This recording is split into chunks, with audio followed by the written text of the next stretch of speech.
Chapter 225, Esports? No, it's holographic cultivation battle royale. Middle continent, the major sects. As the popularity of the Wangxiang short videos and the Guan online school leveled off slightly, an emotion called emptiness began to spread through the hearts of the cultivators once again. They had finished watching all the videos and were tired of listening to lectures, so what else was there to do? The long night of cultivation was ahead, and they had no desire for sleep. Just then, the heavenly secret jade slip vibrated again, pushing a new functional module only a few hundred megabytes in size. Guan Game Lobby, the first holographic real scene survival competition. Desperate search for immortality. Introduction, 100-person airdrop, fair competition. Start with only a pair of shorts, all equipment depends on what you find. Here, there are no nascent souls or soul transformations, all living beings are equal. Survive until the end, and tonight we eat spirit crane. Games? Those are for children, aren't they? An elder of the Thunder Law sect named Lei Lai curled his lip in disdain. He was a great expert at the middle stage of the nascent soul realm who commanded respect without even trying. How could he possibly play such a thing? But that icon kept flashing, annoying him. Fine, I'll go in and see what nonsense the Guan sect is up to now, if only to criticize it. With a thought from his divine sense, Lei Lai clicked on the icon depicting a level 3 helmet. Buzz. His vision went dark, and his divine sense was instantly pulled into an incredibly realistic virtual space. Welcome to Desperate Search for Immortality, matching opponents. Match successful, current map, desolate ancient remnant island waiting in the spawn island. Lei Lai opened his eyes and found himself standing on a massive, abandoned plaza. The area was densely packed with people, some wearing just shorts and others in bizarre costumes. He subconsciously tried to circulate his chi to fly into the air and look down upon these ants. However, his dantian was completely empty. His divine sense was firmly suppressed within his body. Right now, he was no different from a mortal. What's going on? Where is my cultivation? Lei Lai shouted in terror. Just then, a youth, player, wearing floral shorts walked over and kicked him right in the butt. What are you shouting for? You must be new, right? No shouting allowed on the spawn island. Brat. You dare kick me? Lei Lai was furious, wanting to kill this reckless fool with a single palm strike. But when he swung his hand, it was soft and weak, unable to even kill a mosquito. The youth chuckled, pulled out a rotten apple, and smashed it against his face. Nyan yan yat, you can't hit me. Die of anger. Before Lei Lai's lungs could burst from rage, a thunderous sound echoed from the sky. A massive flying boat arrived, blotting out the sun.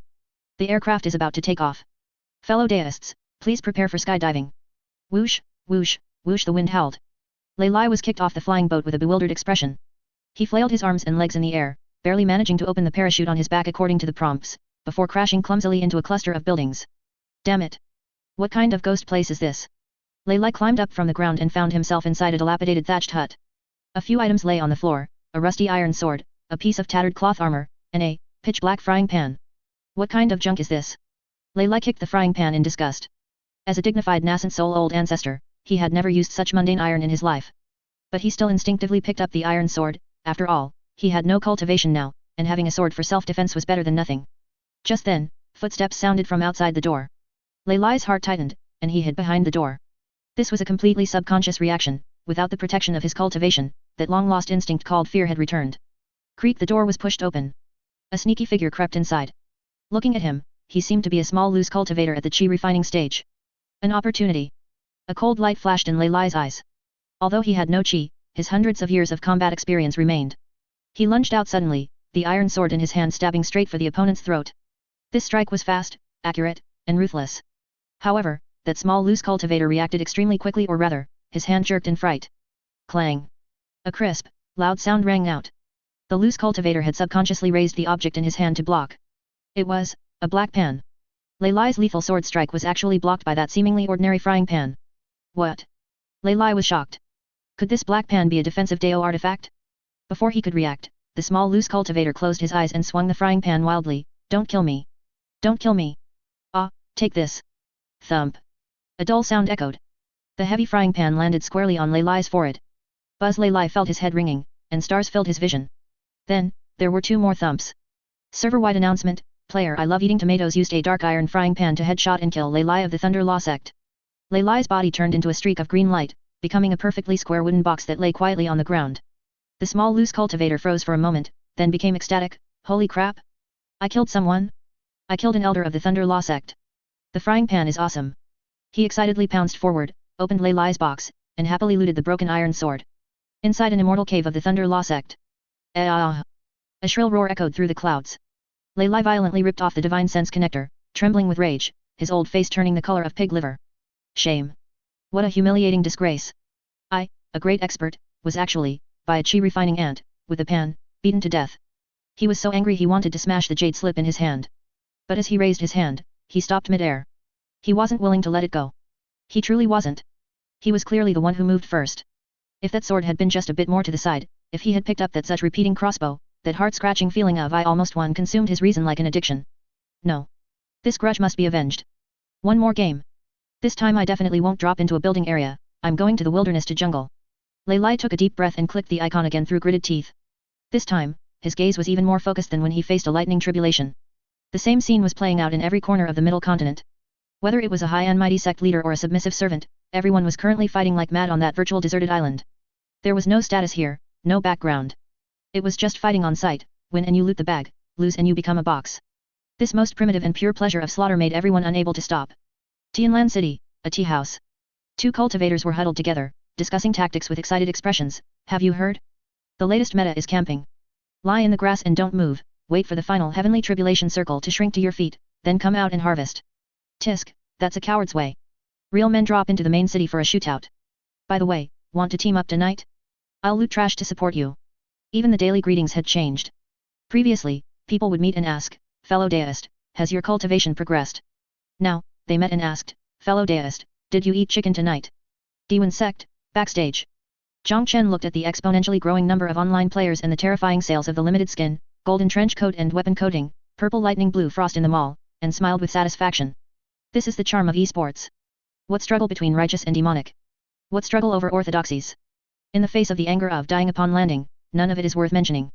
At this time, the player esports godfather leaned over, rubbing his hands as he asked, Sect Master, since desperate search for immortality is so popular, shouldn't we strike while the iron is hot and start a formal professional league?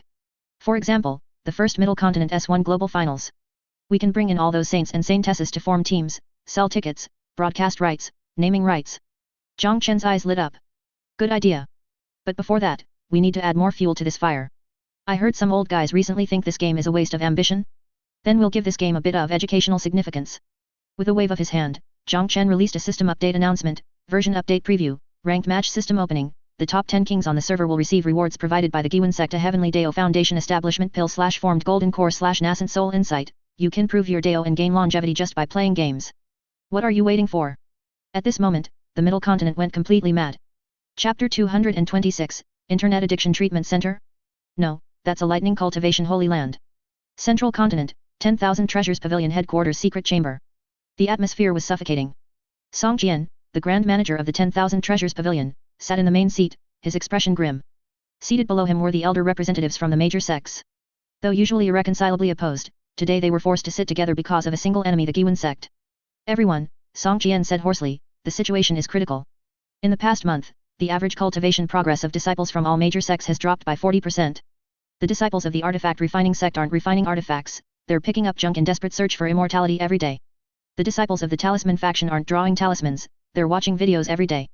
This is a disaster that threatens the annihilation of our species. We must wake up these internet-addicted youths. Since the gentle approach failed, we will use force. Song Jian clapped his hands. From behind the screen, a middle-aged man walked out, his body wrapped in blue electric arcs, his face full of majesty. This is Elder Yang Wudi from the Hidden Sect, Thunder Punishment Hall. He is known as the Thunder Law King, Song Jian introduced. Elder Yang is most proficient in lightning arts. He has proposed a thunder purification spell designed to cure all forms of disobedience. Elder Yang sneered, lightning flashing in his palm, rest assured, everyone. No matter how severe the internet addiction, this old man's lightning art will guarantee their divine soul is shaken, forcing them to quit immediately. We are going to establish the Central Continent Youth Cultivation Correction Center. Entire Sect, General Command Room. Veeb. Warning. Illegal detention incidents targeting players have been detected in multiple locations across the Central Continent. A large number of player accounts have gone offline abnormally. Zhang Chen looked at the red dots on the map, a playful smile curling his lips. The Thunder Law King. How interesting. Since they want to play, we'll play a big game with them. Ding dong. An emergency server-wide mission has been released. Server-wide S-rank mission, infiltrate the Thunder Punishment Hall. Background, hostile forces have established a correction center attempting to obstruct our normal gaming experience. Mission objective, disguise yourselves as captured internet-addicted youths, infiltrate the interior, and dismantle the enemy. Special reward, lightning resistance plus 50%, limited title Thunder Walker. Outside Tianlan City, Thunder Punishment Hall temporary base. The place was heavily guarded, with towering walls covered in lightning formation arrays. Elder Yang stood on the high platform, looking sternly at the captured sect disciples below. Behave yourselves. Once you're here, don't even think about touching that jade slip again. Just then, several disciples of the Thunder Punishment Hall escorted a group of strange prisoners inside. This group was none other than the players who had accepted the mission and rushed over. While other prisoners were dejected and struggling desperately, this group was. Hey, hey, hey. Be gentle. Don't mess up my hairstyle. Senior brother, could you lock me in the cell with the densest lightning spiritual chi? I'm currently cultivating lightning arts. Where is Elder Yang? I heard he's a great lightning expert. I want to spar, get beaten up, with him. The disciples in charge of the escort were dumbfounded. Are these people crazy? They heard they were going to receive electric therapy, yet why were they all more excited than during the new year? Humph, incorrigible fools, still playing dumb. Elder Yang snorted coldly, pointing at the player first meat shield walking at the front. Bring him up. Let him taste this old man's thunder punishment number 13. The player first meat shield was fixed onto a copper pillar engraved with formation patterns. Elder Yang walked over expressionlessly, mobilizing the spiritual power within his body, condensing a blinding bolt of lightning at his fingertip. Kid, swear now that you will smash your jade slip, and this old man can spare you the suffering of the flesh. Stop dragging your feet, Elder. First meat shield glanced at his system panel, lightning resistance 100%, urging impatiently, just go full power. I'm in a hurry, after grinding this wave of experience, I still need to log off to eat. Elder Yang was furious. He had lived for 500 years and had never encountered such an arrogant request. Fine. Since you seek death this way, this old man will grant your wish. ZZZZZZT. Terrifying blue lightning instantly engulfed first meat shield's body.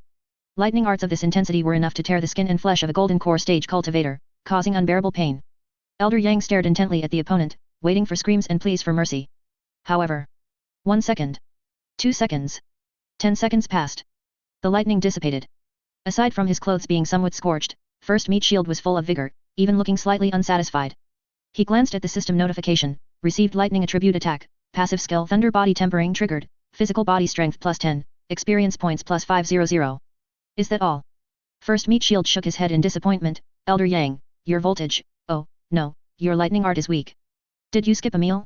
Can you put more effort into it? This intensity can't even break my defense, so how am I supposed to gain experience? Elder Yang was stunned, the lightning in his hand becoming unstable. Impossible. This is the heavenly lightning lure. Ugh, how boring. First meat shield sighed, suddenly remembering something. He casually pulled the heavenly secret jade slip, which had long since run out of battery and shut down, from his pocket. Ignoring Elder Yang's ghost-like expression, he pressed the jade slip directly onto the copper pillar that was still sparking with electric arcs. ZZZZZ. The jade slip screen instantly lit up with a green battery icon, fast charging in progress. Battery 5%. 10%. Since you won't increase the intensity, I'll just borrow some fire to charge up. First meat shield muttered while charging, this Thunder Punishment Hall is quite user-friendly, they even provide wireless fast charging service. 5 stars. The formation flag in Elder Yang's hand clattered to the ground. His Dao heart shattered at that moment. How could he know that the players not only had their pain sensation blocked but had also specifically changed into full sets of insulation gear and lightning resistance talismans for this mission? The Thunder Punishment, which would strike fear into the hearts of mortals, was, in the eyes of the players, purely an experience pack and a power bank. Devils. These aren't human. Elder Yang stumbled back 2 steps, knocking over a chair. At this moment, the other players locked in the cells saw the scene, and their eyes turned green. They grabbed the iron bars and shouted, scrambling over each other, Elder. Pick me. Pick me. My lightning resistance is low. I only need 5 minutes of charging. Elder Yang, don't leave. My jade slip is out of power too. Please, give me a palm lightning strike. On this day, the originally severe and terrifying Thunder Punishment Hall Treatment Center became, in the eyes of the players, the central continent's largest AFK leveling spot and free charging station. Chapter 227, Inciting Defection. As long as the skins are good, even jailers can become accomplices. Late at night, Thunder Punishment Hall Correction Center, the dungeon. At this time, the Thunder Punishment Hall was eerily quiet. The expected wails didn't occur, instead, there was an unsettling sound of whispering. The disciple on night patrol, Xiao Zhao, was leaning against a damp wall, yawning out of boredom. So unlucky, why is it my turn to watch these lunatics? Xiao Zhao glanced at the cells. Inside, those guys calling themselves players had just been fighting to touch the electric gate, but now they seemed tired. They sat cross-legged on the floor, holding glowing jade slips, tinkering with something. Hey, senior brother. Suddenly, a shifty-looking player approached the iron bars and called out in a low voice. This person's ID was Sales King, and he had been a top salesman before entering the game. Xiao Zhao warily gripped the Dharma sword at his waist. What are you doing? Stay still. Don't try any tricks. Don't be nervous, it's a long night and I can't sleep. Sales King chuckled, waving the jade slip in his hand through the bars. Senior brother, I saw you staring at my jade slip. Do you want to play a few rounds too? Xiao Zhao swallowed hard, feigning composure. Nonsense. The elder said this is a spiritual drug. It will ruin your Dao heart. Although he said that, his eyes betrayed him. As a young man, he had long heard of the fame of desperate search for immortality, but unfortunately, the sect rules were strict, and he never had the chance to try it. What drug? That's just the prejudice of old fogies. Sales King coaxed him. Look, senior brother, this game can train reaction speed and develop tactical awareness. This is clearly divine sense simulated combat training. How can you call it something that saps one's will? As he spoke, he skillfully opened a single-player minigame Fruit Ninja, Flying Sword version. On the screen, countless spiritual fruits flew out and were sliced by sword chi drawn by fingers. Juice splashed everywhere, it was incredibly stress-relieving. Xiao Zhao's neck involuntarily craned forward. You just swipe on this. Right, want to try? Sales King handed the jade slip to the edge of the bars. Xiao Zhao looked left and right to make sure no one was there, then tremblingly reached out a finger and swiped lightly on the screen. Shua. A watermelon was sliced open, bursting with golden special effects. Combo X1. That vibration feedback from his fingertip and that crisp sound effect instantly struck Xiao Zhao's dull soul. This is a bit interesting. 10 minutes later. Aya. Senior brother, your hand speed isn't good enough. You can't slice that bomb just now. Let me do it. I'm going to break the record this round. Xiao Zhao had completely forgotten his identity. He was pressed against the bars, head to head with the prisoner inside, playing until he was drenched in sweat. Seeing the time was ripe, Sales King threw out his trump card. Senior brother, this Fruit Ninja is just child's play. The real fun is the online multiplayer King's Hegemony. A pity, though, there's a shielding formation in this dungeon, so we can't connect to the internet. Xiao Zhao was right in the middle of the excitement, and hearing this made his heart itch like it was being scratched by a cat. Then what should we do? Sales King gave a mysterious smile. Actually, we have a formation master among us players. He just secretly modified the cell's defensive formation to create a LAN. As long as you turn a blind eye, senior brother, and lend us your identity token to use as a signal repeater. No. That's violating sect rules. Xiao Zhao instinctively refused. Sigh, forget it then. Sales King sighed, pretending to be regretful. A pity for that out-of-print Azure Lotus Sword Immortal limited skin in my bag. I was originally going to give it to someone destined. Those effects, that recall animation, tisk tisk tisk. Hearing the words limited skin, Xiao Zhao's breathing instantly became heavy. He had heard people outside say that this skin was now being traded for 5,000 spirit stones, a divine artifact for showing off that was rarely available. If he had that skin, wouldn't the junior sister from the neighboring peak be completely devoted to him? Xiao Zhao grit his teeth, an intense internal struggle raging within him. On one side was the strict elder Yang, and on the other was the dream skin and his junior sister. 3 seconds later. Xiao Zhao abruptly took off the identity token from his waist and stuffed it through the bars. Half an hour. Just half an hour. No matter what happens during this time, I'll act like I didn't see anything. When will you give me the skin? Sales King caught the token, revealing a plan successful smile. Deal. Brothers. Power up. Connect. Let's carry senior brother to a higher rank. A single spark can start a prairie fire. Starting from Xiao Zhao, this corruption spread rapidly like a virus. The originally strict dungeon's atmosphere gradually went off the rails. In the east district of the dungeon, a disciple responsible for delivering food, having received a virtual divine artifact dragon-slaying saber from a prisoner, was now squatting on the ground helping the prisoners peel garlic so they could free up their hands for a team fight. In the west district of the dungeon, 2 guard disciples even started arguing over who could team up with the great god. Let me go first. I brought roast chicken for the great god. Get lost. I unlocked the great god's handcuffs, and the great god said he'd carry me to silver. In less than 2 hours. In the entire Thunder Punishment Hall dungeon, everyone had fallen except for a bewildered Elder Yang. Morning came, and the first ray of sunlight entered the dungeon. Elder Yang walked down the steps feeling refreshed. He had slept very well last night, dreaming that all the internet-addicted youths had mended their ways under his electrotherapy, kneeling and begging for mercy. Humph, after a night of reflection, these stubborn rascals should know their mistakes by now. With his hands behind his back, he walked majestically deep into the dungeon, ready to inspect the results. However, just as he reached the corner, he heard a strange clamor. Go, go, go. Focus the back line. Where's the healer? Healer, heal quickly. Holy crap. A team wipe. Beautiful. Elder Yang's brows furrowed. Had these prisoners gone mad? Were they hallucinating? He quickened his pace, rounded the corner, and shouted sternly, what's all this noise early in the morning? Everyone, get. Before he could finish, the scene before him hit him like a lightning strike, leaving him frozen in place. In the originally dark and damp dungeon corridor, it was brightly lit. Dozens of disciples wearing Thunder Punishment Hall robes were arm in arm with the prisoners, sitting in a circle. The floor was covered with roast chicken, spiritual wine, and melon seed shells. A huge holographic screen was projected in the air, showing the intense battle of King's Hegemony. Senior brother. Use your ultimate. Don't save your mana. A player slapped guard disciple Xiao Zhao's thigh, shouting commands. Xiao Zhao's face was flushed red, his fingers operating frantically on the jade slip. Don't rush me. My CD isn't ready yet. Aya, we won. we won. Victory. The stirring victory sound effect echoed through the empty dungeon. The whole place cheered. Xiao Zhao excitedly hugged the player next to him, ha ha ha ha. I've been promoted. I'm finally gold. Thanks for the carry, big brother. Elder Yang's hand trembled as he pointed at this group of people who could no longer be distinguished as guards or prisoners, a rattling sound coming from his throat, you all. Xiao Zhao heard the voice, instinctively looked back and saw Elder Yang with an ashen face. The jade slip in his hand fell to the ground with a clack. Immediately, all the disciples froze, and the scene became deathly silent. In this awkward moment, the player named Sales King broke the silence. He reached out from the iron bars and waved enthusiastically at Elder Yang. Oh, Professor Yang is awake. Perfect, we're missing one for a full team, we need a support. I see your control over lightning techniques is quite good. How about, coming down to play around with us? Pfft. Elder Yang felt a surge of blood in his chest, his eyes rolled back, and he fell straight backward. He had fainted from sheer rage. His last thought before losing consciousness was, this is no internet addiction treatment center, this is clearly the enemy's headquarters. Chapter 228, Signal Tower Defense Battle. All member tower defense mode activated. Central region, the main hall of the Thunder Punishment Hall. Bastards. A bunch of bastards. Elder Yang, who had just woken up, smashed the medicine bowl in his hand. Whenever he closed his eyes, his mind was filled with the scene in the dungeon, jailers and prisoners arm in arm, calling each other brothers for a virtual rank. The poison of the Giwan sect has already seeped into the marrow. Elder Yang's hair was disheveled, and his eyes were bloodshot. Arresting people is useless now. Arrest one batch, and there's another. Even the guards will be turned. Song Jian, sitting nearby, had a gloomy face. Then what brilliant plan does Elder Yang have? Cut off the roots. Elder Yang gritted his teeth, walked to the map, and pointed at the inconspicuous small red dots across the central region. I've investigated. The reason the Giwan sect's signal can cover the entire central region is all thanks to these strange buildings disguised as Earth God temples. Those are their lifeblood.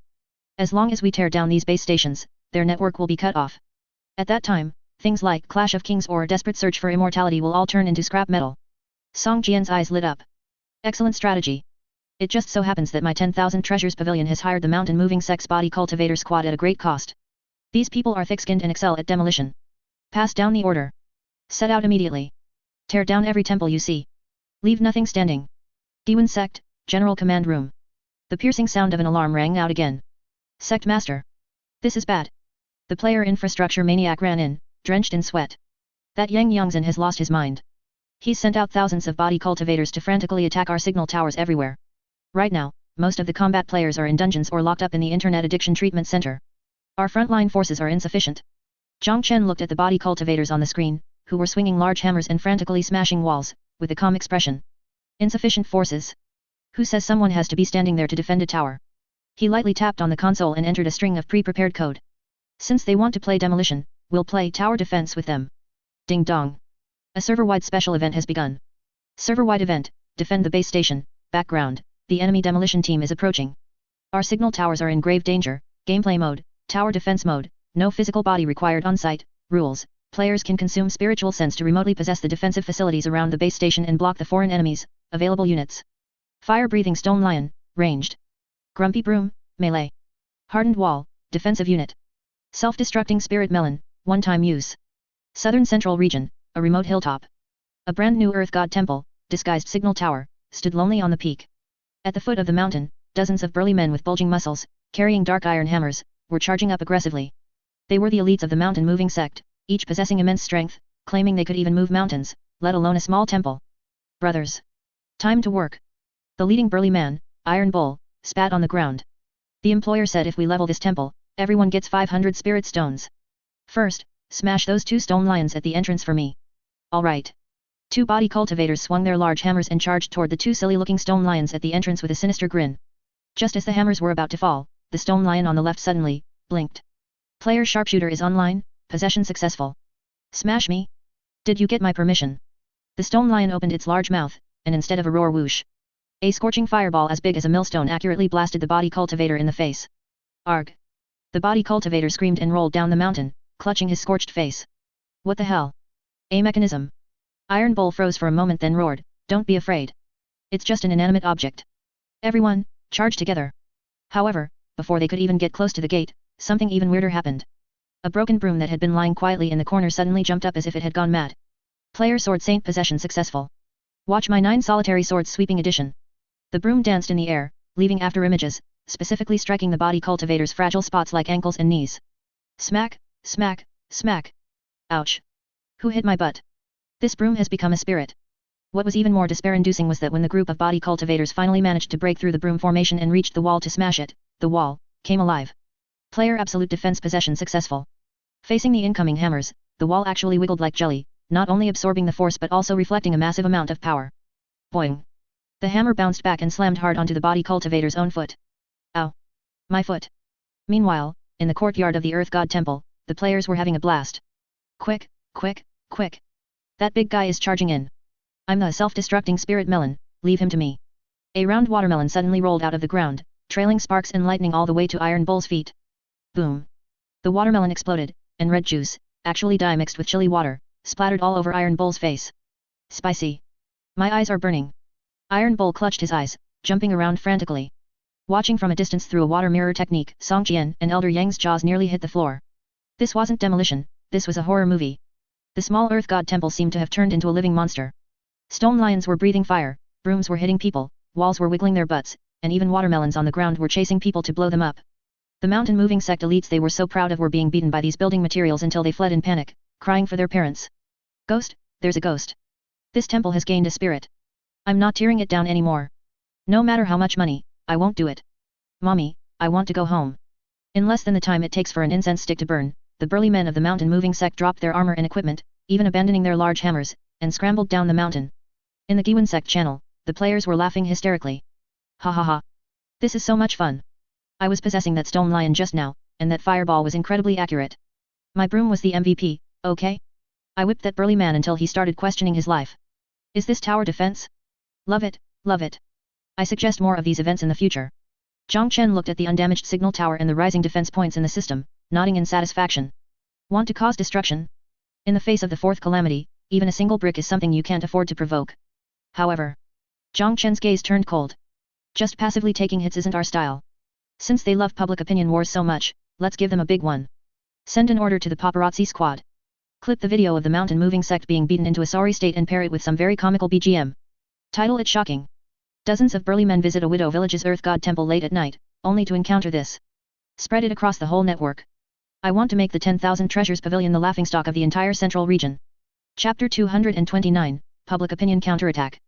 Who is the real demonic path? Central Province, 10,000 Treasures Pavilion Headquarters.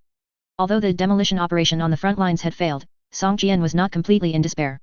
After all, he still controlled the largest public voice in the Central Province, the storytellers in every major tea house and the mainstream cultivation newspaper, the Central Province Daily. Humph, even if those damn towers can't be torn down, I'll drown you all in a sea of public condemnation, Song Jian muttered with a dark expression, instructing the manager beside him. Pass down the order, tell all the storytellers to stick to the same script. Say that the Giwan sect's signal tower sucked the spiritual chi from the earth veins, causing mortals to lose their ability to produce offspring. Paint them as an evil cult that destroys feng shui. Yes, sir. The manager took the order and left. Song Jian picked up his teacup and sneered, Zhang Chen, playing the public opinion game with me? You're still a bit green. I was controlling public opinion for centuries while you were still in diapers. However, before he could even take a sip of his tea, a deafening roar suddenly erupted from outside, as if thousands of troops were storming the gates. What's going on? Who dares to make such a ruckus at the 10,000 Treasures Pavilion? Song Jian's hand shook, spilling tea all over himself. A shop assistant came scrambling in, a rotten vegetable leaf stuck to his face. He cried out with a long face, Chief Manager. It's bad. Outside, it's full of people. The wives of the sect masters of every major sect, the Dao companions of the elders, and the families of countless loose cultivators, they've formed something called the Mom's Rights Protection Group and blocked our gates. What? Song Jian was completely bewildered. Rights protection? What rights are they protecting? The assistant tremblingly pulled out a jade slip. You should watch this video. It's going viral all over the spiritual message moments. Song Jian snatched the jade slip. A light screen popped up, and a video edited with divine rank skill and accompanied by a mournful Urha BGM began to play. Title, Hell is Empty, and the Devils Are Among Us. Uncovering the bloody secrets of the Thunder Punishment Hall's Internet Addiction Treatment Center. The video began with dark, gloomy tones. The camera focused on those eerie, terrifying electric chairs and the buzzing high-voltage electrode rods. Then came Elder Yang's distorted, sinister face. It doesn't matter if they have an internet addiction or not, they'll behave after a good shocking. Increase the voltage. Make him cry. Make him scream. Then, the scene switched to a group of young disciples. They were tied to chairs, their bodies twitching, foaming at the mouth, their eyes hollow and hopeless. In reality, the players were just rolling their eyes and enjoying the charge. Most brilliantly, the video included post-production dubbing. Mom. I want to go home. Stop shocking me. I won't do it again. At the end of the video, large blood-red characters appeared, save the children. Boycott the 10,000 Treasures Pavilion. Boycott the Thunder Punishment Hall, forward this video. For every 10,000 shares, the Giwan sect will issue a precious non-wipe closed beta friends and family invitation code to the victims' families. Crack, the jade slip in Song Jian's hand fell to the floor and shattered into pieces. He felt a chill run from the solace of his feet straight to the top of his head. This is taking things out of context. This is slander. Song Jian was shaking with rage. He was ruthless, but he wasn't this twisted. This video was edited to make him look like a man-eating demon. But the angry parents couldn't hear his defense. Outside the gates of the 10,000 Treasures Pavilion, thousands upon thousands of female cultivators, the most terrifying group in the cultivation world, were currently in a state of rampage. They were mostly family members of high-ranking sect officials and usually doted on their children the most. Seeing their precious darlings abused like that in the video, who could stay calm? Song Jian. Get out here. Give me back my son. Give me back my disciple. You damn 10,000 Treasures Pavilion. Doing business on the surface while committing such atrocities in the shadows. A sect master's wife at the nascent soul stage held a 40-meter-long magic treasure kitchen knife and slashed at the 10,000 Treasures Pavilion's golden sign. Sisters. Smash it. Smash this black-hearted shop to pieces. Smash it. A deluge of rotten eggs, rotten vegetable leaves, and even discarded magic treasures thrown by unknown individuals rained down on the 10,000 Treasures Pavilion. Those usually arrogant 10,000 Treasures Pavilion assistants were now scurrying like rats, not daring to fight back. Fight back? Are you kidding? Half of those middle-aged women were clients they couldn't afford to offend. Giwan sect, command room. Zhang Chen watched the grand spectacle of the 10,000 Treasures Pavilion being besieged on the light screen and took a leisurely sip of happy water. The core of a public opinion war isn't the truth, it's the emotion. Song Jian, oh Song Jian, of all the people to provoke, you had to provoke this group of protective women. Beside him, the player paparazzi captain gave a sly laugh. Sect master, the effect of this video is amazing. The backend data just showed that the shares have already exceeded 1 million. Everyone wants that invitation code thing. Well done. Zhang Chen put down his cup and looked out the window. In the direction of the distant Thunder Punishment Hall ruins, tender green sprouts had actually grown from the scorched earth in just a few days. The spiritual qi in the air, which had become murky due to the pressure of the formations, seemed to have cleared slightly. A deep meaning flashed in Zhang Chen's eyes. See, even the world knows who the good guy is. He opened the system panel and, as expected, saw a line of small, inconspicuous text in the corner, high energy aggregate, Thunder Punishment Hall formation, dissipation detected. Spiritual qi is flowing back. Regional spiritual qi concentration increased by 0.001%. World purification progress, 0.05%. Since the 10,000 Treasures Pavilion has already become a rat crossing the street. Zhang Chen closed the panel, his gaze turning sharp. Then don't give them a chance to breathe. Send the order to the Hacker Legion, it's time to deliver the final straw that breaks the camel's back. Target, 10,000 Treasures Pavilion's Mountain Protecting Grand Array. Operation Code Name, Open Sesame. Late that night, while Song Jian was frantically dealing with the rights protection incident and trying to spend money to suppress the trending topics, the mountain protecting grand array of the 10,000 Treasures Pavilion headquarters suddenly flickered strangely. The elder responsible for guarding the formation was dozing off when he suddenly heard a mechanical, cold voice in his ear. System detected that the array passphrase is too complex. Optimizing for you, optimization successful. The new passphrase is, welcome to the Giwan sect, the gates are now wide open. Wishing you a prosperous business. Rumble, under Song Jian's despairing gaze. The 10,000 Treasures Pavilion's defense array, which had been passed down for 1,000 years and was claimed to be impenetrable even by the soul transformation stage, slowly and warmly, opened its arms to the whole world. In the darkness of the night, countless pairs of glowing green eyes, the players, lit up. Brothers. The gates are open. For the activation code. For justice. Charge. This night was destined to be a night of terror for the 10,000 Treasures Pavilion. Chapter 230, The Hacker Empire. Has the 10,000 Treasures Pavilion turned into a public restroom? Central Province. Headquarters of the 10,000 Treasures Pavilion. The night was dark as ink, but the 10,000 Treasures Pavilion was brightly lit, shining like day. The commercial Holy Land, usually inviolable and majestic, had now turned into a gigantic, wet market. As the password for the mountain protecting grand array was changed to Welcome to Giwan sect, tens of thousands of players flooded in like a tide. Song Jian stood at the top floor window, watching the scene below, trembling all over. The great massacre he had anticipated did not occur. This group of invaders neither killed everyone they saw nor set the building on fire. Their logic of behavior completely exceeded the understanding of Song Jian, a traditional cultivator. At the main entrance, a group of players was riding on the 2 golden toad statues that symbolized wealth flowing into the 10,000 Treasures Pavilion. Brothers. The eyes of this golden toad are made of top-grade spiritual jade. Pry them out. Take them. The door studs on this main gate are also gold. Don't miss them. And this 10,000 Treasures Pavilion plaque, take it down and use it as a skateboard. In the short time it takes for an incense stick to burn, the originally magnificent golden gate was stripped bare, as if it had been gnawed by locusts, leaving only the naked door frame. Even a few spiritual bricks paving the entrance were pried loose. Player, these bricks have good attributes, I'll take them back to build a pigpen. Inside the main hall, the employees of the 10,000 Treasures Pavilion huddled in the corner, shivering. Meanwhile, the players were using brushes and ink to engage in artistic creation on the pristine white walls. Giwen Sect was here, certificates, 138xxxx, must write it down even if it doesn't connect, seeking a child with heavy rewards, crossed out, seeking to buy a used flying sword, who is Song Jian? Come out for a duel. The loser calls the winner dad. The originally elegant cultivation treasure pavilion was instantly filled with a strong cyber wasteland style. Song Jian looked at the scene, so angry that he felt angina coming on. A scholar can be killed, but not humiliated. A scholar can be killed, but not humiliated. Why don't they just attack directly? Why must they humiliate this old man like this? How could he know that for players, killing these low-level NPCs yields no experience and results in a red name, system penalty? But demolition and graffiti are not only fun and yield materials, but they are also the greatest spiritual destruction against an enemy faction. Formation Core Great Hall, Server Room. This was the heart of the 10,000 Treasures Pavilion, controlling the communication formation arrays and spiritual power transmission network spread throughout the entire central province. At this moment, it had been occupied by a special player squad. This squad did not carry swords, but instead, everyone held a glowing abacus, or a self-made simple spiritual brain. The leading player was named Turing Ancestral Master, and in reality, he was a top architect at a major company. Reporting, Captain. We have breached the 10,000 Treasures Pavilion's firewall, spiritual power barrier. Currently analyzing their underlying logic, good heavens, the 10,000 Treasures Pavilion's code, formation patterns, is written terribly. It's all spaghetti code. No wonder sending a communication talisman used to take half an hour. Turing Ancestral Master adjusted the Void Realm glasses on his nose bridge, looking disgusted. This kind of backward architecture is an insult to information. Brothers, get to work. Let's overhaul their system. Hijack all of the 10,000 Treasures Pavilion's spiritual power transmission lines onto our Giwen Sect server. Yes. Dozens of players' fingers flew, and spiritual power constructed complex logic circuits in the air. The formation Great Master of the 10,000 Treasures Pavilion, who was tied up nearby, watched, his eyes nearly popping out. What kind of formation is this? Why does it not require formation flags? Why does it not require spirit stones for power? 0 and 1?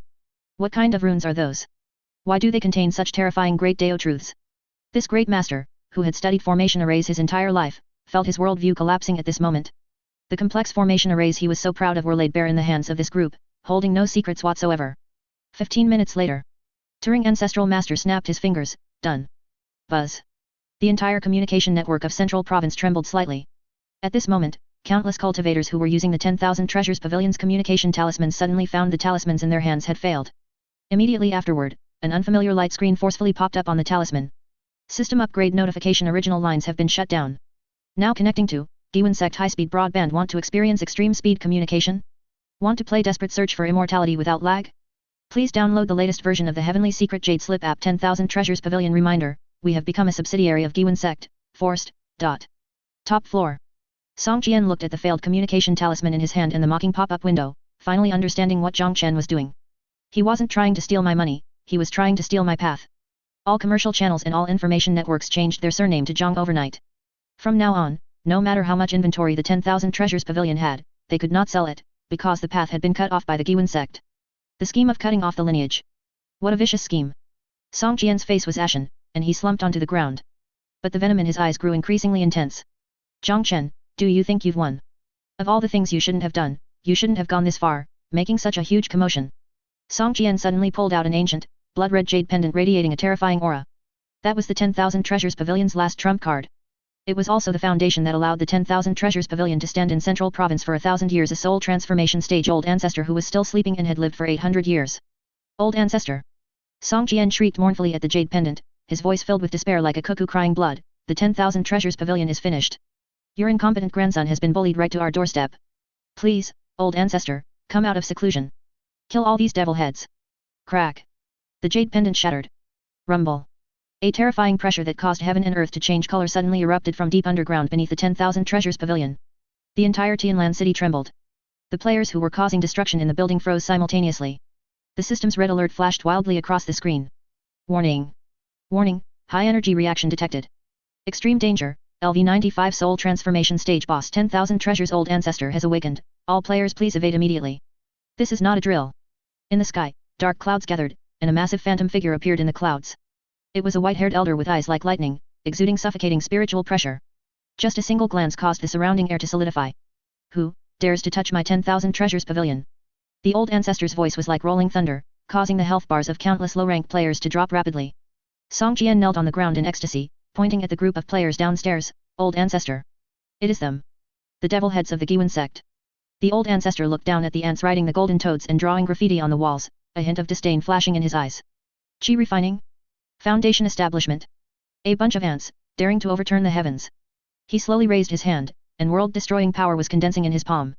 If this palm struck, nothing would grow within a 10-mile radius.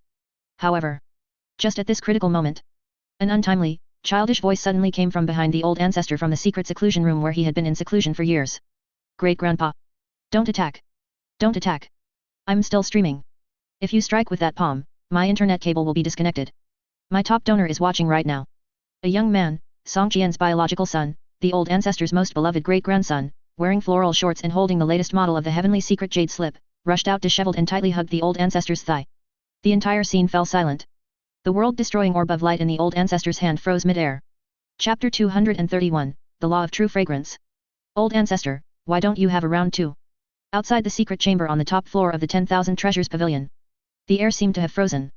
The soul transformation stage old ancestor's hand was still raised in mid-air, his world-destroying spiritual pressure held back but not released, causing the surrounding space to develop subtle cracks.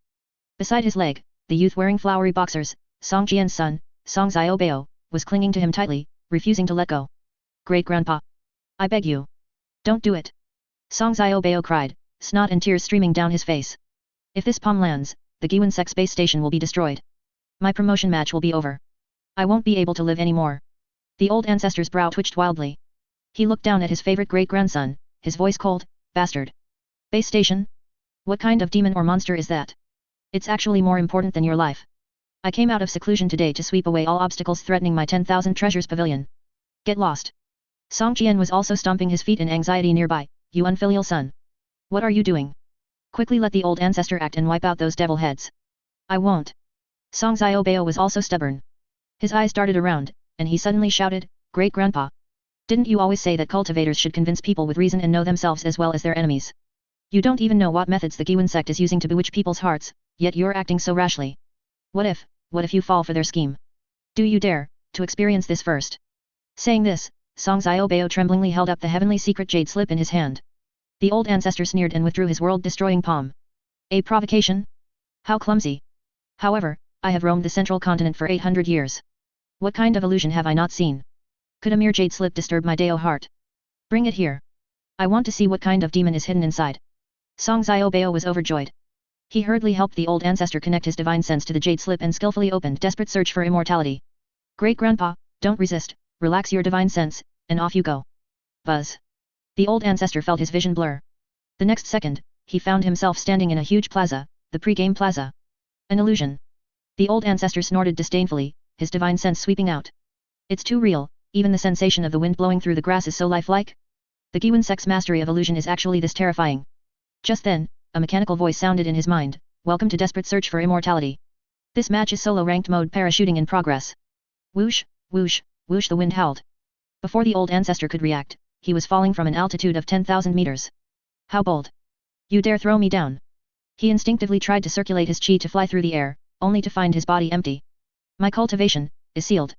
At this moment, this soul transformation stage powerhouse finally panicked. Having lost the cultivation he was so proud of, a long-forgotten fear from his time as a mortal instantly rushed over him. Thud. Fortunately, he followed the prompts to open his parachute and landed clumsily in a residential area named P City. Damn it, what kind of ghostly place is this? The old ancestor climbed up from the ground and looked around warily. It seemed to be a dead city, with ruins everywhere. Just then, footsteps came from the house ahead. The old ancestor's eyes sharpened. Although he had no cultivation, his 800 years of combat instincts were still there. He casually picked up a fire poker, actually a crowbar, from the ground and silently crept along the wall. Inside, a player wearing a ghillie suit was picking up deer with his back to him. Humph, full of openings. The old ancestor sneered. The crowbar in his hand shot out like a poisonous dragon, accurately striking the back of the opponent's head. Bang. That player didn't even turn his head before turning directly into a box. The old ancestor was stunned for a moment. Dead just like that? No flesh and blood flying everywhere? Turned into a box? He curiously opened the box. Inside were neatly placed a strange-looking black long-tubed magic treasure and several golden bullets. Item obtained, KAR-98K sniper rifle, modified version, soul-chasing crossbow, attachment, 8x scope, clairvoyance inscription. What is this? The old ancestor picked up the 98K. It felt heavy in his hand with an excellent texture. He tried to lift the gun and looked through the 8x scope into the distance. Instantly, a fly 1,000 meters away was clearly visible. Hiss.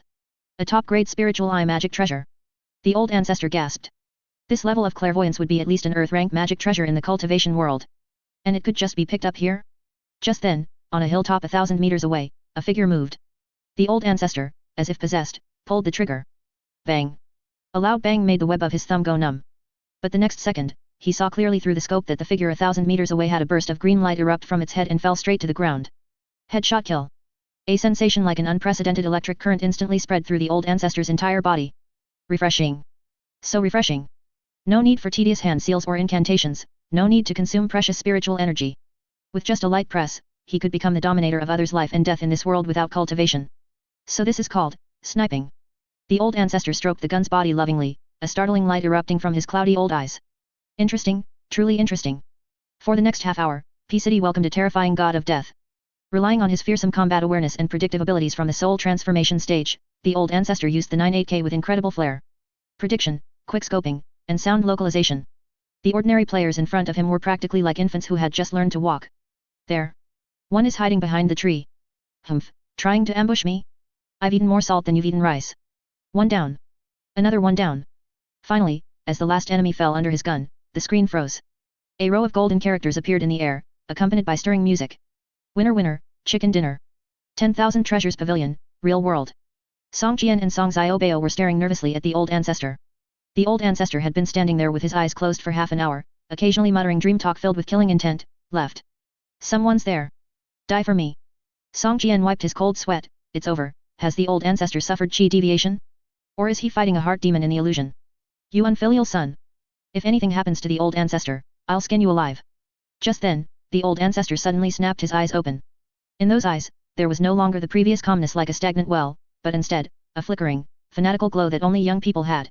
Old ancestor. Song Jian called out cautiously. Are you alright? Was the Giwen Sect's illusion very dangerous? Don't worry, I'll have someone destroy their base station right now. Wait. The old ancestor barked, making Song Jian flinch. The old ancestor took a deep breath, a look of wanting more on his face.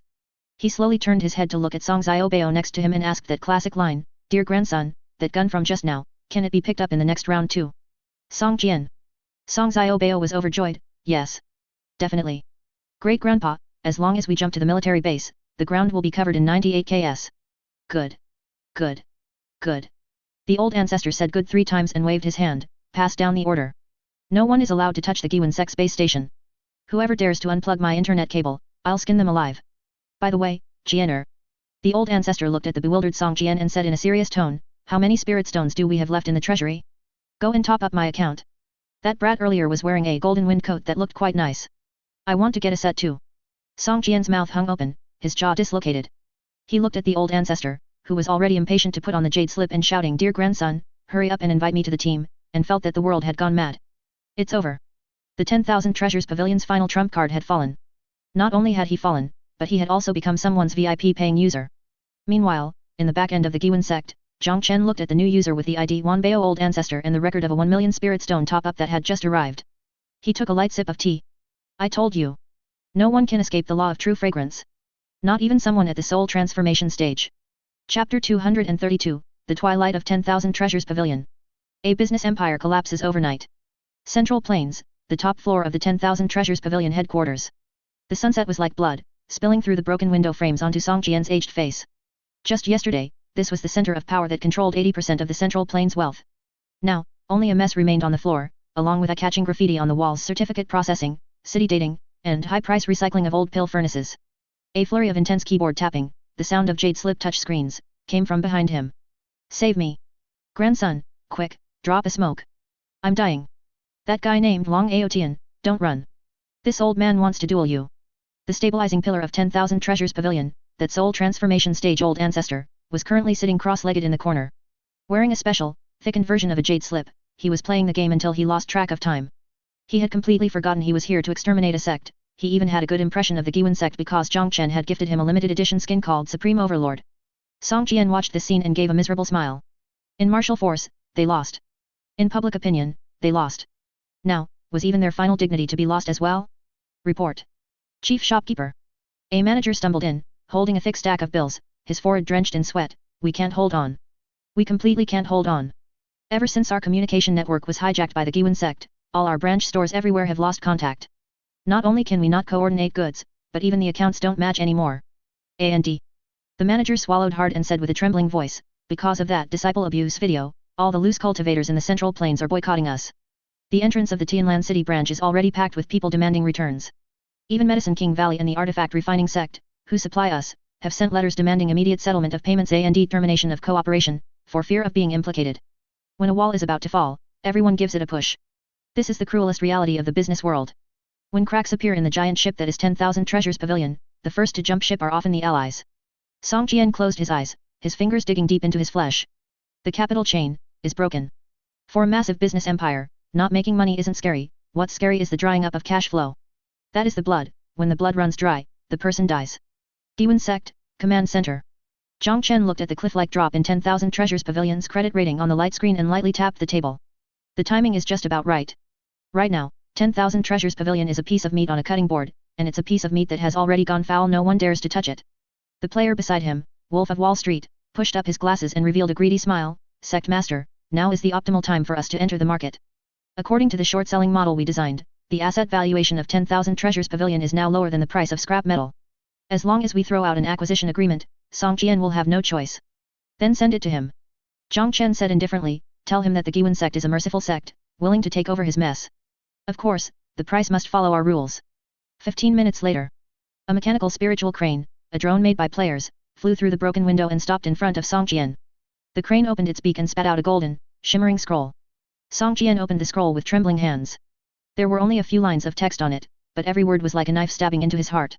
BY A Sect Acquisition Offer Party A, BY A Sect Party B, 10,000 Treasures Pavilion, and all its subordinate branches, land and inventory, acquisition price, 10 million spirit stones, installment plan, 10% down payment, the remaining 90% to be paid in BY A Sect stocks. Additional clause, existing employees of 10,000 Treasures Pavilion may be retained based on merit, subject to passing the BY A pre-job training exam. Song Jian and his family will retain the empty title of honorary shopkeeper with no actual power. 10 million. Song Jian looked at this number and was so angry he spat out a mouthful of blood. 10,000 Treasures Pavilion has a legacy of 1,000 years, the land alone in various places is worth more than 100 million. This is simply daylight robbery. You go too far. You go too far. Song Jian roared, wanting to tear the scroll to pieces. Just then, the old ancestor who was playing games in the corner suddenly took off his jade slip and gave him a cold look. Jianer, sign it. Song Jian's movements froze as he looked at the old ancestor in disbelief. Old ancestor? This is our ancestral foundation. The old ancestor sighed and pointed at the leaderboard on the jade slip. Times have changed. I just took a look around in the game. The luck of this BY A Sect is at its zenith. The things that kid named Zhang Chen holds in his hands are 10,000 times more terrifying than what we have. Whether it's the jade slips that can connect across 10,000 miles or this game that can make one's divine soul entranced, none of it is something we can contend with. The old ancestor paused, his tone becoming somewhat desolate yet carrying a hint of anticipation. Besides, that Zhang Chen promised me that as long as the acquisition is successful, he will grant me super VIP privileges. In the future, I won't have to queue for games, and my gacha pulls will be guaranteed gold. Song Jian, so the ancestral foundation is only worth a VIP status? But he knew the old ancestor was right. If he didn't sign, 10,000 Treasures Pavilion would be torn to shreds tomorrow by angry suppliers because they couldn't pay their debts. If he signed, at least he could preserve the lives of his family and keep the face of an honorary shopkeeper. Song Jian felt as if his spine had been removed, and he slumped onto the floor. He picked up the pen, his hand shaking like a sieve.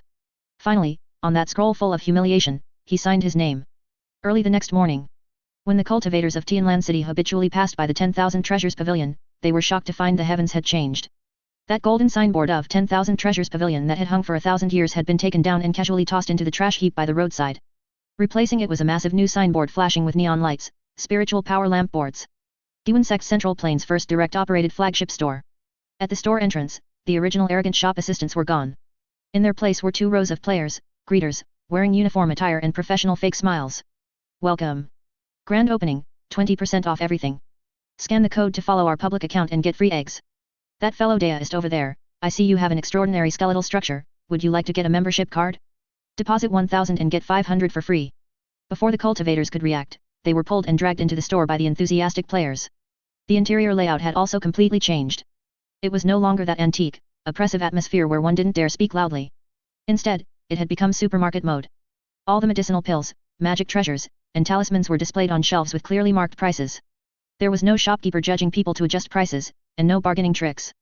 The cultivators carried baskets, looking at prices that were half of what they used to be, because the middlemen were removed, and their eyes turned red with excitement. This rejuvenation pill is only 10 spirit stones? Buy it. Flying swords can even be tried out? A 7-day no reason return policy if not satisfied? This is too conscientious. Long live the Giwan sect. Looking at the crowd of people frantically shopping in the store, Song Jian, standing in the shadows on the second floor, shed complex tears. He had been in business his whole life and had never seen such a booming scene. So this was real business. It turned out what he did before was called price gouging, while what Zhang Chen was doing was called a dimensionality reduction strike. Just then, Zhang Chen's figure appeared behind him. Shopkeeper Song, don't cry. Zhang Chen handed him a glowing card, take this. Song Jian froze for a moment, this is a Giwan sect internal employee card. Zhang Chen smiled slightly, although 10,000 Treasures Pavilion is gone, your business mind is still there. I want to establish a new department, the Spirit Stone Bank. Are you interested in working for me? Song Jian looked at that card, then looked at the cultivators downstairs frantically shopping with their baskets. He was silent for a long time, finally wiped away his tears, and bowed deeply, this subordinate, is willing to serve you with the loyalty of a dog or a horse. On this day, 10,000 Treasures Pavilion fell. But an even larger, more terrifying business monster, the Giwan Consortium, rose from the ruins of the Central Plains. Chapter 233, Spirit Stone Bank Online. No more lugging sacks around. Tianlan City, in front of the Giwan Sect direct flagship store. Ever since the 10,000 Treasures Pavilion went bankrupt and the Giwan Sect took over, business here has been incredibly booming. However, prosperity brought a new headache: checkout was too slow. Hey, don't rush me. There are 1,000 low-grade spirit stones in this bag, I have to count them one by one. In front of the counter, an old cultivator at the Golden Core stage was sweating profusely as he pulled out spirit stones. Spirit stones were heavy and bulky, 1,000 of them piled on the counter looked like a small mountain. The player in charge of checkout, cashier girl, looked completely drained.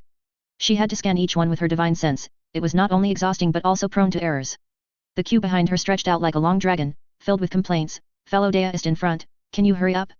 I'm in a rush to get to a dungeon. Exactly. Every time I buy something, it's like hauling bricks. It's exhausting. Just then, the shop's large light screen suddenly lit up, and Zhang Chen's charismatic image appeared. Still worried about carrying spirit stones when you go out, still worried about meeting bandits halfway and losing both your life and your wealth, still delaying your cultivation because your hands are cramping from counting money, Giwan Sect Spirit Stone Bank is officially online, deposit spirit stones and convert them into lings in balance. From now on, carry only a jade slip and travel the world. Lings in balance? What's that? The old cultivator was stunned, and the spirit stones in his hands scattered all over the floor. At this moment, the player son of the richest man, a shill, behind him couldn't hold back any longer. He squeezed forward, pulled out his heavenly secret jade slip, and opened a green icon. Make way, make way. What era are we in that you are still using cash? He pointed it at a strange black and white square, QR code, on the counter. Ding. A crisp and pleasant notification sound rang out, Giwanbao received, 5,000 spirit stones. The entire process took less than a second. No heavy sacks, no tedious counting, and he hadn't even touched a single stone. The whole place fell silent. Then, a burst of exclamations erupted, holy crap. What just happened? That sound, it's so nice. It sounds amazing. Buying things without even taking out spirit stones? That's way too cool. Son of the richest man smugly waved his jade slip, you country bumpkins, this is called scan-to-pay. And keeping your money in here is guaranteed by the Giwan Sect, it's 10,000 times safer than keeping it in your home cellar. 30 li outside the city, Black Wind Stockade. This was a gathering place for bandits. In the past, they would wait on the trade routes, as long as they robbed one cultivator going to stock up on goods, that bag of spirit stones would be enough for them to live on for half a year. Boss. A fat sheep is coming. A lackey pointed excitedly into the distance. A fat cultivator wearing a magnificent dharma robe was humming a little tune as he passed by. Judging by his attire, he was either rich or noble. Get to work. The bandit leader grinned sinisterly and rushed out with a large blade, this mountain was opened by me, this tree was planted by me. If you want to pass through here, leave your road toll behind. The fat cultivator was stopped and startled. But he didn't clutch his storage pouch and beg for mercy like previous victims, instead, he looked at the bandits with a strange expression. Big brother, do you want spirit stones? The fat cultivator asked cautiously. Nonsense. Do I want you instead? The bandit leader roared. Hurry up and hand over your storage pouch. The fat cultivator sighed, turned his storage pouch upside down, and shook it. It was completely empty. Not even a crumb of a spirit stone fell out. No money? Are you messing with me? The bandit leader held the blade to his neck. I've been wronged, hero. The fat cultivator said with a long face, pulling out his heavenly secret jade slip, in the city now, lings and pay is all the rage. Who would be stupid enough to carry physical spirit stones out? They're so heavy and easily stolen. All my money is in this jade slip. The bandit leader was bewildered, looking at the glowing jade plate, then, then you give me this jade slip. It's useless to you. The fat cultivator spread his hands. This thing is bound to my divine soul fluctuations, fingerprint and facial recognition. Even if you take it, you can't get any money out. And as soon as I report it lost, this jade slip becomes useless. Bandit leader. Lackeys. They stood frozen in the wind. At this moment, this group of bandits who had been domineering for decades suddenly felt a deep professional crisis. The wave of the era had crashed over them without even a greeting, smashing their rice bowls. Then what do we do? A lackey asked with a sob. Boss, are we unemployed? The bandit leader looked at the jade slip in the fat cultivator's hand, gritted his teeth, and suddenly threw his blade away. Damn it. This robbery business is impossible now. Let's go. Into the city. Boss, why are we going into the city? To the Giwan sect. I heard they're recruiting something called delivery men and food delivery riders. Since we can't rob money, we'll go earn that Ling's in balance. Giwan sect, command center. Zhang Chen looked at the backend data. In just one day, the massive amount of spirit stones originally held by loose cultivators all over the central state was flowing into the Giwan sect's underground vault at an alarming speed. Correspondingly, a series of huge but virtual numbers were generated in the system backend. Sect master, this is insane. Song Jian, the bank president, looked at those numbers, his hands trembling. Before, my 10,000 treasures pavilion begged them to deposit money, and they refused. Now, for the sake of convenience, they're actually competing to hand over their life savings to us. Zhang Chen stood before the floor-to-ceiling window, overlooking the bustling sect, and smiled faintly. President Song, you must remember. To control a world, you don't need to kill them all. When they can't even buy a green onion or eat a bowl of noodles without your app, you are their heavenly Deo. A&D. A sharp light flashed in Zhang Chen's eyes. Since the spirit stones have been collected, shouldn't those idle resources undergo the next step of industrial upgrading? Pass down the order to launch the Lingbei Agricultural Aid Plan. I want every loose cultivator in the central state to be able to afford an automatic pill furnace. Chapter 234, Can't afford it. Then scan the code. The era of shared cultivation. Central region, outside Tianlan City, the gathering place for poor loose cultivators, the shanty town. This was the lowest level of the cultivation world. There were no spirit gathering formations, no luxurious immortal caves, only a group of low-level loose cultivators struggling desperately for a few spirit stones.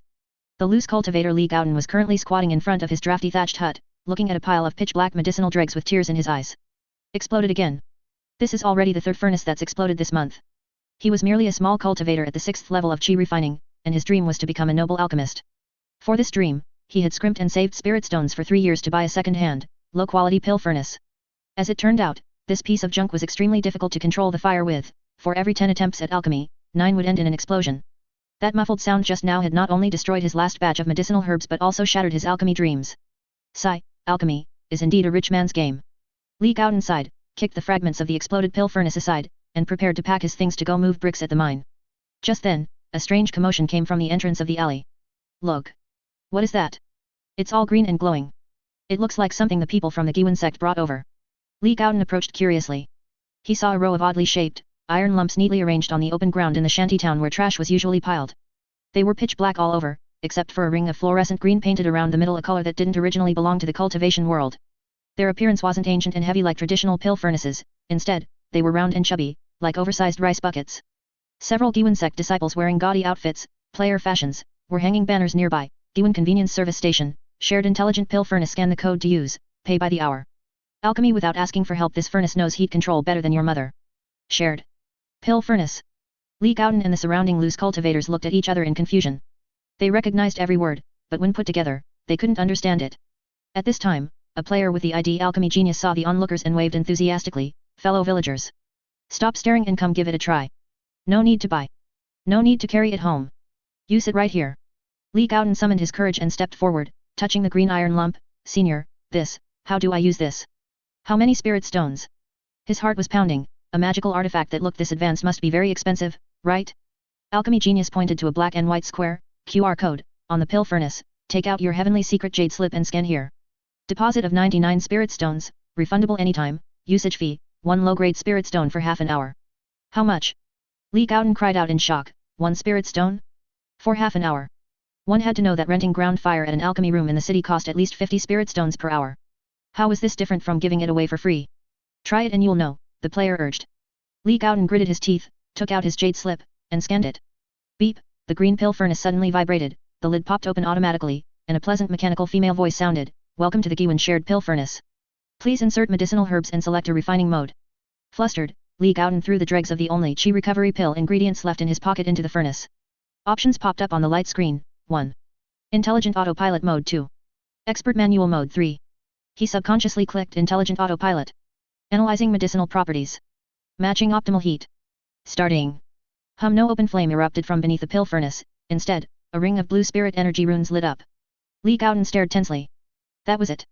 No need for hand seals? No need for fire control? 15 minutes later. Ding, refining complete. Please take your pills, and remember to leave a good review, dear. The lid popped open. A rich medicinal fragrance wafted out. Li Gaodan's hand trembled as he reached in and took out 5 round, plump, top-grade chi recovery pills with pill veins. Top grade. Li Gaodan fell to his knees with a thud. He had practiced for 3 years and struggled to even refine a low-grade pill, yet this furnace just hummed twice and produced top-grade ones? A miracle, this is a miracle. Seeing this scene, the eyes of the surrounding loose cultivators instantly turned red. Move aside. Let me scan. I was here first. I have spirit stones. I'm not moving bricks anymore. I want to refine pills. I want to get rich. In an instant, the originally quiet open space turned into a bustling market. Countless loose cultivators held up their jade slips, scrambling to grab those dozens of green furnaces. However, just as Li Gaodan was moved to tears, feeling that he was finally about to rise in the Dao of alchemy, he suddenly smelled a strange scent. It wasn't medicinal fragrance. It was spicy. And the smell of mutton? He turned his head to look. In the furthest corner, a few players were sitting around a shared pill furnace. The lid of the pill furnace was wide open, the spirit water inside was bubbling, and red chilies, peppercorns, and sliced mutton were floating on top. Brothers, turn up the heat. The tripe is going to get tough. This shared pill furnace is really easy to use, the temperature control is precise, it's absolutely perfect for hot pot. Hey, throw that rejuvenation grass into Blanchett, it's good for blood replenishment. A player was holding chopsticks, cooking mutton inside that divine artifact of alchemy that claimed to know heat control better than your mother. Li Gaodan. The surrounding loose cultivators. His Dao heart shattered. Was this the legendary immortal magical artifact? Why was it a fate-changing divine artifact in their hands, but in the hands of these people, it became a rice bucket. At this time, on the public channel of the Heavenly Secret Jade Slips, an official announcement was urgently pinned to the top. BY A Sect emergency notice: it is strictly forbidden to use shared pill furnaces to cook hot pot, river snail rice noodles, stinky tofu, and other pungent foods. Violators will have their deposits confiscated and be blacklisted from the credit system. Note, the Artifact Refining Hall is currently developing a dedicated shared spirit energy hot pot. Disciples, please do not use production tools for mukbangs. BY A Sect, Command Center. Zhang Chen looked at the data jumping crazily on the backend. In just half a day, the usage rate of the 5,000 shared pill furnaces deployed around Tianlan City was as high as 100%. The spirit stones in the deposit pool had exceeded 500,000, and the rental revenue was increasing every second. Sect Master, this model is too terrifying. Song Jian, the current chief financial officer, looked at the report, the admiration in his eyes almost overflowing. These loose cultivators are even starting to form queues voluntarily just to grab a furnace. And because these furnaces are so easy to use, the consumption of medicinal herbs has surged, doubling our medicinal field business as well. This is just the beginning. Zhang Chen stood by the window, watching the occasional crooked streaks of light flashing across the distant sky. That was the players testing the next new product. The problem of traveling on the ground is solved, it's time to arrange things for the sky. The corners of Zhang Chen's mouth curled slightly. Those low-level cultivators who can't afford a flying sword and have to run until their legs break using Godspeed talismans every time they go out must also long for the feeling of flying, right? Send orders to the Artifact Refining Hall. Take that batch of low-end flying swords painted in the minion color scheme and release them all. I've already thought of the name Diddy Sword Kiting. Chapter 235, Shared Flying Swords? An aerial traffic jam. Tianlan City, early morning. In the past, the mornings in Tianlan City were quiet and solemn. Occasionally, a few streaks of light would flash across the sky. Those were seniors at the Foundation establishment stage or above, or spirit boats from major sects on patrol, accompanied by an awe-inspiring sound of breaking through the air. But today, before dawn, the cultivators throughout the city were awakened by a strange buzzing sound. Strange, is a swarm of Yao beasts passing through. An old cultivator who was currently performing breathing exercises pushed open his window and looked up at the sky. The next second, the teacup in his hand fell to the ground with a clack, shattering into pieces. In the once empty sky, countless, poop yellow flying swords floated densely. Unlike traditional flying swords that glowed with radiance and exuded a chilling aura, these looked round and stubby, with a prominent black logo printed on the blade Gwyn Travel. If one didn't look closely, they would think a swarm of giant hornets was dancing wildly in the sky. On the ground, at a BY Sect deployment point, Zhao Si, a minor loose cultivator at the third level of the Qi refinement stage, was excitedly circling a row of shared flying swords. According to the iron laws of the cultivation world, only those who had reached the Foundation establishment stage and developed divine sense could control a sword to fly. Want to take to the skies during the Qi refinement stage? Unless you had a father at the Golden Core stage to take you, you could only run until your legs broke on the ground with Godspeed talismans. But today, this iron law was broken. Really no need for divine sense? You can fly even at the first level of chi refining. Zhao Si asked the nearby ground promotion staff, player, with a tremble. The player, Ghost Fire Youth, chewed gum with an impatient look. You've asked 800 times. These flying swords have built-in auto-balance formations and spirit energy gyroscopes. As long as you're a living person, you can fly just by standing on it. Scan the code. Scan it quickly. Zhao Si swallowed hard, took out a jade slip, and scanned the QR code on the sword hilt. Beep. Welcome to Giwan Shared Flying Swords. Starting price, 5 spirit stones for 10 li. Each additional li is 1 spirit stone. Please stand firm and hold on tight. The voice navigation assistant Lin Wainer is at your service. Fairy Wainer is navigating for me. Zhao Si felt weak in the knees. He carefully stepped onto the flying sword. He had expected it to be difficult to control, but unexpectedly, a suction force came from beneath his feet, firmly fixing him to the blade. Take off. With a thought, he stepped on the sensor pedal at the tip of the sword, whoosh. The flying sword emitted a stream of light blue air, carrying him soaring into the sky. Woohoo! I'm flying. I'm controlling a sword. Zhao Si looked at the houses getting smaller below and felt the wild wind on his face, shouting in excitement. At this moment, he felt like a sword immortal reborn, the child of destiny. However, when he rose to a height of 100 meters, he was dumbstruck. Because there were thousands of other sword immortals with the same idea. 1,000 meters above Tianlan City. This was originally the exclusive airway for Foundation establishment stage cultivators. But now, it had turned into a wet market. Hey, hey, hey. Make way in front. New driver on the road, I can't brake. Collision. Collision. Are you blind? Didn't you see me using my turn signal, the sword blade flashing? Bro, why is your flying sword emitting black smoke? Don't even mention it. I scanned a faulty one, and now I have to push it along. Countless little yellow swords skirt about in the air like headless flies. These loose cultivators at the chi refinement stage had never even ridden a horse before, suddenly letting them take to the skies made them so excited they lost their bearings. Some drew S-shapes in the air, some flew backward, and others flew side by side chatting, completely ignoring the honking behind them. Just then, a majestic streak of light galloped from afar. It was a luxurious spirit boat with carved beams and painted rafters. On the bow stood an old man in purple robes, the Grand Elder of the Entire Sect, with the cultivation level of the late Golden Core stage. Humph, what manner of prodigy dares to block my path? The Grand Elder frowned as he looked at the dense mass of yellow flying swords ahead. When he traveled usually, who would dare approach within 100 meters? Everyone would respectfully make way. Out of the way. The Grand Elder's spiritual power erupted as he let out an angry roar. The sound waves rolled out, making the surrounding little yellow swords tremble in fear. Normally, the loose cultivators would have fled in terror. But today was different. Today, they were paying customers. What are you shouting for? A fat loose cultivator who was flying turned back and cursed, is this road owned by your family? I paid for this. The starting price was 5 spirit stones. Exactly. So what if you have a spirit boat? Believe it or not, hundreds of us will ram into you. The Grand Elder's beard shook with rage, a bunch of ants. This is absolute rebellion. He was just about to teach these arrogant fools a lesson. Suddenly, a young man racing his flying sword ahead slammed on the brakes to avoid a passing wild goose. Screech. The ear-piercing sound of braking rang out. But Zhao Si, the novice, behind him had no idea where the brakes were. Get out of the way. I can't stop. Zhao Si screamed as he and his sword, like a yellow cannonball, crashed straight into the Grand Elder's spirit boat. The Grand Elder sneered, and his protective spiritual light activated, seeking death. A mere chi refinement stage crashing in would result in being smashed to pieces. However, at the moment of impact, the little yellow sword under Zhao Si's feet suddenly emitted a mechanical alarm, collision detected. Airbag deployed. Bang. A giant, soft white airbag instantly wrapped Zhao Si into a ball. This ball, carrying immense kinetic energy, hit the Grand Elder's protective light with a tuan. Damage, 0. Insult level, extreme. The Grand Elder was jolted by the counterforce and nearly fell off the spirit boat.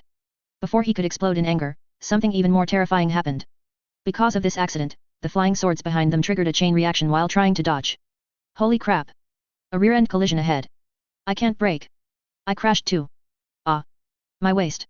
Bang, bang, bang, bang. A series of muffled thuds. Dozens of white airbag balls popped out, surrounding the Grand Elder's spirit boat like dumplings, squeezing it so tightly that not even water could pass. The Grand Elder looked at the circle of airbag ball loose cultivators winking at him, and his entire body went numb.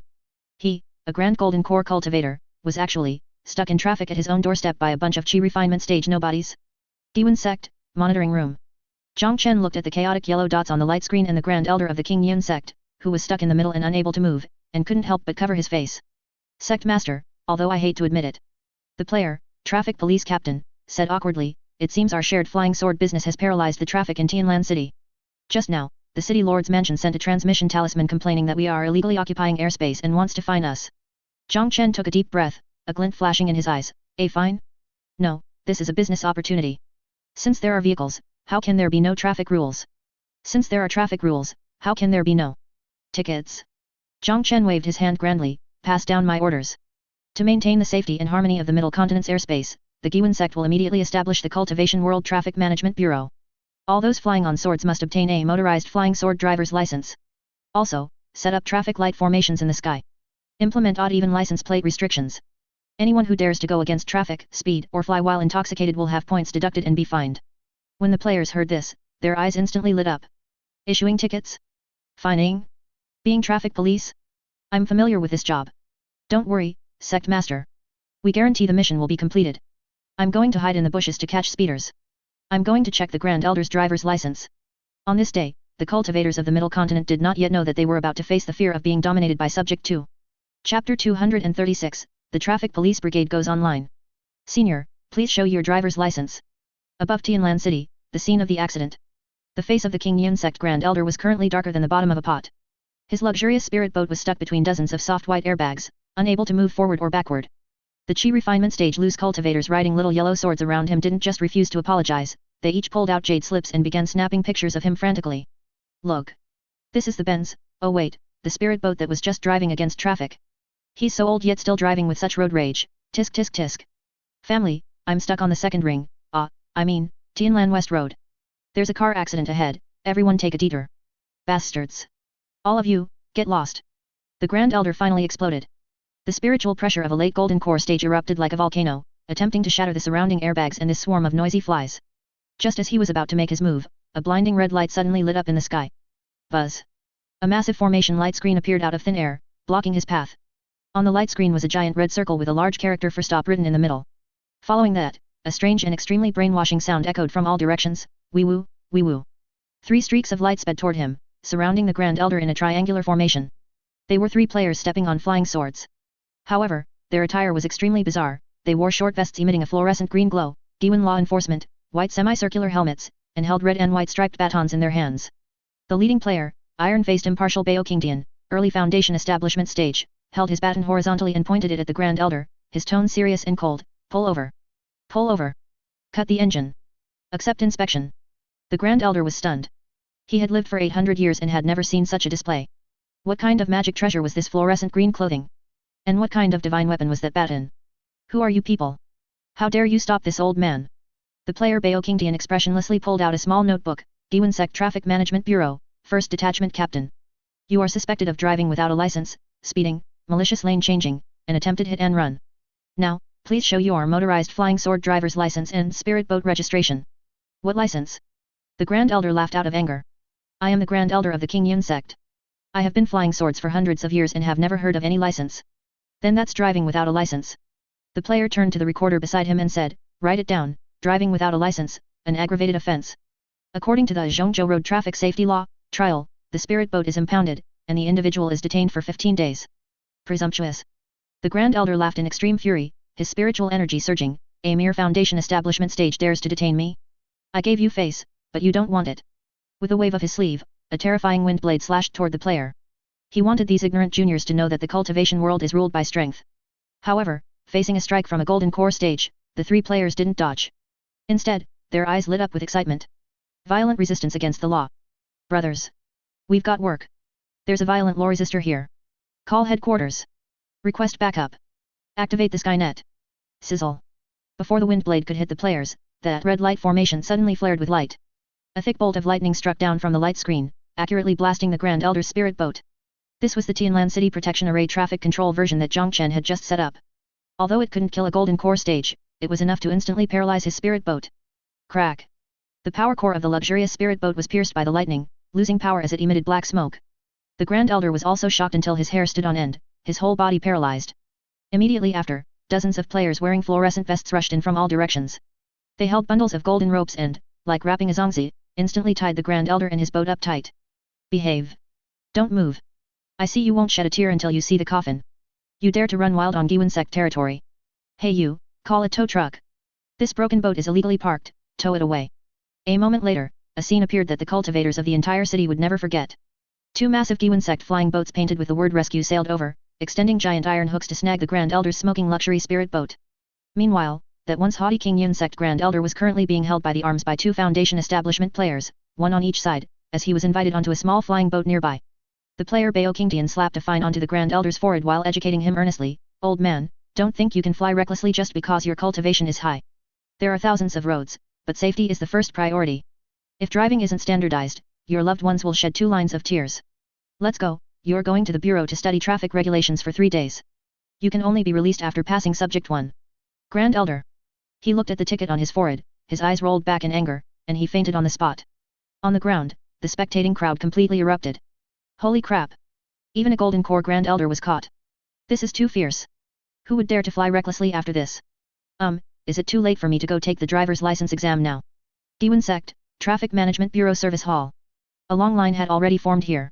The loose cultivators who had originally looked down on taking a driver's license exam were now as obedient as quails after seeing the miserable state of the Grand Elder being towed away, honestly lining up to register. Next. Name. Li Gaodan. What vehicle type are you applying for? C1, oh no, flying sword. The player in charge of registration, driving school instructor, tossed him a thick book, "Go memorize subject 1, flying sword theory first." Especially this question, when encountering a red light, should the flying sword hover within the stop line or accelerate through it? If you get one wrong, you retake the test. Li Gaodan held the book as if it were a precious treasure. Although it was a bit troublesome, he felt strangely at ease.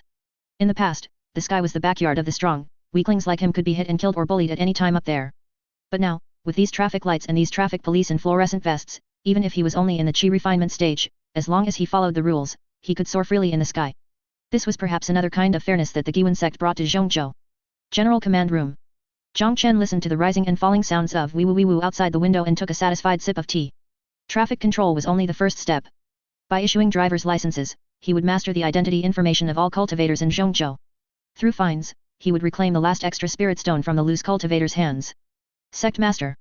Song Jian walked in holding an urgent report, his face filled with uncontrollable excitement. While the income from traffic fines is considerable, compared to this, it's just a drop in the bucket. The big project you asked me to prepare, the blind boxes, they're ready. The first batch of 1 million boxes was just put on the shelves and was completely snatched up. Zhang Chen put down his teacup, a smile curling at the corner of his mouth. "Oh.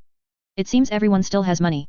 Then let them experience what it means to say, metaphysics can't save the unlucky, and pay to win can't change your fate."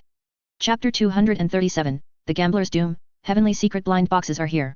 Tianlan City, Diwan Sect Flagship Store Plaza. Although it was already late night, the plaza was brightly lit and bustling with people. Tens of thousands of cultivators surrounded the flagship store, making it 10 times crazier than when the 10,000 Treasures Pavilion first opened.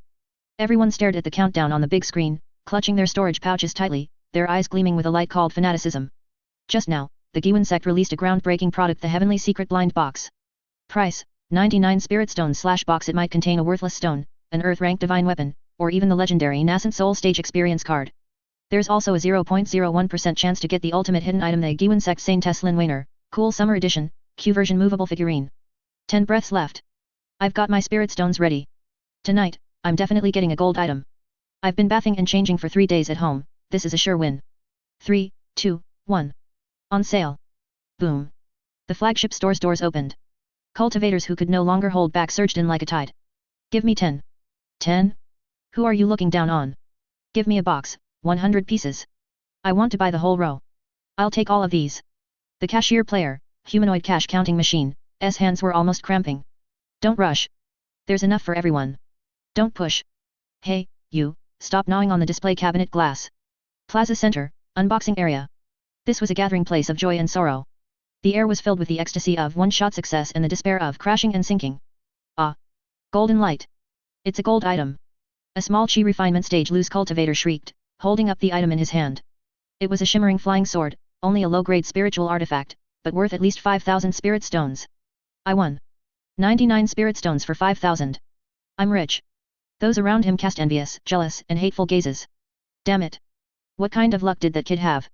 I don't believe my luck is worse than his. Boss, another 5 boxes. However, more people faced a cruel reality. What the hell is this? A Foundation establishment cultivator looked at a brick in his hand, on which several mocking words were carved. Thank you for your patronage. I spent 100 spirit stones just to buy a brick. The person next to him comforted him, fellow deist, be content. Look what I got. The person opened his hand, and in it was a smelly sock. Item description, original flavor battle boot liner, full of manliness. Ugh. The Foundation establishment cultivator almost vomited, How much trash did the Giwan sect stuff into this blind box pool? Although trash was everywhere, as long as someone occasionally shouted I got a good one, the people around would continue to shell out money as if injected with stimulants. This was the gambler's mentality, the next one, it must be the next one. VIP zone. This area had been cleared by a group of black-clad bodyguards. In the center of the venue sat a young man in golden silk and jade robes, his face full of arrogance. Wang Teng, the #1 tycoon of Central State. As Lin Weiner's top fan, the biggest benefactor on the leaderboard, Wang Teng was determined to get that hidden edition figurine. Young master, the spirit stones are ready. The butler pointed to the mountain of spirit stone boxes behind him, a total of 10 million spirit stones, which drained all the liquid funds of Tianlan City. Wang Teng sneered, opened his heavenly secret jade slip, and started a server-wide live broadcast. Folks, tonight isn't for anything else. It's just to give Fairy Weiner a home in this world. Open them for me. Crack. Crack. Wang Teng's hands moved so fast they left after images, tearing open blind boxes one after another. Thank you for your patronage. Thank you for your patronage. Congratulations on obtaining low-grade chi recovery pill. Congratulations on obtaining unknown Yao beast's feces. He opened 1,000 in a row. All were blue sky and white clouds, he didn't even see a hint of purple light. Wang Teng's expression faltered a bit. Bad luck? Change the batch. Throw these away. Another 1,000. Still all trash. 5,000. 10,000. 50,000.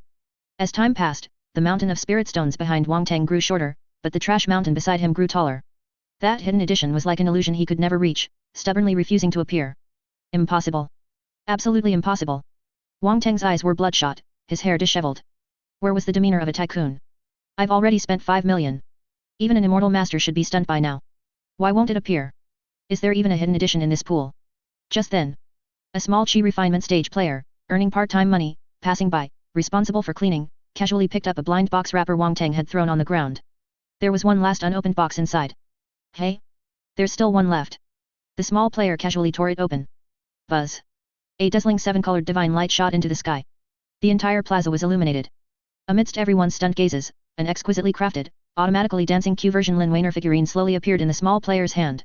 Server-wide announcement, congratulations to player Little Zhang who picks up scraps for obtaining the server's first Supreme Hidden Edition. Dead silence. The entire venue was utterly silent. Wang Teng looked at the figurine dancing in the small player's hand, then at his own floor covered with thank you for your patronage. Pfft.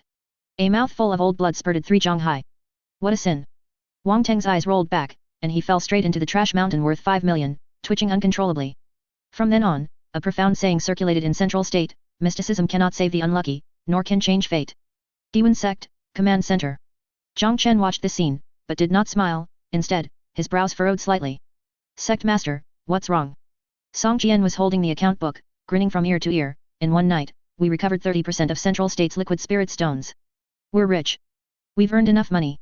Zhang Chen pointed to the inventory warning in the backend, but, we're out of materials. To produce these 1 million blind boxes, the Giwan sect consumed all the accumulated low-grade materials in its warehouse. That brick, that smelly sock, though worthless, their outer packaging was a real consumable. The artifact refining hall just reported that black iron and mithril, used for making blind box shells, are completely out of stock. Zhang Chen sighed, shared flying swords need metal, shared pill furnaces need metal, and blind boxes also need metal. The surface minerals of Central State have been completely dug out by us. Song Jian was stunned. What should we do then? Buy from other states. Too slow, and too expensive. Zhang Chen stood up, his gaze seeming to penetrate the floor and look towards the deep underground. Since the surface is depleted, we'll dig deeper. It is rumored that ancient ore veins are buried deep beneath Central State. Issue the mission. Zhang Chen waved his hand, and a blood-red S-rank mission icon appeared on the light screen.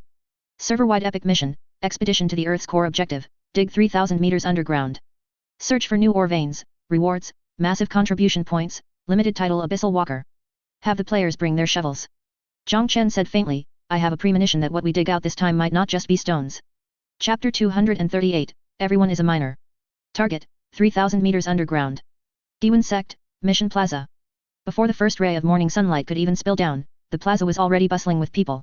Last night's blind box night had bankrupted countless people, but it had also ignited the desires of even more. Didn't pull a hidden edition? No problem. As long as I have money, I can keep pulling. But the problem was they were out of money. Not only were the loose cultivators broke, but even the contribution points in the Giwan Sect's mission reward pool were almost completely handed out. Right then, the massive mission light screen suddenly refreshed, and a line of bold, blood-red characters caught everyone's eye. Server-wide epic mission, Earth Core Expedition mission background, surface resources are depleted. For the development of the sect, and for more blind boxes, we need to march underground, objective, dig downwards. Search for deep layer ore veins, rewards, For every ton of unknown metal or rare ore turned in, reward 100 contribution points plus blind box fragment x1. Note, collect 10 fragments to exchange for 1 heavenly secret blind box. Holy crap! Blind box fragments. Just by mining, I can pull blind boxes for free? There's such a good deal. Brothers. Stop sleeping. Get up and work. In an instant, the players went crazy. Alchemy, meditation, everything was tossed to the back of their minds. Now, there were only 2 words in their eyes: mining. Outside Tianlan City, the wasteland. This was originally a barren land where birds didn't even poop, but at this moment, it had turned into the busiest construction site in all of Central Province. Tens of thousands of players, carrying all sorts of tools, covered the earth like a swarm of locusts. 80. 80. 80. The player Big Hammer Bro swung a refined iron sledgehammer weighing several hundred pounds, smashing a deep hole into the ground with every strike. Too slow. How long is it going to take at this rate? Nearby, the artifact refining sect player Manuel Gang looked on with disdain. He patted the strange-looking, massive machine beside him. It was a boiler modified from a discarded pill furnace, connected to a giant spiral drill bit, with several steaming airbags hanging off the back. Watch me. Steam Spiritual Energy Earth Drill Number 1, activate. Manuel Gang stuffed several low-grade spirit stones into the furnace and pulled the lever. Rumble. Black smoke billowed as the drill bit spun frantically. Tut tut tut tut. Accompanied by violent vibrations, the machine sliced into the ground like a knife through tofu. Soil flew everywhere as it moved at an astonishing speed. Holy crap! This is also cultivation. The surrounding loose cultivators holding pickaxes were stunned. Technology changes destiny. Boss, please take me with you. I'll be your co-pilot and shovel the coal. It wasn't just the mechanical stream. On the other side, the talisman faction players led by Explosion Art were planting fixed-point detonation talismans in the ground. 3, 2, 1. Boom. Bang.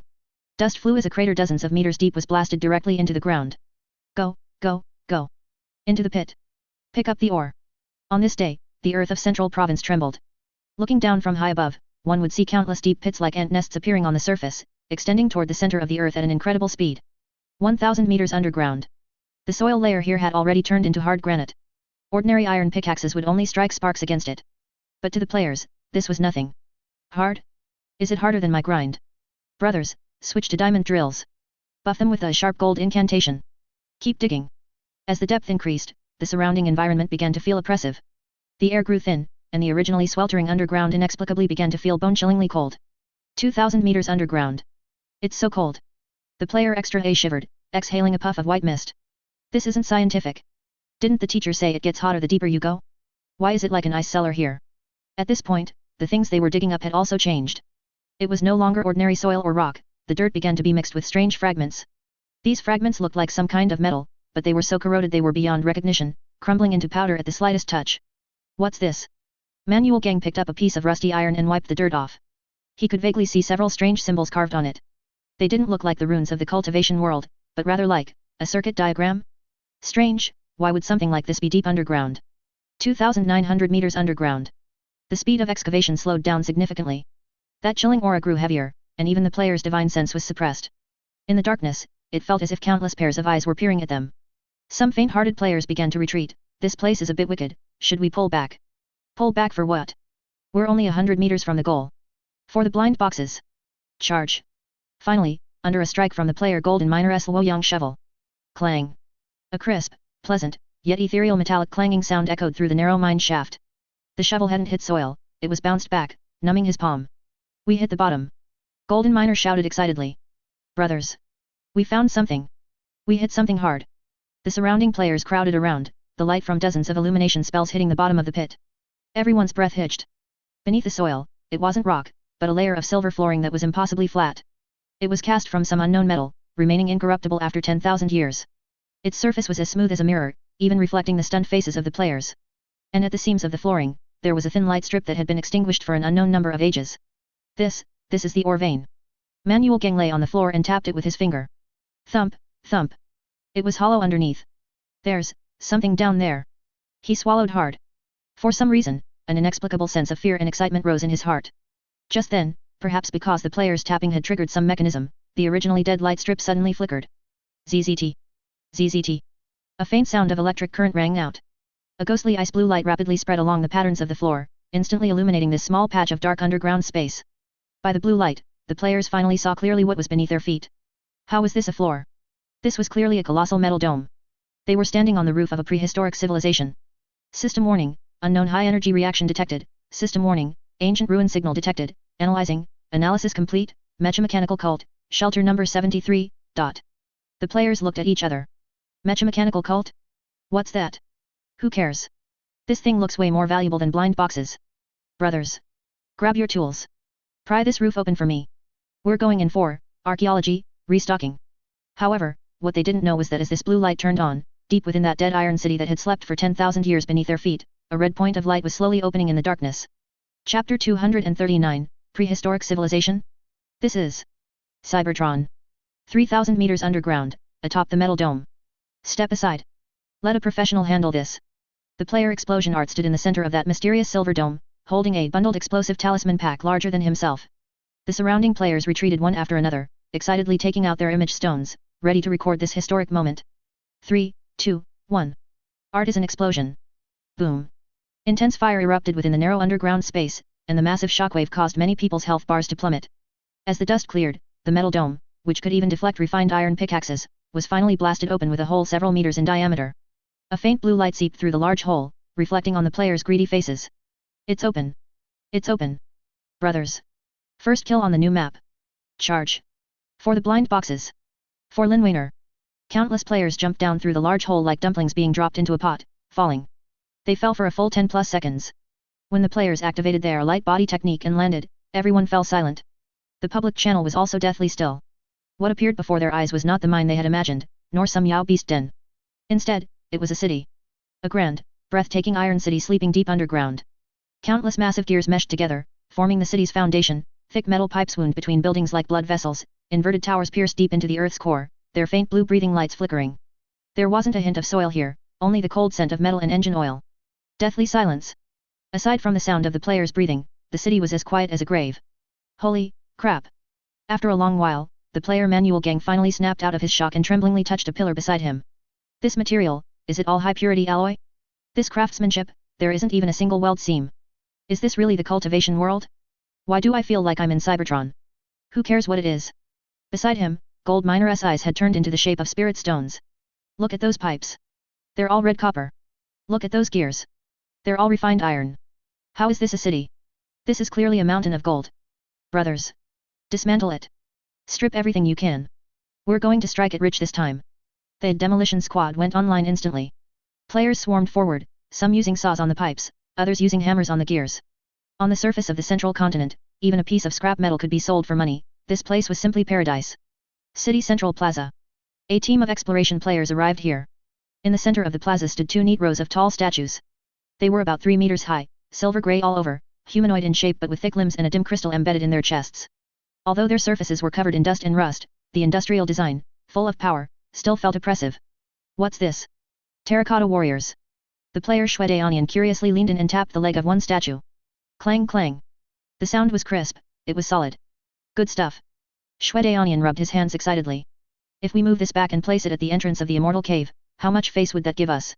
It's way more majestic than stone lions. Come on, give me a hand. Let's carry it away. Several players gathered around, some grabbing the legs, others shouldering the weight, attempting to topple the sleeping mechanical giant. 1, 2, 3, lift. It didn't budge an inch. This thing was ridiculously heavy, as if it were one with the ground. Damn, it's quite heavy. Shwedaonian cursed as he pulled out a wrench, magical artifact. Since we can't move it, I'll just dismantle you. I think these eyeballs look good, like they're made of rubies. As he spoke, he climbed onto the statue's shoulder and reached his wrench toward its tightly closed eyes. The moment the wrench touched the statue's eyelid. Kika. An extremely faint yet clearly audible mechanical clicking sound echoed across the deathly silent plaza. Hey? What was that sound? Shwedaonian was stunned for a moment. The next second, the statue beneath his feet suddenly vibrated.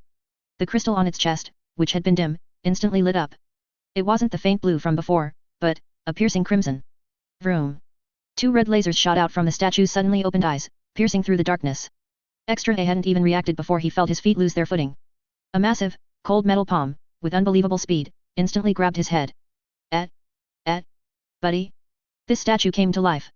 Shwedaonian kicked his legs in midair, not yet realizing the severity of the situation. Quick. Take a screenshot. I want to post it on the forum. Zzz. The mechanical giant slowly turned its head, its emotionless red electronic eyes staring intently at the ant in its hand. A raspy, electronic synthesized voice, sounding like metal grinding, emerged from its throat. Warning. Detected, Organic biological intrusion, determined as, hostile target executing protocol, eradicate. Bang. Before the players could react, the mechanical giant's palm suddenly exerted force. Like crushing a tomato, Extra A's head exploded instantly, turning into a beam of white light as he returned to the fountain to respawn. The entire area fell into a deathly silence. The remaining players stared blankly at the scene, their wrenches dropping to the ground. Insta-kill. This is a player at the Foundation establishment stage. An insta-kill at full health. Before they could even scream, ka.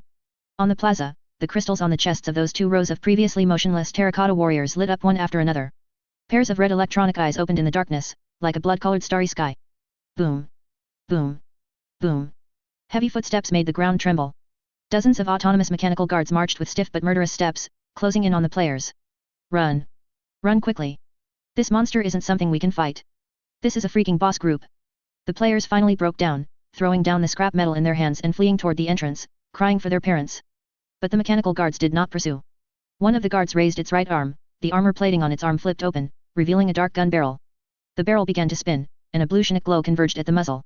Rat-tat-tat-tat-tat-tat. Blue bullets poured out like a rainstorm. Those weren't ordinary bullets, they were highly compressed blocks of spiritual power.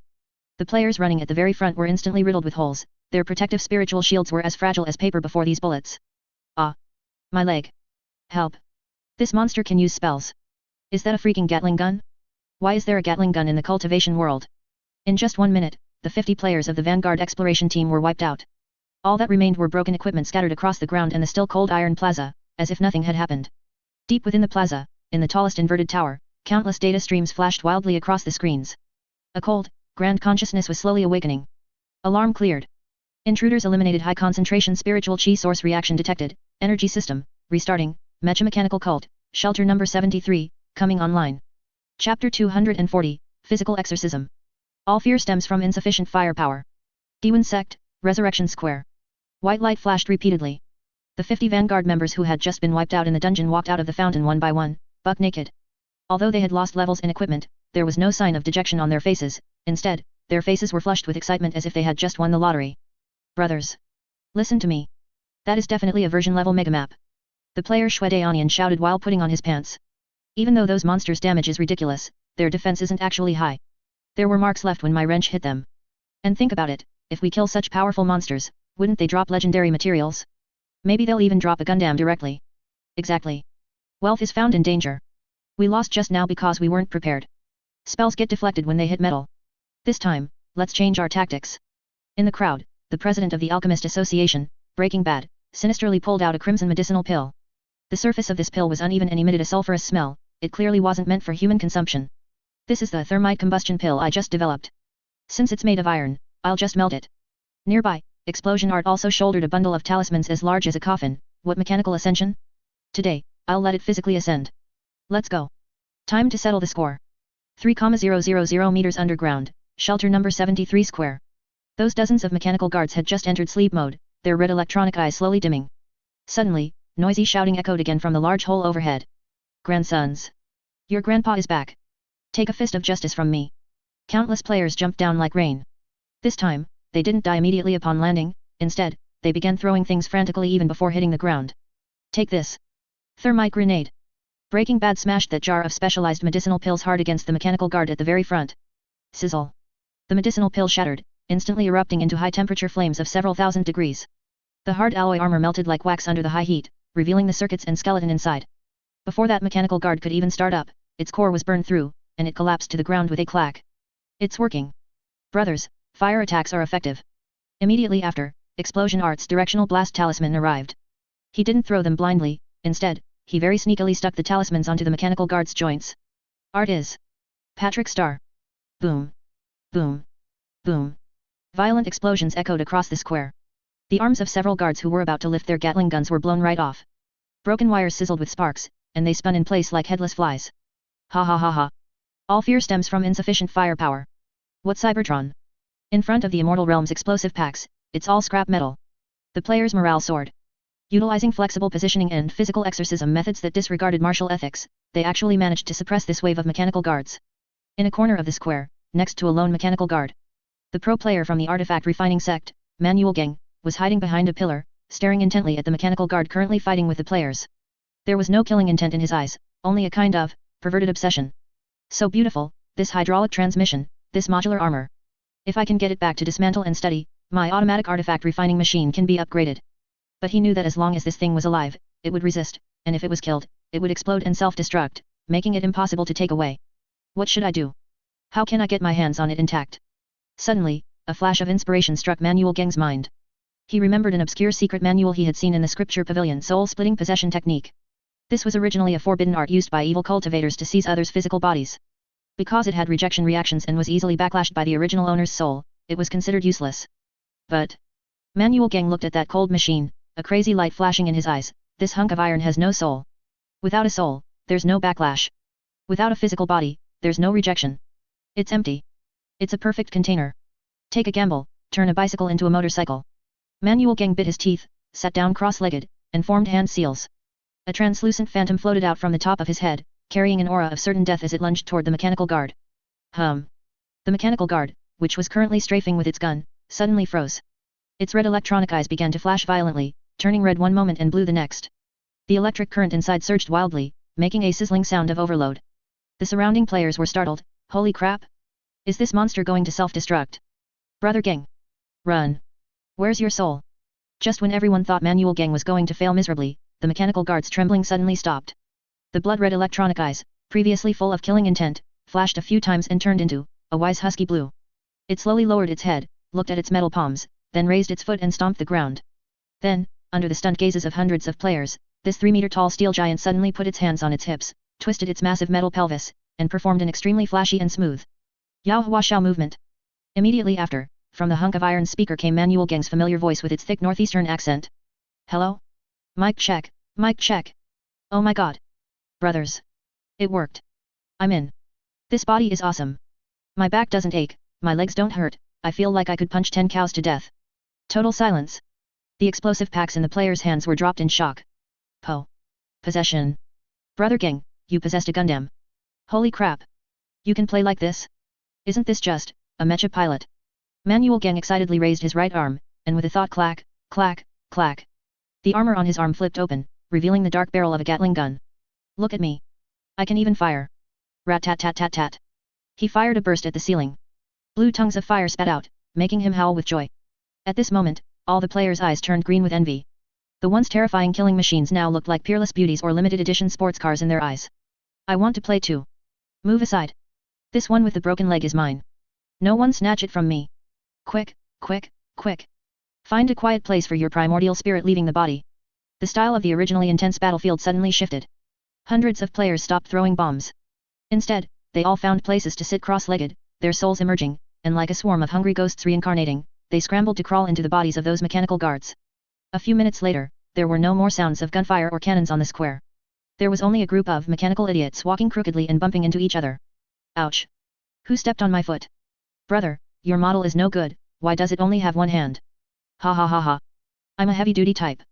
I have a cannon.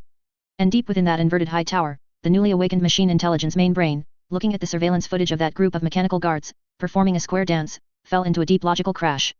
Warning. Logical error, hostile targets, assimilated, allies, cannot calculate result. CPU overheating. These cultivators have no martial ethics. This isn't an invasion, this is a virus. Chapter 241, Dug Through. The Underground Spiritual Chi Fountain. 3,000 meters underground, the core area of shelter number 73. Donkai Dasi. Donkai Dasi. Accompanied by the rhythmic sound of metal clashing, a team with a peculiar style was advancing along the wide alloy avenue. At the very front were dozens of mechanical guards walking wobbly.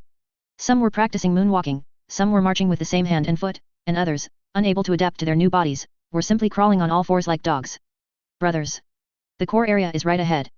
Manuel Geng, walking in the center position, raised his massive mechanical arm and pointed at the tallest inverted tower in the distance. I sensed it.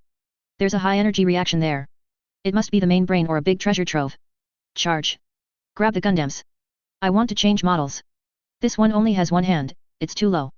Although their movements were comical, the combat power of this group of possession players was not to be underestimated. The automatic defense turrets they encountered along the way were violently dismantled by this group of insiders before they even had a chance to fire. This barrel is nice, dismantle it. Is this armor plate made of mithril? Pry it off. Wherever they passed, truly not a blade of grass was left, not even a screw, the core power furnace. When the players violently dismantled the final alloy gate, everyone was stunned. They had originally thought this place would be piled with spirit stone batteries or some high-tech reactor. But what appeared before their eyes was a strange scene where ancient times and technology were forcibly fused.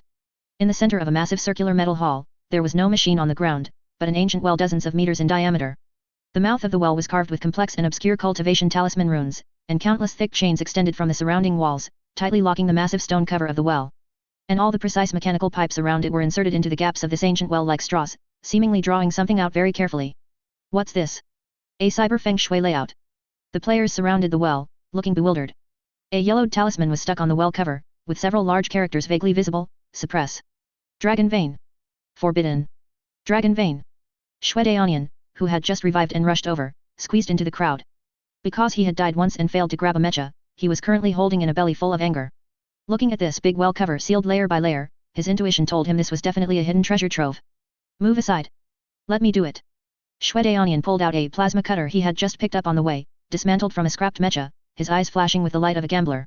There must be divine rank equipment pressed under here. Maybe it's Sun Wukong's golden cudgel. Hey! Don't move. Manual Gang just wanted to stop him. Those talisman runes look like a seal. What if a big boss is released? Too late. Shui Daonian's hand rose and the blade fell, directly cutting the talisman, and then he kicked the connection point of the chains hard. I don't care what boss it is, if it dares to show a health bar, I dare to kill it. Open, for me. Crack. The chains, which had lasted 10,000 years and were already decayed, snapped at the sound. Without the restraint, the thing under the well cover seemed like a furious dragon suppressed for countless ages, letting out a muffled low roar. Rumble. The entire underground city began to tremble violently. The well cover began to bounce up and down, and a blinding white light shot out from the gaps, illuminating the entire hall like broad daylight. Holy crap! Light pollution. Shui Daonian subconsciously covered his eyes. The next second. Bang! The several-ton stone well cover was blasted off like a cannonball, smashing hard into the ceiling and becoming embedded. Immediately following, a milky white pillar of light dozens of meters in diameter, accompanied by a deafening roar, erupted from the mouth of the well. It shot straight into the sky. That wasn't water. That was spiritual chi liquefied to the extreme. It was the origin dragon vein that had been slumbering under the central continent for 10,000 years. Splash! The spiritual chi fountain hit the dome and turned into a sky full of spiritual rain falling down. The spiritual chi concentration in the hall soared from thin to off the charts in just 1 second. Cough, cough, cough. What is this? So pungent. Why do I feel like my body is light as a feather? Wait. Look at my experience bar. A player pointed at his system panel in horror. The experience bar, which was originally crawling like a snail, was now skyrocketing at a speed visible to the naked eye. Plus 10,000. Plus 50,000. Plus 100,000. Is this freaking spiritual chi? Manual Gang took a deep breath, feeling a warm current instantly spread through his entire body. Even the mecha he possessed emitted a joyful hum under the nourishment of this spiritual chi. This is a spiritual chi sauna. No, this is an experience fountain. A server-wide announcement followed, with golden fonts and shocking special effects flooding the retinas of all players. Major server-wide version event, Dragon Vein Unsealed. Congratulations to player Shui Daonian for breaking the shackles of the severance of heaven and earth. Central Continent's spiritual chi recovery has begun. Current environmental spiritual chi concentration increased by 1000%. Obtain server-wide buff, Heavenly Dao Empowerment, cultivation speed plus 20 times, breakthrough probability plus 100%, duration 72 hours. Before the players could scream, a red announcement followed, completely igniting the entire server. Version update announcement, the limits of mortals have been broken. Rank cap unlocked. New cap, LV 120, Soul Transformation Stage. New realms Nascent Soul and Soul Transformation are now open. Players, please explore new gameplay such as Nascent Soul Soul Emergence and Heaven and Earth Dharma Idol on your own. Dead silence. Then came an explosive cheer, the sound even drowning out the roar of the spiritual chi fountain. Soul Transformation. Holy crap. It's opened directly to Soul Transformation. The developers have gone crazy. This time they're really not being human. 10 times experience. And we can break through to Soul Transformation? Then why the hell would we mine anymore? Quick. Meditate. Suck it dry. I want to become a god. The players who were still researching how to dismantle things all sat down cross-legged, even the mechas sat down clumsily. Even the culprit, Shui Daonian, didn't bother looking for equipment anymore and opened his mouth wide to suck frantically at the spiritual chi pillar. Bathing in this once in 10,000 years spiritual chi rainstorm, the auras on their bodies began to climb steadily. Foundation Establishment Perfection Golden Core Early Stage. Golden Core Early Stage Golden Core Middle Stage. Beside the mouth of the well, a golden light flashed on Shui Daonian, directly condensing a golden core phantom. Then the phantom shattered, and a miniature figure, the Nascent Soul prototype, appeared faintly in his danshin. I'm at the Nascent Soul stage? Just like that. Shui Daonian was so excited that tears filled his eyes. Is this the feeling of a luck king? I'm the first nascent soul powerhouse in the entire server. Diwen Sect, Forbidden Land in the back mountain. Zhang Chen, who was in seclusion, suddenly opened his eyes. He felt a vast, sea-like surge of spiritual chi coming from deep underground, instantly sweeping through the entire Diwen Sect and even spreading towards the entire central continent. Withered spiritual plants began to grow wildly, and dried up spiritual springs began to flow again. In the sky, auspicious clouds gathered, and purple chi came from the east for 30,000 miles. They dug it up. A sharp light flashed in Zhang Chen's eyes, and then he felt the bottleneck in his body, which had long been loose, shatter instantly under the impact of this massive spiritual chi. Boom! A terrifying pressure belonging to the void refinement stage rose from the back mountain of the Diwen Sect, stirring the wind and clouds. Zhang Chen stood up, his gaze seemingly piercing through the void realm, looking towards that unreachable upper realm. Since the spiritual chi has recovered, the shackles on the players have also been opened. Soul transformation stage. As long as they are given a little time, let alone soul transformation, even void refining can be piled up by this group of Fourth Calamity. However, Zhang Chen looked towards a certain direction deep underground, his eyes narrowing slightly. Although the recovery of spiritual chi is a good thing, that big guy who was sealed probably should be waking up too. It's been hungry for too long, and now that it smells the aroma of food, it's time to eat. Chapter 242, Universal Ascension. Golden cores are like dogs, nascent souls are everywhere. 12 hours had passed since the Dragon Pulse was unsealed.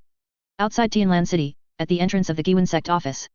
The morning mist had not yet dispersed, and Auntie Wang, the bun seller, set up her stall as usual. As an old neighbor of Tianlan City, she had seen much of the world and was familiar with the passing loose cultivators and sect disciples. But today, she felt as if she hadn't woken up yet. Boss, 10 meat buns, I want the spirit beast meat filling. A young Diwen Sect disciple walked over. Auntie Wang recognized him. This young man was called Hardcore Grinder. Yesterday, he was still at the 5th level of chi refining, and to save money for a flying sword, he would even haggle for a long time over a vegetable bun. But today, Auntie Wang almost dropped the steamer lid in shock.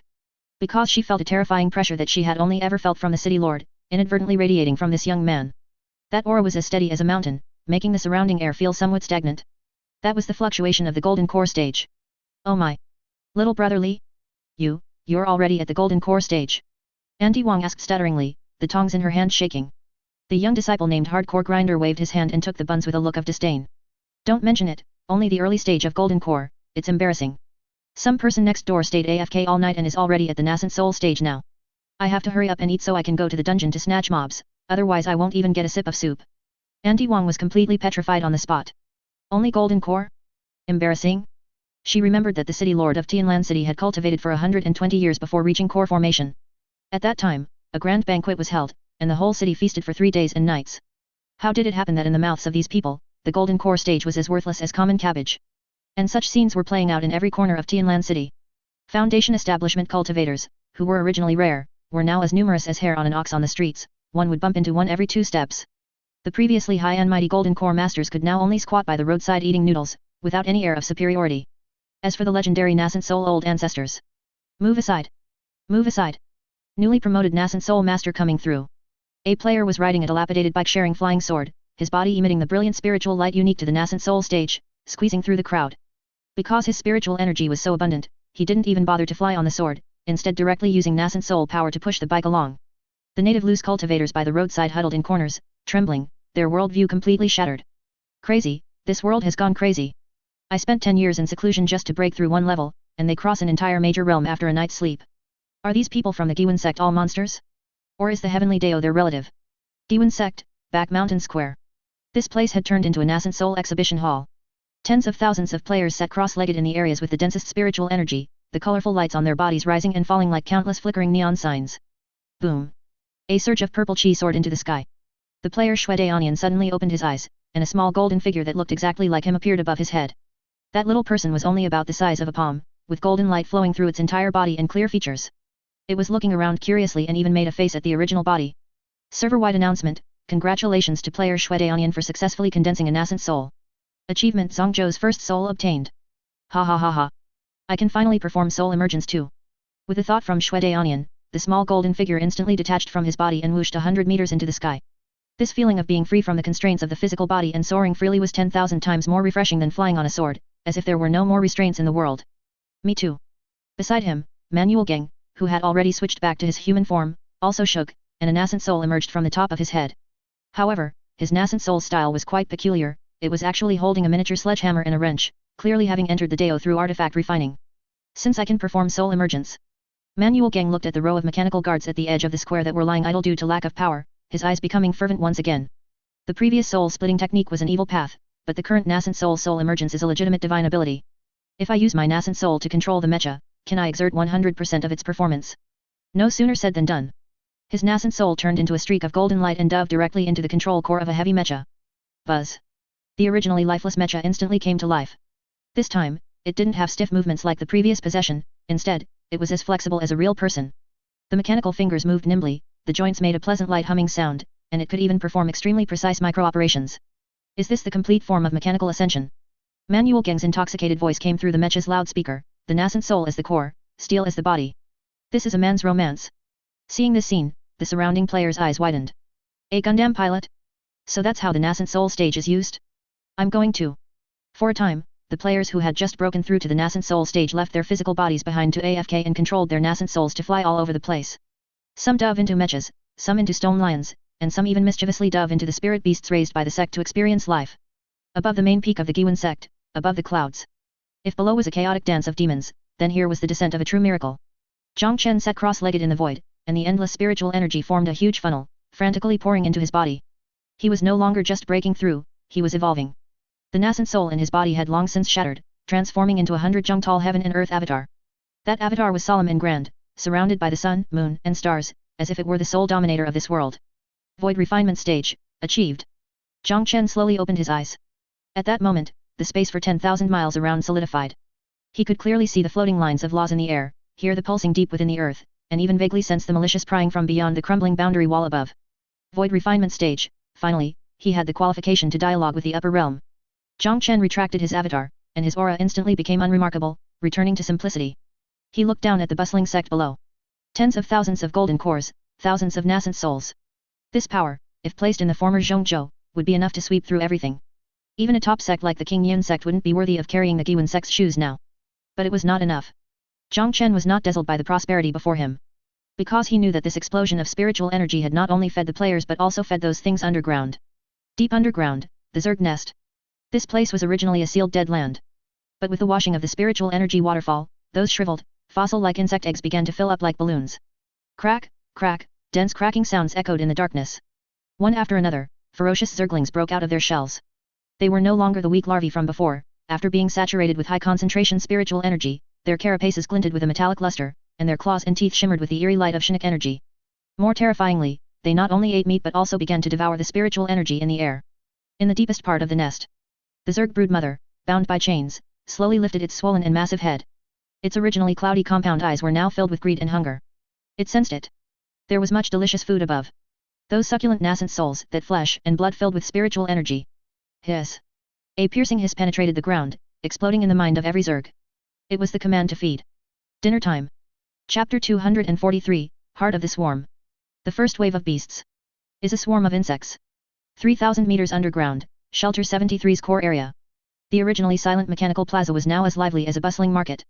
Thousands of players who had just broken through to the nascent soul stage were frolicking around, controlling various bodies. Some were flying mechs wildly in the sky, some were stuffing their nascent souls into roadside vending machines to spit out drinks frantically, and others were figuring out how to pry up the shelter's floorboards and take them away. Brothers. There's a big warehouse here. Full of rare metals. Player Shwedaonian was currently leading a group of his subordinates, frantically stocking up in a side hall at the edge of the plaza. As the first nascent soul in the entire server, he was incredibly arrogant now, walking with an air of importance. Just as he was about to move a massive titanium alloy steel plate into his storage pouch, the ground beneath his feet suddenly trembled slightly. An earthquake? Shwedaonian was stunned for a moment. Immediately after, a dense, teeth-grinding friction sound came from the dark passages in all directions. Rustle, rustle, rustle, rustle, rustle, rustle.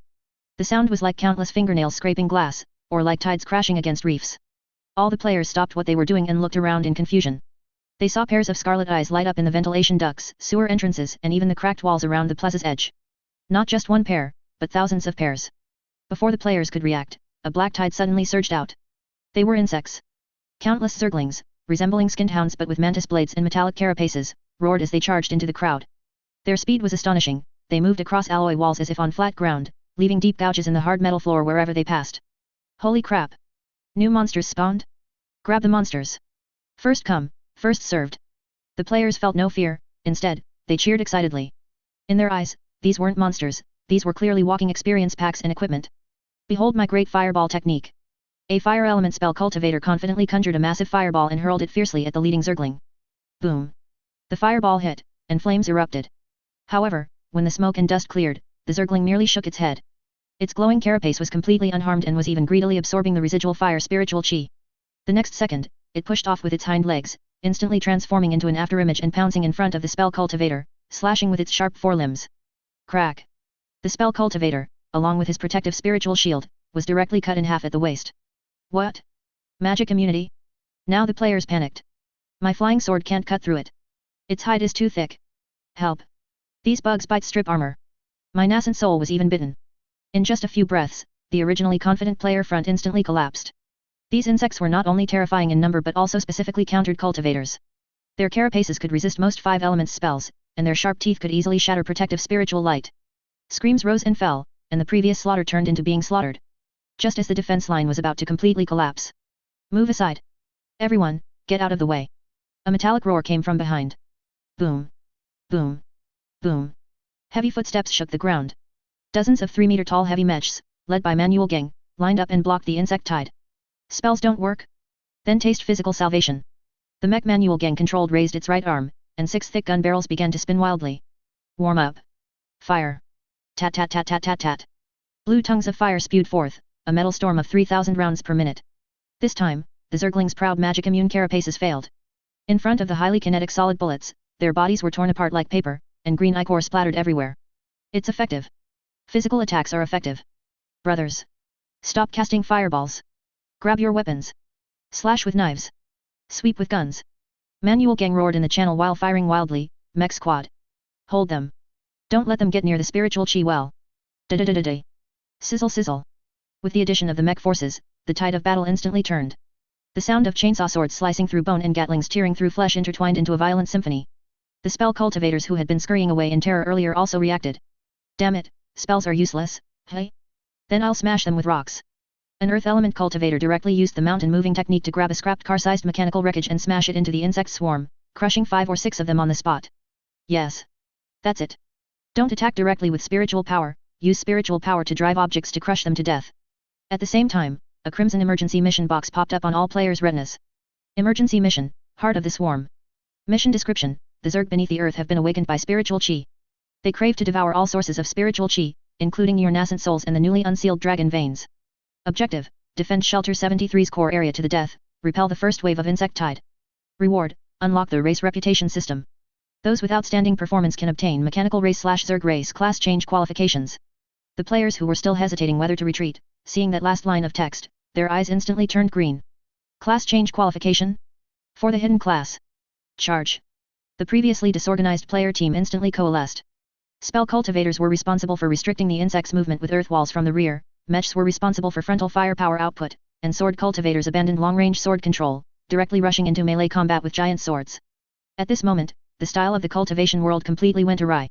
It was no longer elegant immortal spell clashes, but a meat grinder of steel and flesh. And behind the insect tide, the enormous broodmother saw the scene through its psychic link. Its simple intelligence couldn't comprehend why these seemingly fragile food sources, when facing death, not only didn't flee but became even more frantic and excited. Hiss. It shrieked again.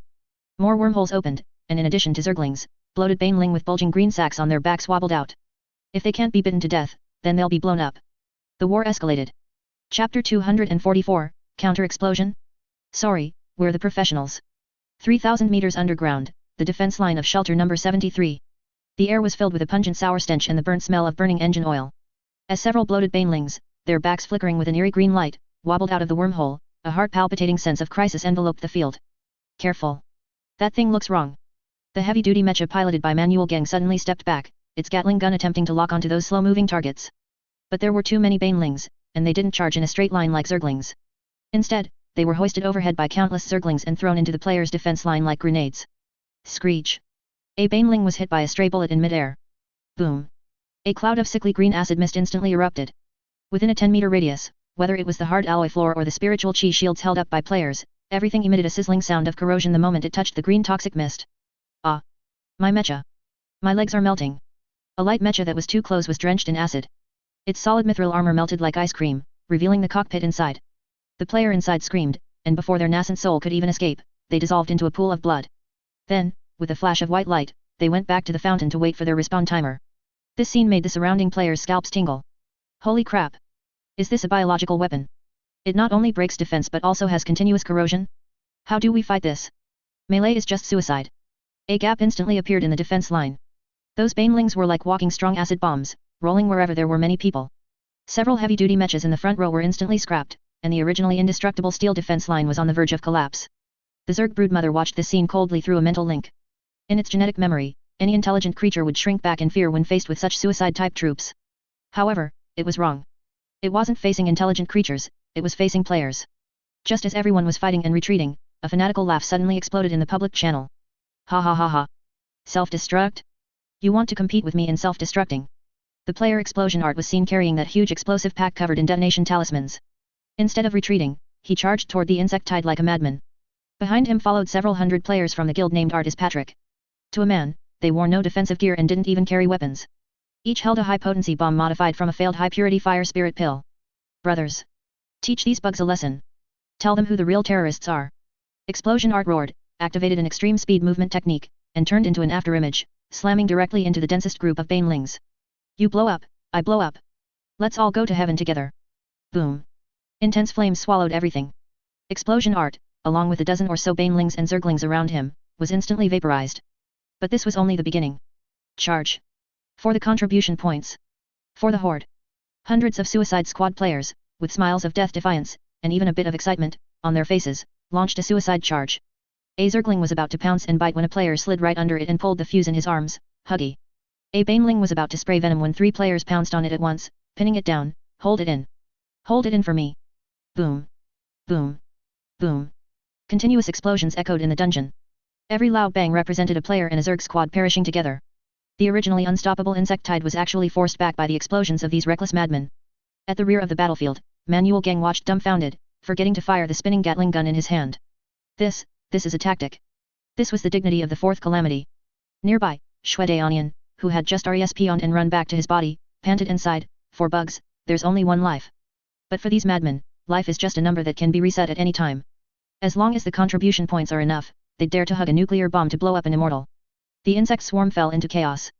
The broodmother hiding in the shadows was completely bewildered. Its logical circuits, evolved based on survival instinct, were utterly unable to comprehend the scene before it. Why? Why were these food sources more insane than its own troops? Why was the emotion they emitted at the moment of death not fear, but ecstasy? This unconventional way of fighting caused a fatal pause in the Zerg offensive. Now's the time. Counterattack. Manuel Gang seized the opportunity, controlling the dozen or so remaining intact mechas to open up a metal storm once again. Rat-tat-tat-tat-tat. Without the cover of the banelings, the fragile Zerglings once again became lambs to the slaughter. The battle lasted for a full 3 hours. When the last Zergling's head was smashed by Shwedaonian with a wrench, and the last baneling was thrown into a ventilation duct by the players' combined efforts to detonate, the dungeon finally fell silent. The ground was covered with severed limbs, green insect blood and black engine oil mixing together to flow like a river. We won. We held the line. The surviving players let out deafening cheers. Although they suffered heavy casualties in this battle, with everyone losing an average of 2 levels and their equipment durability being in the red, seeing the shining loot all over the ground made everyone feel it was worth it. Look. What's this? Explosion art was rummaging through a pile of insect corpses when he suddenly held up an egg-shaped object glowing with purple light. Item, high-purity Zerg genetic sample. Description, gene fragments containing the infinite evolutionary possibilities of the Zerg. Giving them to the sect master might unlock a completely new power system. At the same time, on the other side, Manuel Gang also pried a still pulsing blue chip from the chest of a scrapped advanced mechanical guardian, boss level. Item, mecha mechanical core, fragmented. Description, records the ultimate profound truth of the mecha mechanical cult regarding mechanical ascension. Looking at these two things, the same thought popped into all the players' minds. A new version is coming. Entire Sect, General Command Room. Zhang Chen looked at the 2 pieces of loot presented by the players, a satisfied curve hooking his lips. Very good. With a light tap of his finger, the 2 items suspended in mid-air. On the left was the Zerg gene representing the ultimate evolution of the flesh, and on the right was the mechanical core representing the ultimate ascension of technology. Plus the recently unsealed infinite spiritual chi. The 3 elements were gathered. Zhang Chen stood up, his gaze deep. System, analyze the genes and the core. Open the channel for issuing second beta test qualifications. Since the players like being monsters so much, let's give them a chance to stop being human entirely. Draft announcement, Entire Sect version 2.0 Origin of Species, officially launched. Chapter 245 version update, giving up humanity for real this time. Entire Sect, Mission Square. Although it was already late at night, the square was still brightly lit. The players, who had just experienced a fierce battle, were sitting around the campfire, roasting zergling legs, tastes like chicken, while excitedly discussing the loot they had just obtained. In that last wave, I blew up 3 banelings. I farmed 5,000 contribution points directly. TCH, what's 5,000? I picked up a complete mecha battery. When I went to the exchange office just now, that NPC size almost popped out. Just then, the vision of all players suddenly went dark. The originally noisy square instantly fell silent. That familiar yet somewhat solemn golden system announcement slowly surfaced in the center of everyone's retinas. Server-wide major version update announcement, BY A Sect 2.0 Racial Origins. To all cultivators, although the potential of the human race is infinite, the fragility of the physical body limits your imagination. In order to cope with future higher dimensional wars, the sect has decided to launch the Life Form Diversity Project. Effective immediately, a new racial reincarnation channel is open. Stop being human, starting with me. As the announcement unfolded, 2 brand new racial icons rotated and were displayed on the light screen. Left, mechanical race, mecha mechanical cult. Racial motto, flesh is weak, mechanical ascension. Racial talents. Chinook reactor, no dungeon required, install a core directly. As long as there is electricity, spirit stones, you can fight indefinitely. Modular modification, your body is your weapon. Want a Gatling Kylan arm? Want caterpillar tracks for legs? As long as you have the parts, you can assemble them however you like. Iron will, immune to most mental attacks and pain, but takes double damage from lightning attribute attacks. Right, Zerg colony. Racial motto, devour, evolve, survive. Racial talents. Infinite evolution, no fixed cultivation technique, you are what you eat. Eat refined iron to grow a carapace, eat poisonous grass to grow poison sacs. Genetic mutation, every time you die and respawn, there is a chance to obtain a random mutation. Swarm intelligence, Zerg players have innate telepathy with each other, team coordination plus 100%. Special note: reincarnating into a new race requires remolding the physical body, which means deleting your current human race account, retaining soul memories and contribution points, and starting from zero. First batch of reincarnation slots, 50,000. First come, first served. Announcement ends. A deathly silence fell over the square. 3 seconds later, an earth-shattering roar erupted. Holy crap! Mechanical ascension. Can we really turn into Gundams? Then why the hell would I still cultivate? I want to be Optimus Prime. The Zerg are also cool. Those are aliens. It's Kerrigan. But, we have to delete our accounts. I worked so hard to reach the golden core stage. This was a real dilemma. On one side was the cultivation level worked for so hard, and on the other was a man's romance, mecha/monsters. It was like being asked to delete a max level World of Warcraft account to exchange it for a newborn Gundam account. Although the Gundam was cool, it still truly hurt the heart. What's there to fear? Out with the old, in with the new. A hardcore grinder player named Ironhead Kid suddenly stood up and slammed his flying sword onto the ground. I've wanted to stop riding this crappy flying sword for a long time. Every time I fly, I have to calculate wind resistance and even take a driver's license test. I'm going to be a tank. Whoever dares to check my license, I'll blast them with one shot. After saying that, he directly opened the system panel and pressed down hard on that blood red reincarnation ritual, delete account, button. I'm giving up my humanity, Jojo. Buzz. A flash of white light passed. Ironhead Kid's figure disappeared from the spot, turning into a stream of data that dove into the reincarnation pool in the back mountain. With the first person leading the way, there was a second. Damn it, I'm going for it. I'm switching too. Me too. I want to be a Zerg queen. I'm different, I want to see if I can stitch Mecha and Zerg together. For a moment, white light flashed repeatedly on the BY A Sect square. Countless players said goodbye to their human bodies with tears, actually excitement, and rushed towards their unknown monster lives, the reincarnation hall, character customization interface. At this time, Ironhead Kid was in a pure white space. Countless mechanical parts floated before him, torsos, limbs, heads, weapon attachments. Please assemble your initial mechanical body, novice grade. Note, since you are among the first batch of testers, there may be minor model bugs due to spiritual chi compatibility issues. Bugs? Whatever. I want the coolest one. Ironhead Kid looked at the pile of parts, dazzled. The head should be this one, the one that looks like a Gundam. The hands should be these, the ones with chainsaws. The body should be this one, it looks sturdy and can take a beating. What's this cylindrical component? Whatever, I'll install it on the back as a thruster. He scrambled parts together in the customization interface, pursuing firepower first, armor maxed out. Finally, he looked at the assembled, incredibly fierce-looking steel beast before him and nodded with satisfaction. Confirm generation. ZZZZZZZZZ. The data stream began to reorganize. BY A Sect, newbie spawn point, mechanical factory area. A large group of newly reincarnated mechanical race players were adapting to their new bodies. Some had turned into four-legged mechanical dogs, some into tracked vehicles, and some into a simple iron ball. Look! There's a big guy over there. Someone pointed at the teleportation array and shouted. As the light dissipated, Ironhead Kid's fierce figure was revealed. Standing a full 3 meters tall with heavy armor and huge mechanical arms, he looked like a war fortress. Ha ha ha ha. It's done. Ironhead Kid felt the surging Chinook reactor inside him and wanted to laugh excitedly. Tremble, mortals. I am the destroyer. However, before he could finish, the surrounding players suddenly burst into laughter. Ha ha ha ha. Big bro. You're killing me. What kind of new weapon is this? Destroyer? I think you're the toilet destroyer. Hey. Ironhead Kid froze for a moment and looked down at himself. Nothing wrong, right? The armor is very thick. He turned around again, wanting to see if the thruster on his back looked cool. At this look, he was stunned. He saw that the cylindrical thruster he had randomly picked earlier was not installed on his back as a nozzle due to a system bug, or his incorrect assembly position, but was installed horizontally between his legs. Moreover, the cylindrical opening faced upwards, looking exactly like a giant, open toilet seat. To make matters worse, because he chose water spirit power drive, that toilet seat was constantly splashing and flowing with spiritual spring water, coming with its own flushing function. My thruster. Ironhead Kid collapsed. He wanted to remove the part, but a system prompt appeared, initial body locked, modification requires reaching LV.20. At this time, a player who had just reincarnated into the Zerg passed by, looked at Ironhead Kid, and then at the flowing toilet seat between his legs. The Zerg player suddenly felt a surge of urgency. Buddy, the Zerg player asked sincerely, is this an automatic Chinook toilet? Can I use it? I drank too much water during the transformation just now. Get lost. Ironhead Kid let out a humiliated roar. A high-pressure water jet erupted from the toilet seat between his legs, blasting that cockroach 10 meters away. Holy crap! It can even be used as a water cannon. The surrounding players were stunned. Is this the legendary torrential squirt cannon? From then on, a legend was added to the BY Sect. There was a mechanical war god named Ironhead Kid whose ultimate move wasn't a laser or a missile, but toilet cleaner spray. General Command Room. Zhang Chen looked at the group of dancing freaks from the new races on the monitor, and the corners of his mouth couldn't help but twitch. Sect Master. Song Qian wiped the cold sweat from his forehead. Can these new disciples really fight? I think they're about to start fighting each other. Zhang Chen took a deep breath, forcibly suppressing the urge to humanely destroy all these aberrant species. Don't worry. Don't look at them like this now.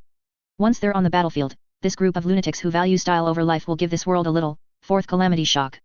Pass down the order. Zhang Chen's gaze narrowed. In 3 days, start the first Myriad Races martial arts tournament. Since they've changed classes, let's bring them out for a trial. Also, give those veteran players who haven't made up their minds yet a little stimulation. Chapter 246, The Nightmare of Novice Village, Out of Power. I'm hungry too. BY Sect, Mechanical Factory Area Spawn Point.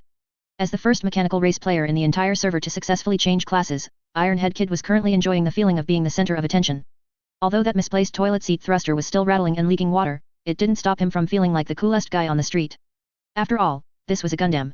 It was a man's ultimate romance. Minions. Follow me. To the wild to farm monsters. Let these natives witness what an industrial revolution looks like. Ironhead Kid gave a grand wave of his hand and controlled his 3-meter-tall heavy mech, walking toward the mountain gate with an arrogant, swaggering stride. Behind him, hundreds of mechanical race players who had just finished assembling their bodies followed in a grand procession. Some had installed 4 wheels in pursuit of speed, some carried 2 crude cannons on their shoulders for firepower, and others, due to a lack of parts, had only 1 leg and were hopping along with the group. However, just as Ironhead Kid reached the mountain gate of the BY Sect and was about to strike a cool pose to take off. Beep. A piercing alarm sounded inside his cockpit. System warning, insufficient energy. Current remaining power, 1%. Warning, Chinook reactor is about to shut down. Please replenish spirit stones or high-energy fuel immediately. Ironhead Kid was stunned. He looked at the battery bar that had turned a dark, deep red, then looked at his own massive body. No way. I only took 2 steps. Is this power consumption due to a leak? Before he could even react, a wave of intense weakness instantly hit him. The previously flexible mechanical joints suddenly became incredibly heavy, and the holographic screen in front of him flickered twice with static before going completely black. Clang. That majestic steel giant, like a puppet with its strings cut, fell straight forward onto the ground, landing flat on its face. And it wasn't just him. Thud. Thud. Thud. The mechanical army behind him fell one after another like dominoes. Big brother. I can't do it. I'm out of power. Who has a spirit stone? Lend me one. My leg is stuck in a ditch and I can't pull it out. What's going on? Is this mecha gold swallowing beast? 1 low-grade spirit stone only lasts 5 minutes. The mechanical legion that had been aggressive just minutes ago was now a field of scrap metal. Ironhead Kid lay on the ground, struggling to move his fingers as he reached out a hand for help toward a passing veteran human race player. Brother, have a heart, give me a battery. I'm willing to trade my toilet water for it. That veteran human race player bypassed him with a look of disgust. Go away, don't squirt water all over me. Who told you to fill your entire weight capacity with weapons just for firepower? Serves you right. Meanwhile, at the back mountain of BY A Sect, the Zerg hatchery. If the mechanical race was facing an energy crisis, then a terrifying famine was occurring here. This was originally a lush spirit wood forest, home to many spirit birds and spirit beasts. But now, it looked as if a plague of locusts had passed through. Most newly born Zerg players started as larvae or Zerglings. Although the system didn't give them a battery bar, it gave them another, even more lethal setting satiety. Furthermore, this satiety dropped incredibly fast. Hungry, so hungry. The player gluttonous snake was a hydralisk that had just hatched. He felt as if a fire was burning in his stomach. If he didn't eat something, he even felt like chewing on his own tail. Eat. I want to eat meat. Driven by extreme hunger, this group of Zerg players rushed out of the nest with bloodshot eyes. The first to bear the brunt was a spirit field in the outer sect of BY A Sect. The originally flourishing spirit rice disappeared in an instant. Roots, soil, and all were gnawed clean by thousands of insects. But that wasn't enough. These few vegetables couldn't possibly fill the stomachs of these monsters. Thus, they turned their gaze further away to the chicken farm of the novice village NPC, Qiwa. Half an hour later, the door to the main command center was suddenly burst open. Sect Master. Something big has happened. Song Jian rushed in with his clothes in disarray, his face filled with terror. Those new disciples have gone mad. On the mechanical race's side, because they have no spirit stones to charge, they've started dismantling the sect's public facilities. The patrol just reported that the main iron gate of the mountain gate has been stolen. The street lights are gone too. Even the copper lions in front of the Elder Hall had their legs sawed off by a few mechs to be used as spare batteries. Zhang Chen's eyelid twitched. Dismantling the house?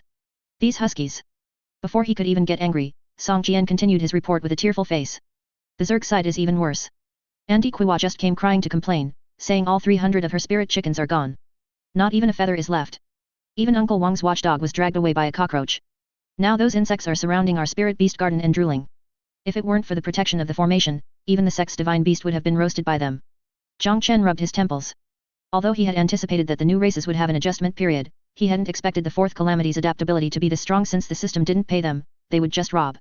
Was this the price of industrialization and biological evolution? Zhang Chen sighed and stood up, walking to the window. Below on the plaza, a cross-species brawl was breaking out. A group of starving Zerg players, unable to find meat to eat, had set their sights on the powerless mechanical players lying on the ground. Brothers. There are people inside these tin cans. Bite the metal open, the nascent soul inside tastes like chicken. Get lost. I'm a Gundam. Not a tin can. Who dares to bite my leg? Although the mechanical race was out of power, their iron fists remained. Although the Zerg had sharp teeth, they were fragile. The two sides scuffled together in a scene that was extremely chaotic and comical. Enough. Zhang Chen's voice boomed over the entire BY A Sect through an amplification formation. A terrifying aura from the void refinement stage descended from the sky, instantly pinning the thousands of brawling players on the plaza so they couldn't move. Since you have so much energy, don't waste it bullying your own at home. Zhang Chen gave a grand wave of his hand, and two massive light gates opened on either side of the plaza. The light gate on the left led to the abandoned mining area deep underground. The light gate on the right led to the Yao Beast Forest deep within the 10,000 mountains. Mechanical race, hear my command. Zhang Chen said coldly. Want spirit stones? Want metal? Go dig for it underground. The abandoned mining area is full of high-energy ores. Whatever you dig up is yours. If anyone dares to dismantle another brick of the sect, I'll have him recycled. Zerg, hear my command. Want meat? Want to evolve? Go snatch it in the forest. There are countless Yao beasts in the 10,000 mountains. If you have the ability, go eat the Beast King there, if you don't, be eaten by the Beast King. Stop bullying the commoners' chickens in the novice village. Now, immediately, at once. Get out. A few minutes later, the BY A Sect was finally at peace. The mechanical race players, carrying pickaxes and pushing their powerless teammates, grumbled as they drilled into the underground mining area. Just you wait. Once I mine some uranium and build a nuclear reactor, I'll come back and dazzle all of you. The Zerg players drooled as they rushed toward the Yao Beast Forest in packs. Meat. Meat. Meat. I want to eat a T-Rex. Looking at the empty plaza, Zhang Chen finally breathed a sigh of relief. But this was only temporary peace. He knew that once this pack of hungry wolves had their fill in the wild and were armed to the teeth, the real trouble the first Myriad Races martial arts tournament would have only just begun. Chapter 247, Wasteland Punk and the Law of the Jungle. BY A Sect Back Mountain, abandoned mining area, 500 meters underground. This was once an old mine pit excavated by the BY A Sect for hundreds of years, abandoned because the surface layers were barren. It was pitch black, damp, and filled with the smell of mold. But today, it had turned into an ocean of light pollution. Boom TSS clap. Boom TSS clap. Accompanied by deafening heavy metal music, hundreds of searchlights illuminated the mine shaft as if it were broad daylight. 80. 80. 80. Ironhead Kid controlled his heavy mecha, utilizing the recoil of the torrent spray cannon between its legs to swing the alloy pickaxe in his hand into an afterimage. Boom. With one swing of the pickaxe, the rock shattered. A piece of thunder spirit stone emitting a faint blue glow rolled down. I got the goods. A high-energy battery. Ironhead Kid excitedly picked up the spirit stone and, without even wiping off the dust, stuffed it directly into the Chinook reactor inlet on the chest. ZZZZT. A refreshing sound of electric current spread throughout the body. The originally red low battery warning instantly turned green, and the cooling vents on the back of the mecha sprayed a cloud of white steam. Refreshing. Fully resurrected. Ironhead Kid let out a satisfied electronic roar. This is the life a member of the mechanical race should live. Mining. Charging. Modding. Behind him, several thousand mechanical race players had already transformed this place into a massive underground cyber city. They weren't just mining, they were handcrafting an industrial revolution. Brother, this arm of yours won't do, the mining efficiency is too low. A mechanical race grandmaster named Manuel Gang walked over, pointing at a newbie's ordinary mechanical arm. Come, let me mod it for you. Connect this red copper pipe to the hydraulic rod, then embed 2 fire spirit stones as the drive. After a flurry of welding operations accompanied by sparks and lightning, that newbie player's arm turned into a frantically rotating flame spiral drill. Holy crap! Gang GE is awesome. This drill even has enchantment damage. It's a small matter. Manuel Gang pushed up the goggles welded to his face. Remember, our mechanical race's dogma is, as long as the power is great enough, even a brick can fly to the sky. Just now, Scavenger Xiaozhong picked up a discarded spirit gathering formation plate. I plan to mod it into a wireless charging station. In the future, we'll be able to achieve Wi-Fi charging in this mining area. In just a few short hours, this abandoned mine pit had changed its appearance. Haphazardly connected wires were everywhere, as were modified furnaces belching black smoke. The originally immortal chi-infused spirit stones were made into energy blocks by them. Precious dark iron was welded into rivet-styled biker gang armor. A bizarre aesthetic called cultivation wasteland punk was growing wildly here. Meanwhile, at the edge of the 100,000 mountains, in the Yao Beast Forest. If the mining area was a clanging industrial revolution, then this place was a blood and flesh-splattered biological explosion. Hiss. A massive blazing pig was sprinting through the jungle. Its originally fierce small eyes were now filled with terror because a black tide was following behind it. That was a swarm of hideous-looking zerglings. They had no orderly formation, only the most primitive desire for food. Don't let it get away. That's braised pork. That's an experience pack. The player bear was currently in Zerg form, an elite hydralisk that had evolved scythe-like forelimbs. He charged at the very front, drool dripping from the corners of his mouth. With nowhere to run, the blazing pig suddenly turned around and opened its mouth to spit out a ball of scorching fire. Whoosh! The flames instantly engulfed the first few zerglings.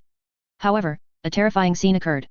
Those few charred zerglings didn't die completely, they hissed in pain within the flames, but their carapaces were shedding and regenerating at a speed visible to the naked eye.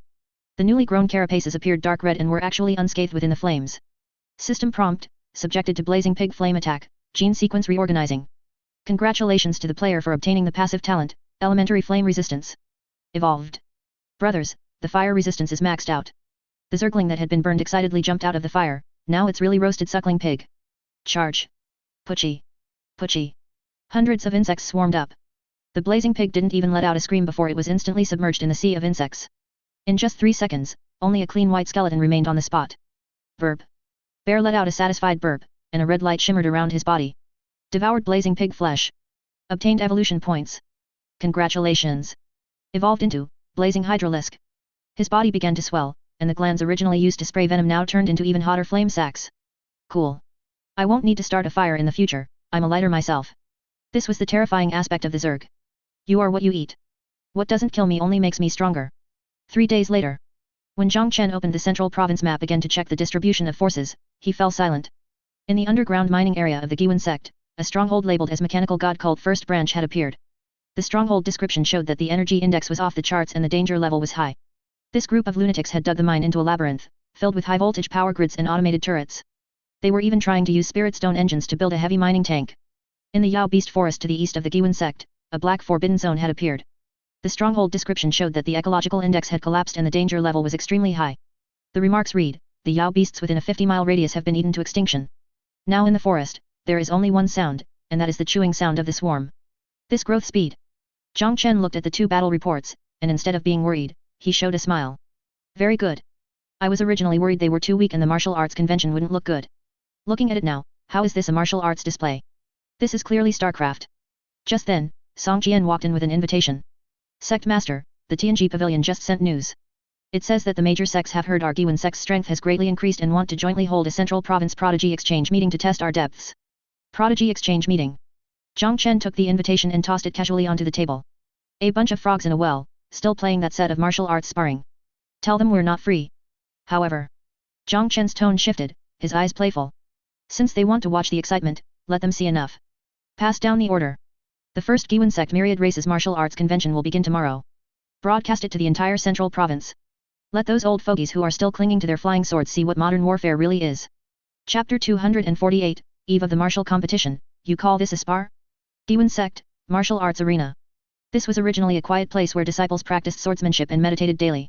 With bluestone paving and a spirit-gathering formation surrounding it, it appeared filled with immortal chi. But today, it had been completely transformed. The bluestone flooring had been torn up, replaced by crisscrossing trenches. The stone platforms originally used for viewing ceremonies had been reinforced into reinforced concrete bunkers. The air no longer carried the scent of sandalwood, but was instead thick with the pungent smell of gunpowder and engine oil.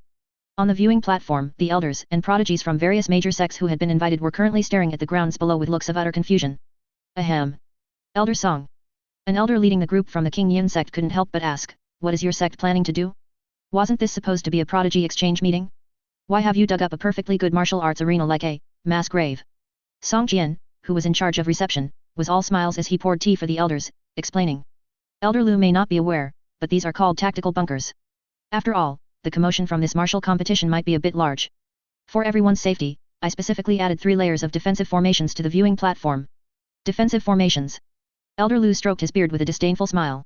I am at the middle stage of the nascent soul realm. Could a mere spar between disciples actually harm me? Your Giwan sect is being far too overcautious. The elders from other sects also nodded in agreement. In their eyes, a scuffle between a group of chi refining and foundation establishment stage disciples would, at most, involve throwing a few fireballs or sword chi flying a dozen yards. It was just a bit of entertainment. However, just as they were chatting and laughing, rumble. The ground suddenly began to shake violently, splashing tea all over Elder Lu. An earthquake. Where is the Yao beast?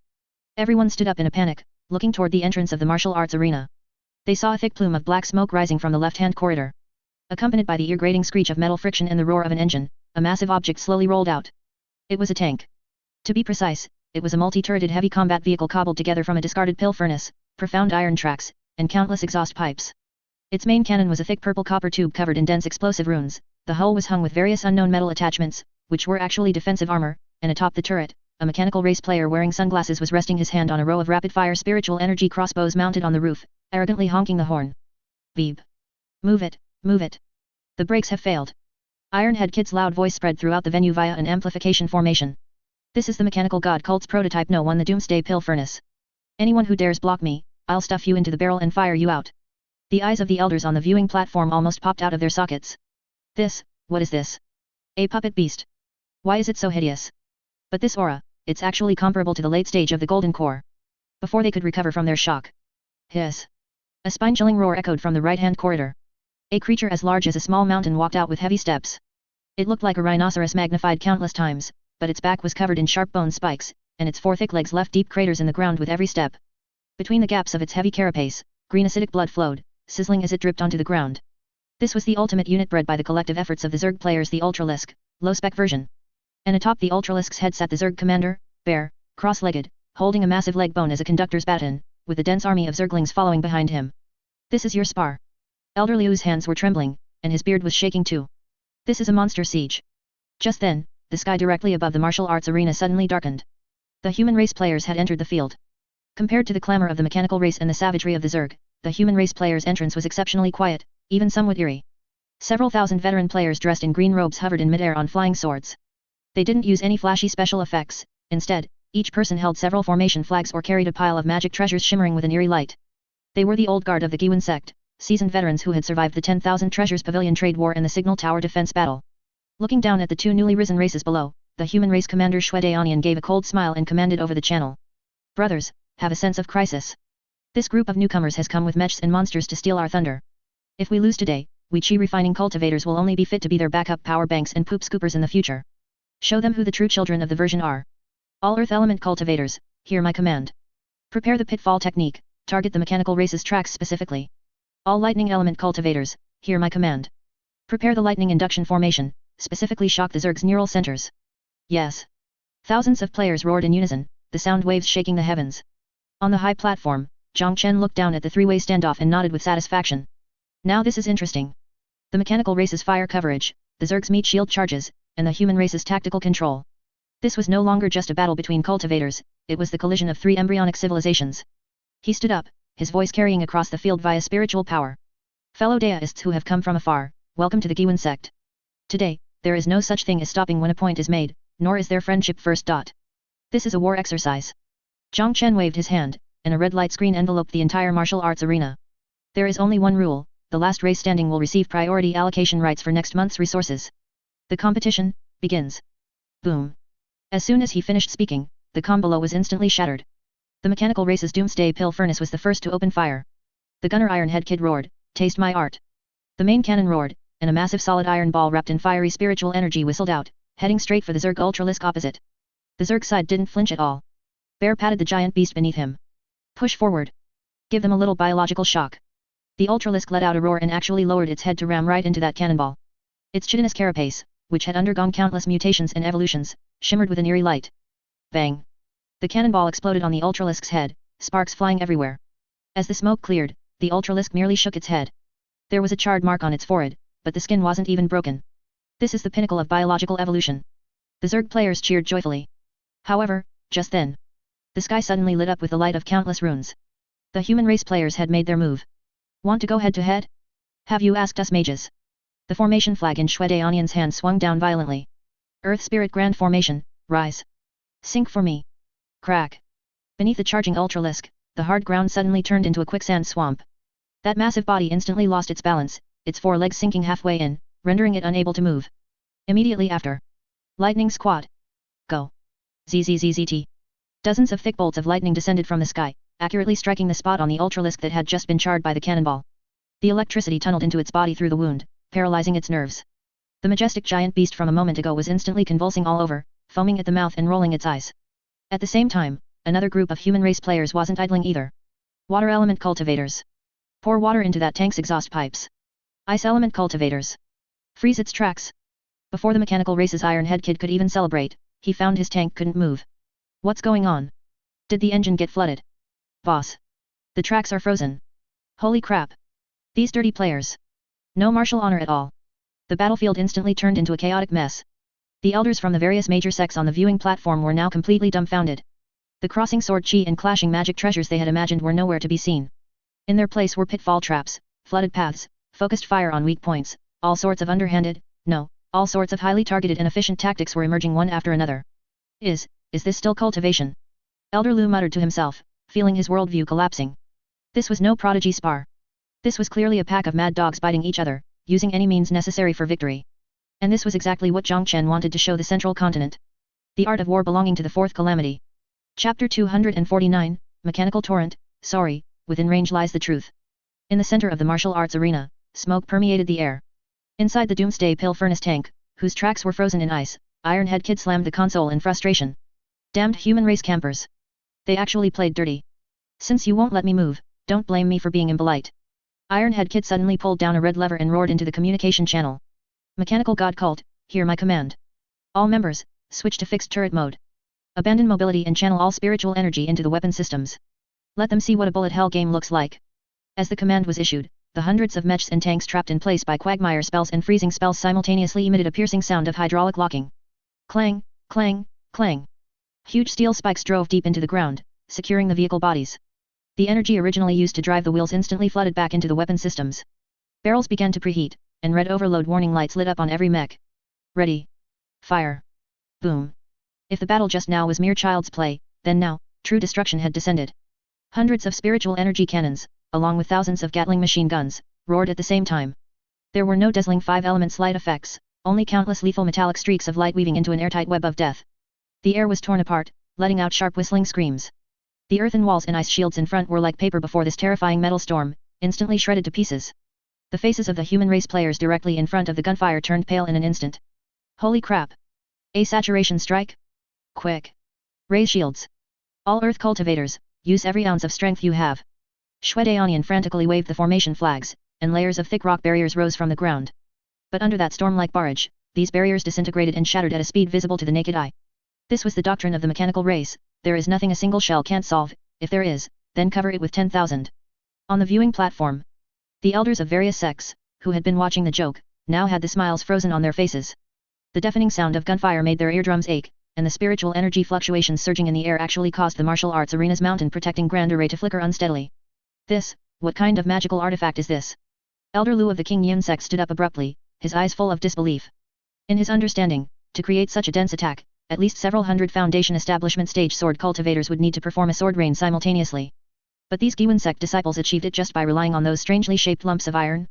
Just then, a stray spiritual energy shell traced a bizarre arc, passed through a gap in the defensive formation, and headed straight for the viewing platform. Watch out! Elder Lu gave a cold snort. To regain the face he had just lost in front of everyone, he advanced instead of retreating, forming a hand seal. Mere external objects, and you dare to be insolent before this old man? Spiritual light flared around him as a layer of golden protective aura instantly formed, attempting to take the shell head-on. In his view, this was merely an attack with the power of the Foundation Establishment stage, something he could extinguish at will. However, he was wrong. This shell was a depleted uranium armor-piercing explosive round specially made by Manuel Gang, compressed with 10 high-grade explosive flame spirit stones. The moment the shell touched Elder Lu's protective aura, boom! A blinding mushroom cloud rose at the edge of the viewing platform. The massive shockwave directly blew away several nearby chi refining stage disciples. Elder Lu, at the center of the explosion, only felt an incredibly overbearing brute force strike him. That seemingly indestructible protective aura actually shattered like an eggshell. Pfft! Elder Lu spat out a mouthful of blood and was sent flying like a broken kite, slamming hard into a pillar behind him, causing it to crack. The entire venue fell into a deathly silence. As the dust cleared, Elder Lu's hair was disheveled and his clothes were in tatters. Although not seriously injured, his old face had turned as black as the bottom of a pot. How is this possible? He, a grand nascent soul stage expert, was actually hit until he spat blood by a lump of iron? Giwen sect. What kind of demonic technique is this? Elder Lu roared in exasperated rage. Song Jian hurried over to help him up, explaining with an innocent face, Elder Lu, please calm your anger. This is science, it's physics, not a demonic technique. Maybe the posture you used to catch the shell just now wasn't quite right. Down on the field, the battle continued. The mechanical race's frantic output, while suppressing the humans, also annoyed the Zerg on the other side. In the dense rain of bullets, the Zerg ground forces suffered heavy losses, with Zergling corpses piling up like small mountains. But the Zerg commander, Bear, did not panic. He hid behind the corpse of a massive ultralisk, spat out the sand in his mouth, and a cunning glint flashed in his eyes. The ground route is blocked, is it? Firepower coverage, is it? Fine. Bear suddenly thrust the bone club in his hand into the ground. Entire swarm, hear my command. Dig. Hollow out the foundation of this arena for me. We're going from below. Hiss. With the command, the swarm that was still charging suddenly stopped their suicidal rush and instead plunged their heads into the ground in unison. Their sharp forelimbs were like excavators, frantically digging dirt. In just a few breaths, thousands of insects disappeared from the surface, leaving behind only pitch black holes. The mechanical race's Iron Head Kid was still firing wildly. Where are the people?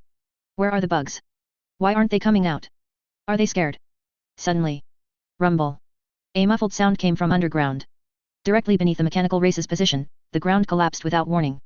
Several tanks that were currently firing fell straight in. Immediately after, countless Zerglings covered in dirt crawled out from underground, like demons climbing out of hell, jumping directly onto the mech cockpit covers. They're in close quarters. Bite their tubes. Tear out their batteries. The Zerg players screamed with excitement, waving their sharp claws, and began to perform can-opening surgery on these immobile tin cans. On the other side, the human race players were not spared either. The ground beneath Shwede feet suddenly split open, and a huge nidus worm opened its bloody maw, swallowing 7 or 8 spell cultivators who were in the middle of casting spells. This was the Zerg tactic nidus raid. At this moment, the martial arts arena had completely turned into a chaotic stew. In the sky were magic treasures flying haphazardly, on the ground was the roar of gunfire, and underground was the elusive swarm. The originally smooth bluestone square had now been hammered into something resembling the moon's surface, full of deep craters and wreckage. The elders on the viewing platform no longer dared to look down on this demonstration. Looking at that chaotic and tragic battlefield, a deep chill rose in their hearts. If the Giwen sect used this method of warfare against them, could their proud mountain-protecting grand array withstand that steel torrent? Could the elite disciples they carefully nurtured withstand that pervasive swarm? On this day, the traditional cultivation world of the central continent finally felt the fear coming from the Fourth Calamity. Chapter 250 Zhongchen Axe, everyone stop. The home is about to be gone. The martial arts arena was already a complete eyesore. Originally, it was a place where various sects displayed their grace and exchanged insights on the Dao, but now it had turned into a smoking volcanic crater. The mechanical race's position had been breached by the swarm, and hundreds of mechas were submerged by Zerglings. But the mechanical race players, adhering to the principle of taking someone down with them even in death, activated the ultimate self-destruction sequence. Damn bugs! Don't bite my wires! Iron Head Kid looked at the densely packed Zerglings outside the cockpit, a flash of madness in his eyes. Since you want to eat, I'll give you something big to eat. Brothers! Activate nuclear overload. We're going to nuke the martial arts arena. Crack! In the chests of all remaining mechas, the high-energy spirit stone reactors instantly turned a piercing crimson. A heart-palpitating energy surge began to climb rapidly.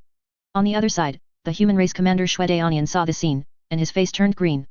Holy crap! They're going to self-destruct. These lunatics. This power could flip the Giwan Sect's main peak. Pass down the order. All human race cultivators, form a formation immediately. Use that forbidden technique. What forbidden technique? The Heaven and Earth Longevity Formation. Which is, everyone blows up together. Shue Daonian gritted his teeth, since we're going to die anyway, we might as well all go back to the fountain together. We can't let the mechanical race steal the spotlight. Thousands of spell cultivators burned their essence blood simultaneously. A massive, extremely unstable black spiritual energy vortex appeared in the sky, as if it were about to swallow the entire martial arts arena. At this moment, the elders of the various sects on the viewing platform weren't just stunned, they were scared witless. Is this a spar?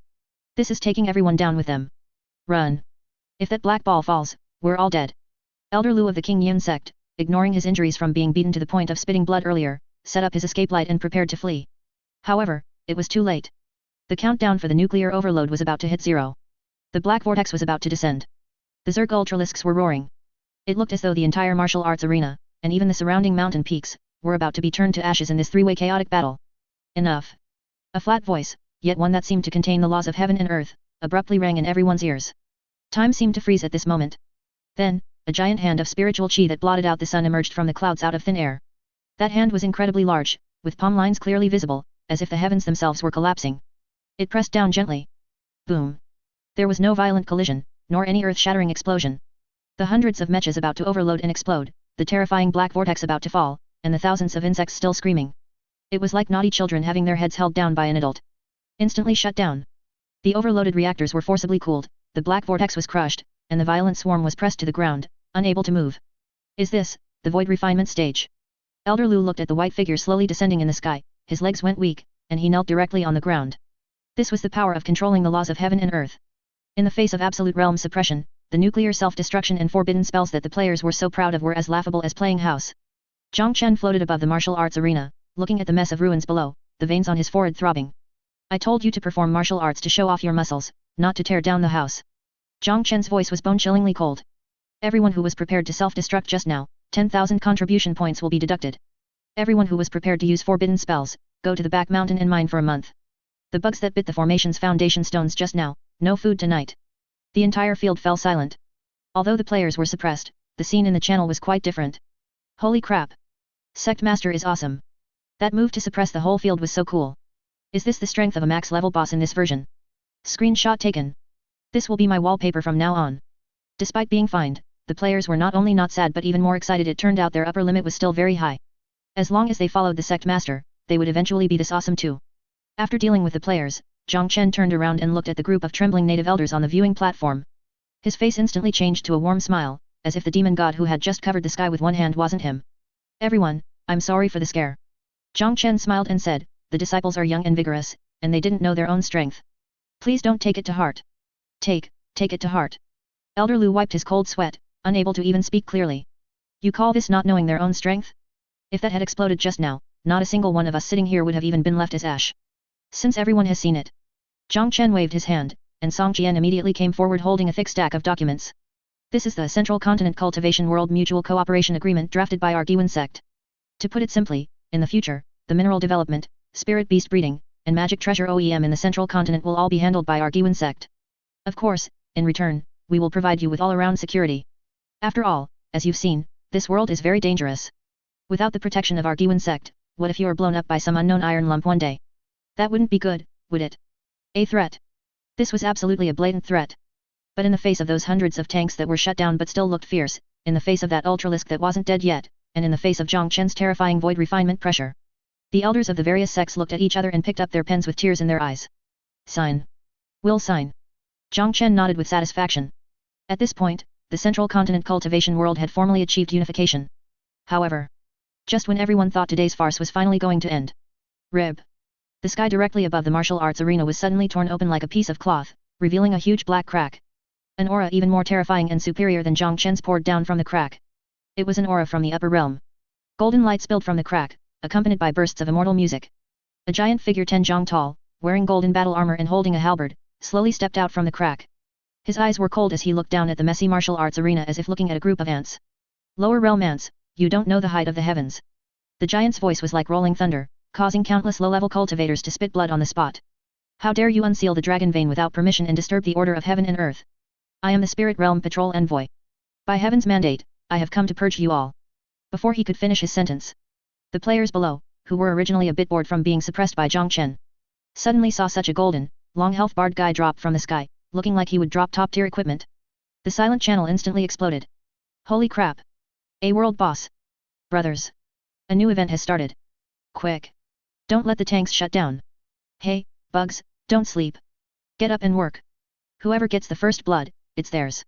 Before that majestic patrol envoy could even finish his posturing lines, he discovered with horror. That group of ants below, who had been lying face down, suddenly had green light in their eyes and were drooling, staring at him like hungry wolves. There were even countless red laser dots densely aimed at his crotch. Chapter 251 Patrol Envoy, this script is wrong. Who's the real villain?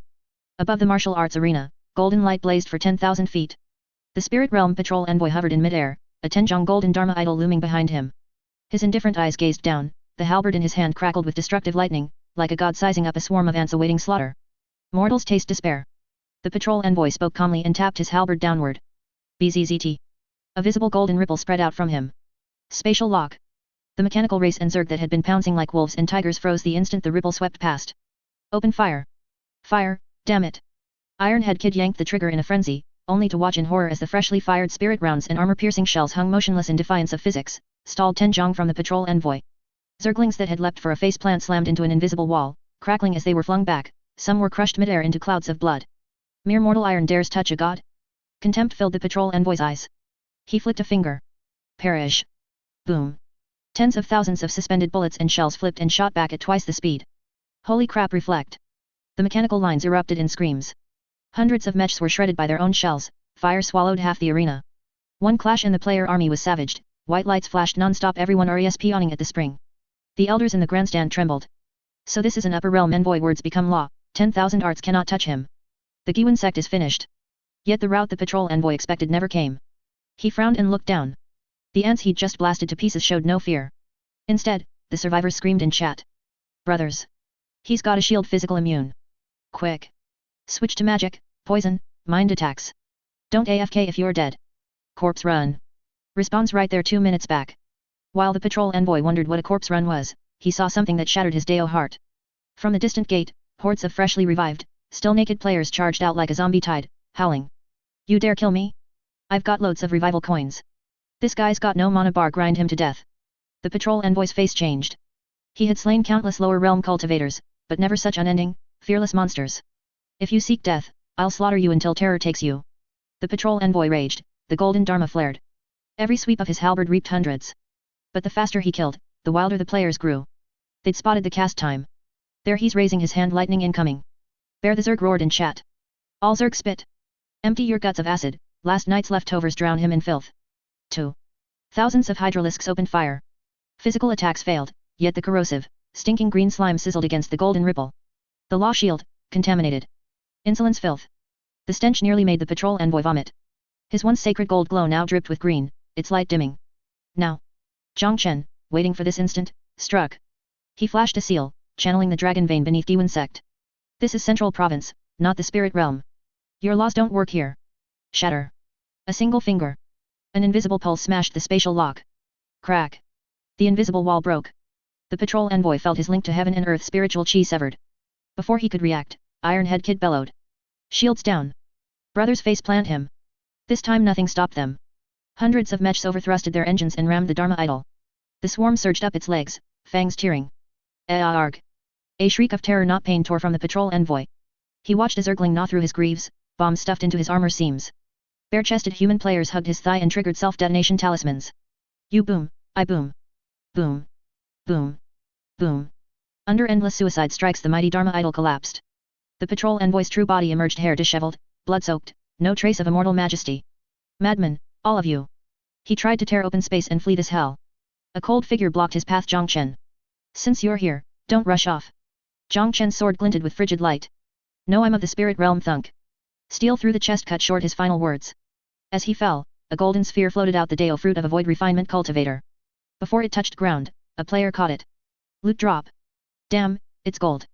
Hands off guild property. Watching the players brawl over the corpse, Zhang Chen exhaled stale air.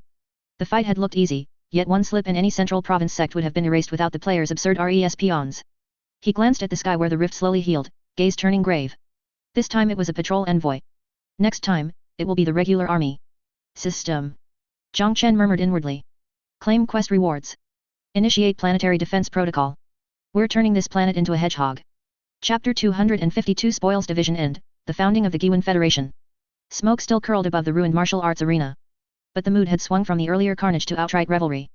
Thousands of players crowded around the patrol envoy's corpse like antis haggling at a wet market. No shoving. Line up by contribution score. Song Jian, a logistics player, stood on a raised platform barking through a megaphone. The gold scale goes to the mechanical race. Ironhead Kid, your tank still needs reactive armor welded on. You got it. Ironhead Kid gleefully steered his battered mech, its metal arm snatching the breastplate still slick with green insect blood. This is void refinement grade armor loaded with high-tier defense runes. Once it's welded to my cockpit, I'll be the tankiest man on the server. Who gets the halberd? Someone pointed at the envoy's lifebound treasure crackling with terrifying lightning. It's too heavy, no one can lift it. Shue Daonian tried 10,000 jin, even a nascent soul couldn't budge it.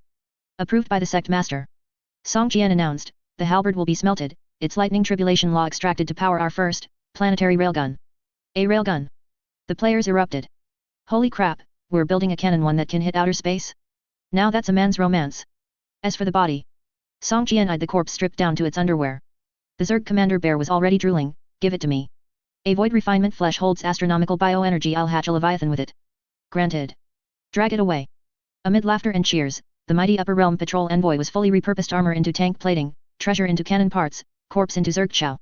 Even his nascent soul was sealed by Zhang Chen himself and turned into an everlasting battery for the Giwan Sect's mountain protecting grand array. The very definition of leaving no scrap behind. Inside the council hall on Giwan's main peak, the air was so heavy it seemed ready to drip.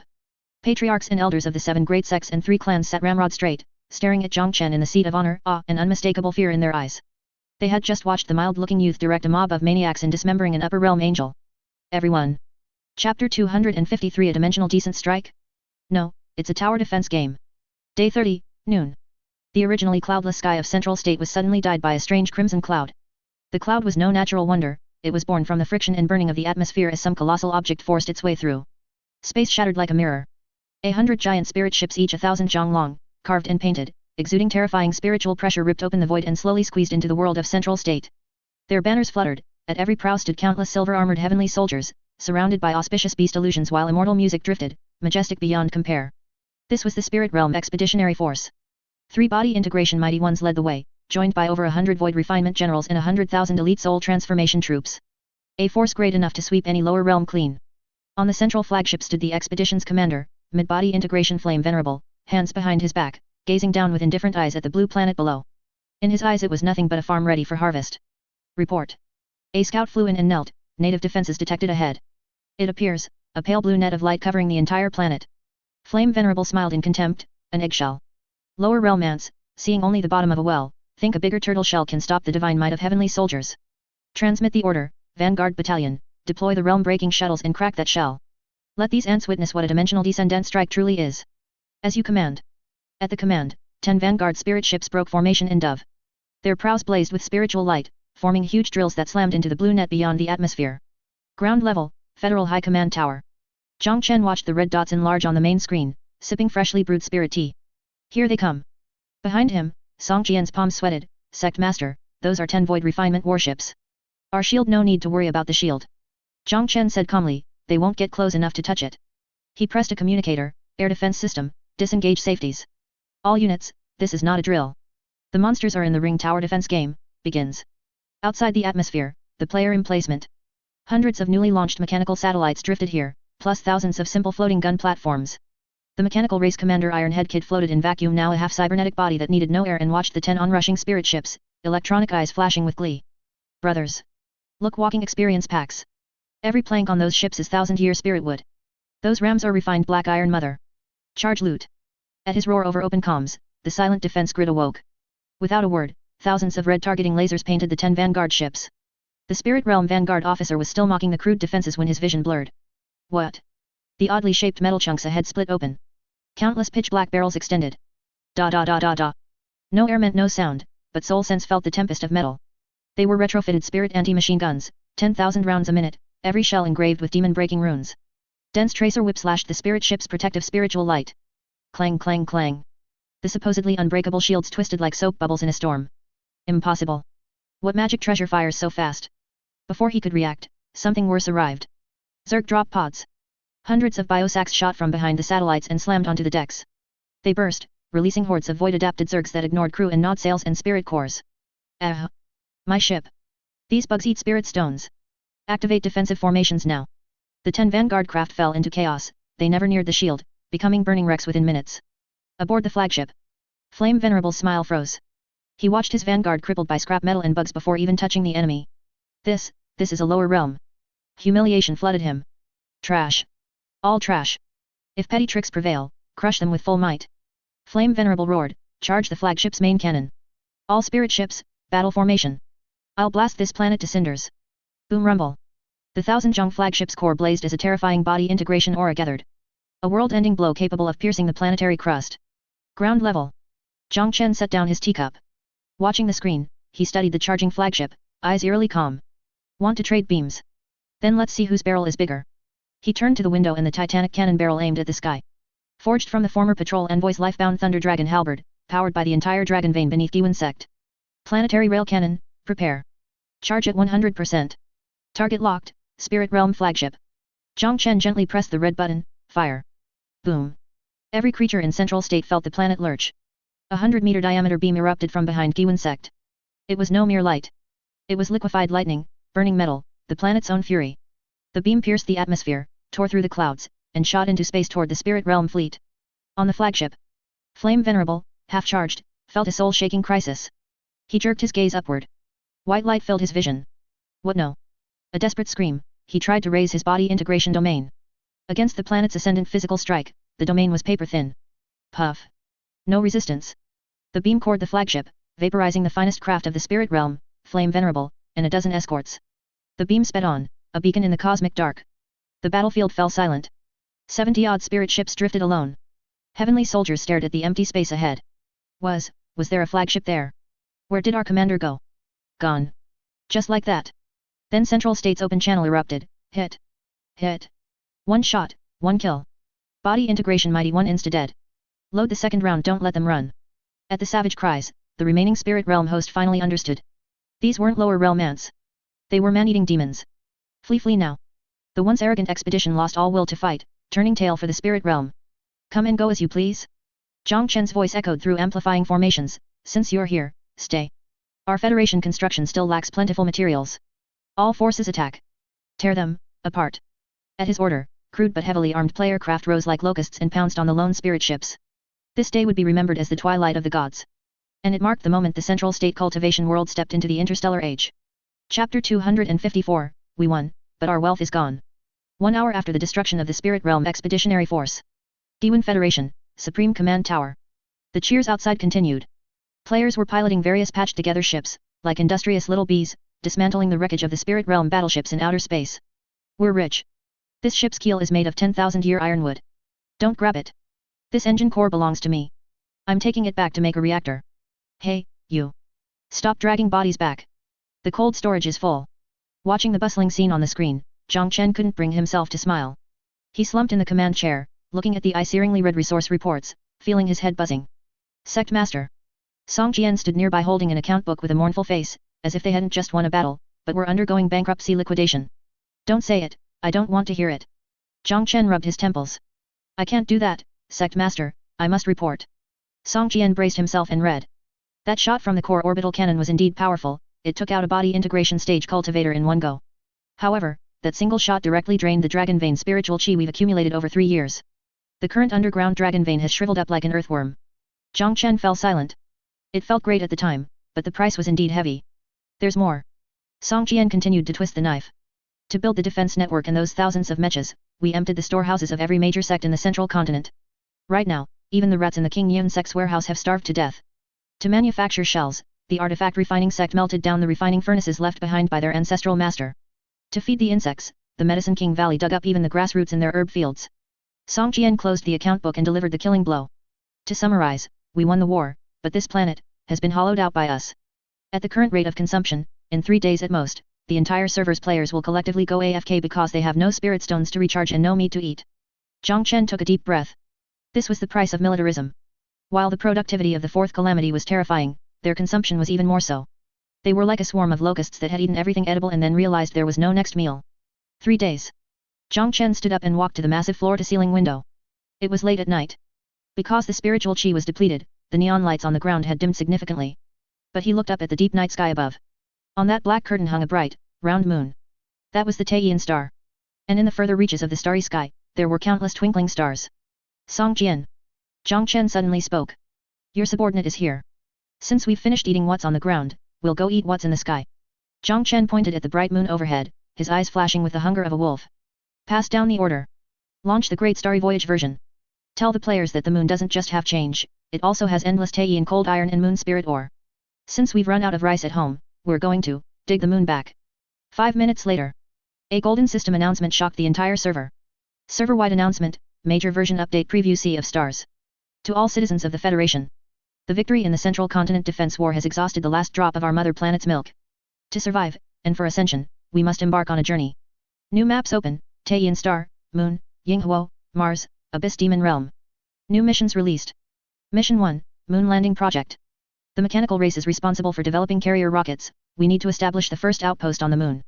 Mission 2, Demon Realm Drilling. The Zerg are responsible for digging downward to open the Abyss nodes. Since there are no spirit beasts to eat, we will eat demons. Mission 3, Ark Project. The human race is responsible for gathering resources, we are going to transform the entire central continent into an Ascension Ark. Mechanical Race Factory. What? Go to the moon. Ironhead Kid looked at the announcement, stunned for a moment, then ecstatic. I knew it. A Gundam's home is space. Brothers. Stop dismantling battleship wreckage. Hurry and take the engines out. We're building a rocket. Target, Guanggon Palace. I want to see if Wu Gang's axe is a divine artifact. Zerg Nest. Bear wiped the drool from the corner of his mouth. Demon Realm? Demons? That stuff has 6 times the protein content of beef. Little ones. Stop sleeping. Get up and dig holes. We're going to an all-you-can-eat buffet. Mortal City. An old farmer looked at the Federation notice on conserving spirit usage he had just received and sighed. Sigh, the immortal masters haven't had it easy. To protect us, they've used up all their wealth. This old man can't help much, but I have 2 ancestral jade pendants, I'll take them to the recycling station. A tragic yet hopeful atmosphere began to spread throughout the central continent. This was not the end. This was the final frantic plunder in order to leave the cradle. Chapter 255, Moon Landing. No change in Guanggon Palace, only a corpse transformation? Diwan Sect Back Mountain, launch site number 1. Calling it a launch site was a stretch, it was actually a giant pit with a 100-meter long, oversized firecracker covered in explosive runes standing upright. This was the result of the Mechanical Race Guild grinding for 3 days and nights the moonbound No-1 carrier rocket. Its propulsion system was simple and crude, 3,000 high-grade explosive flame talismans were strapped to the bottom, and an overloaded engine stripped from a Spirit Realm battleship was stuffed into the core power cabin. Can this thing actually fly? Shwedaonian, a human race cultivator wearing a specially made cold-resistant Dharma robe, stood beneath the rocket, looking at the chief designer, Manuel Gang, with a face full of suspicion. Manuel Gang patted the rocket's casing confidently. Don't worry. After precise calculations, as long as the explosive thrust is greater than the gravitational pull, it will fly. As for whether it can stop, that's a question for after we land. Shwedaonian's face turned green. And if it can't stop? Then just consider it a kinetic missile fired at the moon. Anyway, everyone has revival coins, at worst, we just restart. Manuel Gang waved his hand grandly. All moon landing assault team members, enter the cabin. 300 mechanical race players and 50 human race elites bit the bullet and crawled into the narrow sheet metal cockpit. Ignition. Boom.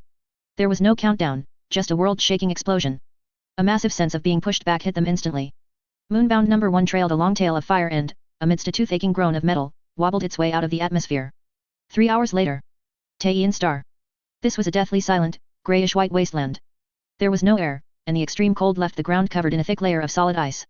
Suddenly, a fireball appeared in the distant sky. It was Moonbound number 1 with failed brakes. Quick, quick, quick. The counter-thrust engine has malfunctioned. Who brought a deceleration parachute? Forget the parachute. Just crash. Mechanical race, activate shields and get to the front. Boom. Accompanied by a massive cloud of dust, Moonbound number 1 slammed into the lunar surface in a standard face plant, plowing a several kilometer-long trench into the ground before finally coming to a halt. The cabin door was kicked open. Ironhead Kid, controlling his mecha, crawled out while cursing. Manuel Gang. You bastard. This is what you call a soft landing? I broke one of my legs. Stop complaining. Didn't you survive? Shui Daonian followed closely behind, slapping a fire-warding talisman on himself to ward off the cold. He looked up at this strange land. This is the legendary Taiyin Star. The surroundings were silent. Above was a pitch-black starry sky, and that massive, azure central state star hung quietly at the edge of the sky. This scene was too beautiful. If they were here for tourism, everyone would definitely take screenshots as souvenirs. But they were here to mine. Is there a reaction from the detector? Ironhead Kid asked. Yes. A mechanical race player looked at the radar screen on his arm, his voice suddenly trembling. 5 kilometers ahead, high energy reaction detected. A&D. There's a building complex. A building complex? Guanggan Palace. The players were instantly excited. That was the legendary Immortal Palace. There must be divine artifacts inside. Charge. Go snatch change, no, go rescue sister change. Hundreds of people immediately activated their thrusters, hopping and jumping across the lunar surface with its minimal gravity. However, when they crested a crater and saw the scene before them, everyone froze. There were no jade pavilions or towers, and no immortal chi floating about. Before them lay a massive field of ruins. Broken walls and debris were scattered in the dust, only a few giant stone pillars stood lonely where a magnificent palace once was. In the center of the ruins stood a withered, giant tree emitting a metallic luster. That should be the legendary osmanthus tree. And beneath the tree, there was no beautiful change, nor any cute jade rabbit.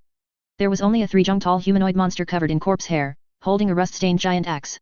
With his back to the crowd, he mechanically swung the axe, striking that metallic osmanthus tree over and over again. Clang! Clang! Sound could not travel in a vacuum, but the vibration traveled through the ground to the soles of everyone's feet. Is this Wu Gang? Shui Daonian swallowed hard. This is clearly a 10,000-year-old zombie king. Just then, the monster chopping the tree seemed to sense the presence of living beings. He slowly turned around. It was a withered, rotting face, there were no eyeballs in the sockets, only 2 clumps of flickering, ghostly green fire. Those who trespass, into the Guanggan Forbidden Land. A wave of divine thought exploded directly in everyone's minds. Die! Roar! Accompanied by the roar of the divine thought, the ground around the ruins suddenly exploded. Countless rabbits the size of calves, with blood-red eyes and fangs, crawled out from underground. These are the legendary jade rabbits. This is more like a licker from Resident Evil. Ironhead Kid cursed loudly, but his body honestly raised its Gatling gun. Brothers. The fairy tale is shattered. Since it's not the beautiful change, then there's no need to be polite. The health bar is visible. That means it's a mob. Mechanical god cult, form ranks. Blast this zombie master and servant for me. Rat-tat-tat-tat-tat. Tongues of fire spewed out. In the low-gravity environment, shell casings flew everywhere. But the zombie king named Wu Gang was ridiculously strong. With a swing of his giant axe, a terrifying slash of black corpse energy swept out, cutting the 2 mechas charging at the front right in half at the waist. That's immortal power. And it's mutated corpse immortal power. Shui Daonian shouted. Physical attack effectiveness is halved. Human race spell cultivators, use holy light talismans. Purify him. A unique lunar dungeon battle thus began on the ruins of Guanggan Palace. On one side was the Fourth Calamity, piloting Gundams and wielding Gatling guns. On the other was an ancient corpse immortal who had been dead for tens of thousands of years, filled with resentment. And on the distant ground of Central State. Zhang Chen watched this scene through the heavenly eye satellite, his eyes deep. As expected. He murmured to himself. The ascenders of the ancient era did not go to the so-called immortal realm, but died halfway there. Taiyin Star is actually a massive tomb. And this further strengthened his resolve to lead the entire BY Sect to ascension. If the heavenly path is broken, then we will carve out a new path. Chapter 256, The Secret of Guanggan Palace A&D. The establishment of the lunar base. Taiyin Star, ruins of Guanggan Palace. The battle had reached a fever pitch. Roar. The corpse immortal Wu Gang let out a roar, the rusted giant axe in his hand swinging with the force of a gale. Every strike of the axe smashed a deep crater into the lunar surface, sending debris flying like bullets. As a tireless boss with extremely high defense and infinite strength, he would be an invincible existence among his peers in the traditional cultivation world. But today, he met his match. Ha ha ha ha. Can't hit me. Hey, you just can't hit me. Ironhead Kid controlled his mecha, utilizing the moon's extremely low gravity to zip around in midair like a flea. The gravity here was only 1/6 of the central continents. This was simply heaven for a heavy mecha. With just a light puff from the thrusters, it could fly hundreds of meters away. On the ground, Shui Daonian commanded the human race spell cultivator squad, executing a shameless kiting tactic. Freezing spell. Freeze his feet for me. Earth cultivators. Dig a hole in front of him. Don't stop, dig deeper. Although Wu Gang possessed infinite strength, his brain wasn't very sharp. He took heavy steps to chase Ironhead Kid, but as a result, his foot slipped, and he stepped into the deep pit the players had just dug. Thud. His massive body lost its balance and fell head over heels. Now's the time. Focus fire. Strike while he's down. Hundreds of lasers, fireballs, and bolts of lightning rained down on Wu Gang's forehead as if they cost nothing. Especially those light attribute spell cultivators responsible for purification, they specifically sprinkled specialized holy water, which was actually high-concentration spiritual wine mixed with cinnabar, onto Wu Gang's wounds. Ayo! Wisps of black smoke rose from Wu Gang's body as he let out a roar of pain. He tried to crawl up, but this group of players was too wicked. The earth attribute cultivators immediately cast turning stone to mud, turning the pit beneath him into a swamp, and then used ice elemental spells to freeze it. This was called the concrete heart sealing tactic. Finally, after grinding for a full hour, accompanied by an unwilling roar, the ghostly fire in the eyes of this ancient corpse immortal was completely extinguished, and his massive body turned into a pile of black ash. Clatter! A heavy black giant axe and several tree branches emitting a metallic luster fell to the ground. It dropped loot. Server first kill. The players cheered and rushed forward. Ironhead Kid tried to use the mecha to lift the giant axe, but the mecha's hydraulic arms made an overburdened creaking sound. He actually couldn't lift it. Holy crap! What's the density of this axe? Beside him, Shue who was responsible for appraisal, stared wide-eyed. We're rich. This is Taiyin Divine Iron. A small piece can craft a top-grade spiritual artifact, and this axe weighs tens of thousands of catties. If we take this back and melt it down, how much armor can we build for our interstellar warships? And this? On the other side, a player picked up those tree branches. These are branches of the osmanthus tree. Immortal divine wood. It can regenerate even if burned to ash. Take them back to make self-repairing coatings for tanks. While the players were busy dividing the spoils, Shue walked alone into the crumbling main hall deep within Guanggan Palace. He wanted to see what exactly had happened here. The hall was empty, with only a dust-covered jade table. A long-weathered female corpse lay slumped on the table. Although her face couldn't be seen clearly, one could vaguely see she was wearing ornate palace attire. Is this change? Shue sighed. No matter how beautiful a fairy was, after death, she was nothing more than a skeleton. Beside the female corpse's hand, he found a broken jade slip. He picked up the jade slip and probed it with his divine sense. A fragmented message, filled with despair, entered his mind. The heavenly path is severed. The spirit realm is a scam. Ascenders are all nourishment. They closed the door and released poison.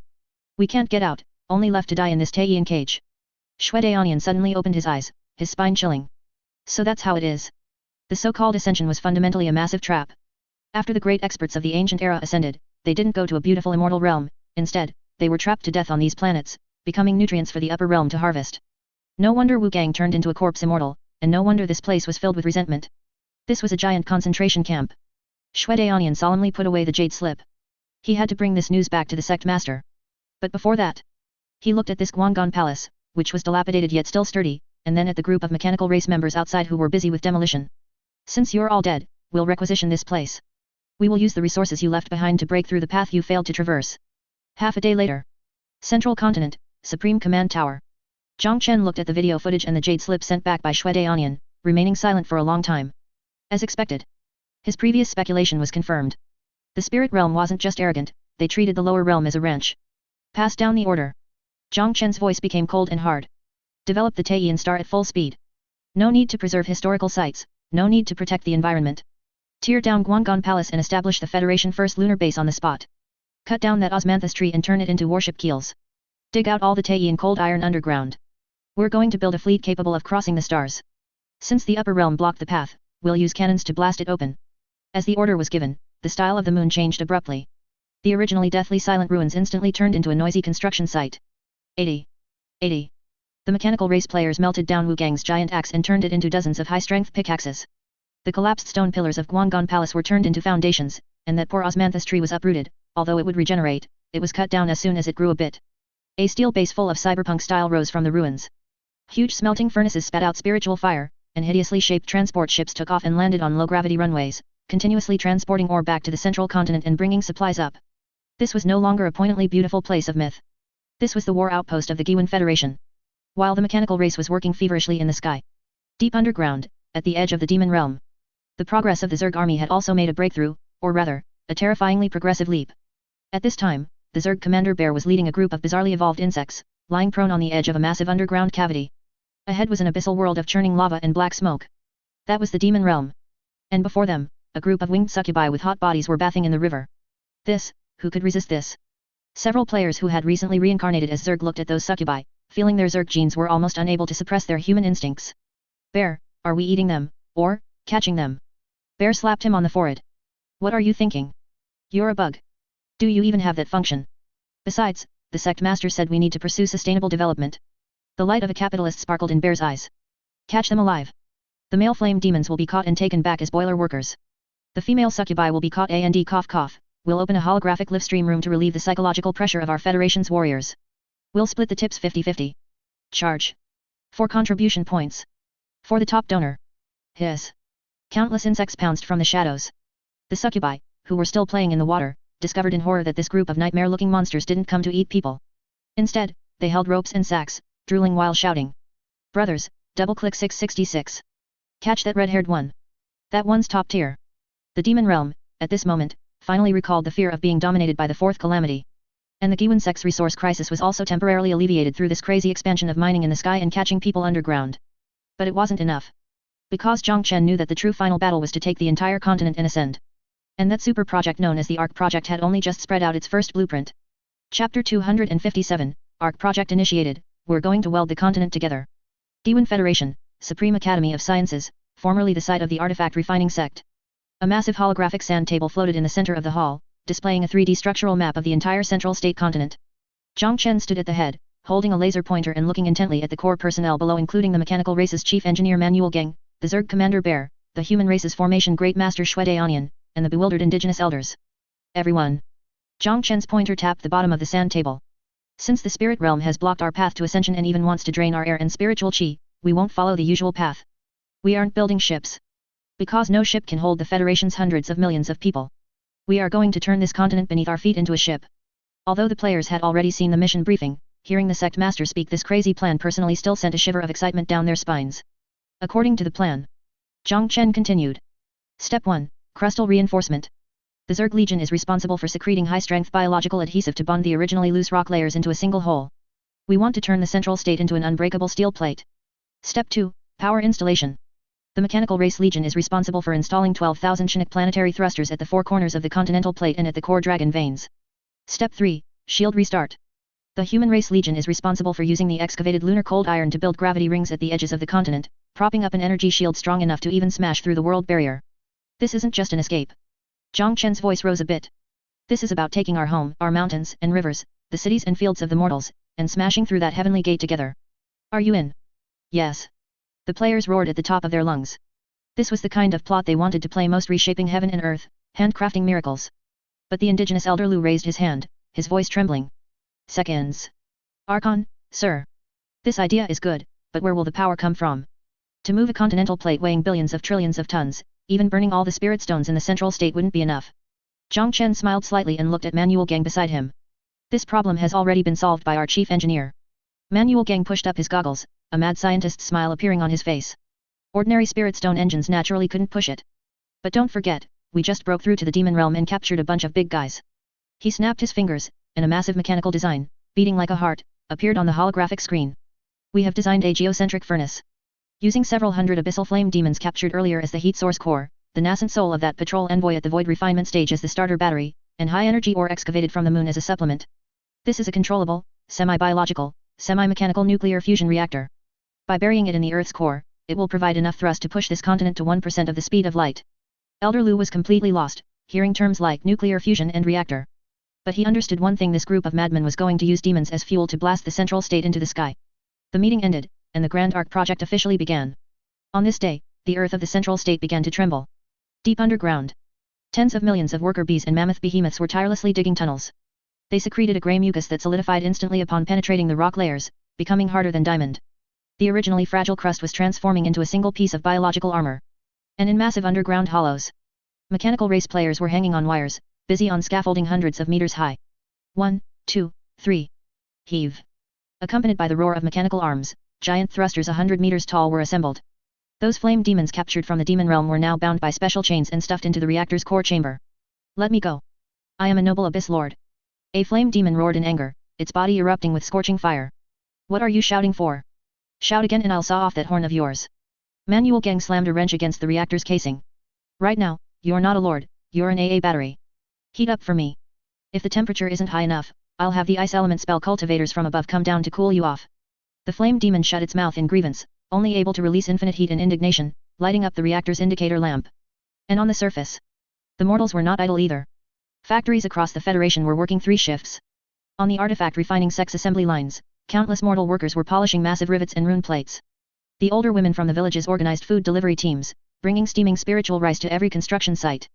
Everyone knew that these immortal masters were saving their lives. To be able to take their houses and land with them during ascension, what did a little fatigue matter? The project reached its 15th day.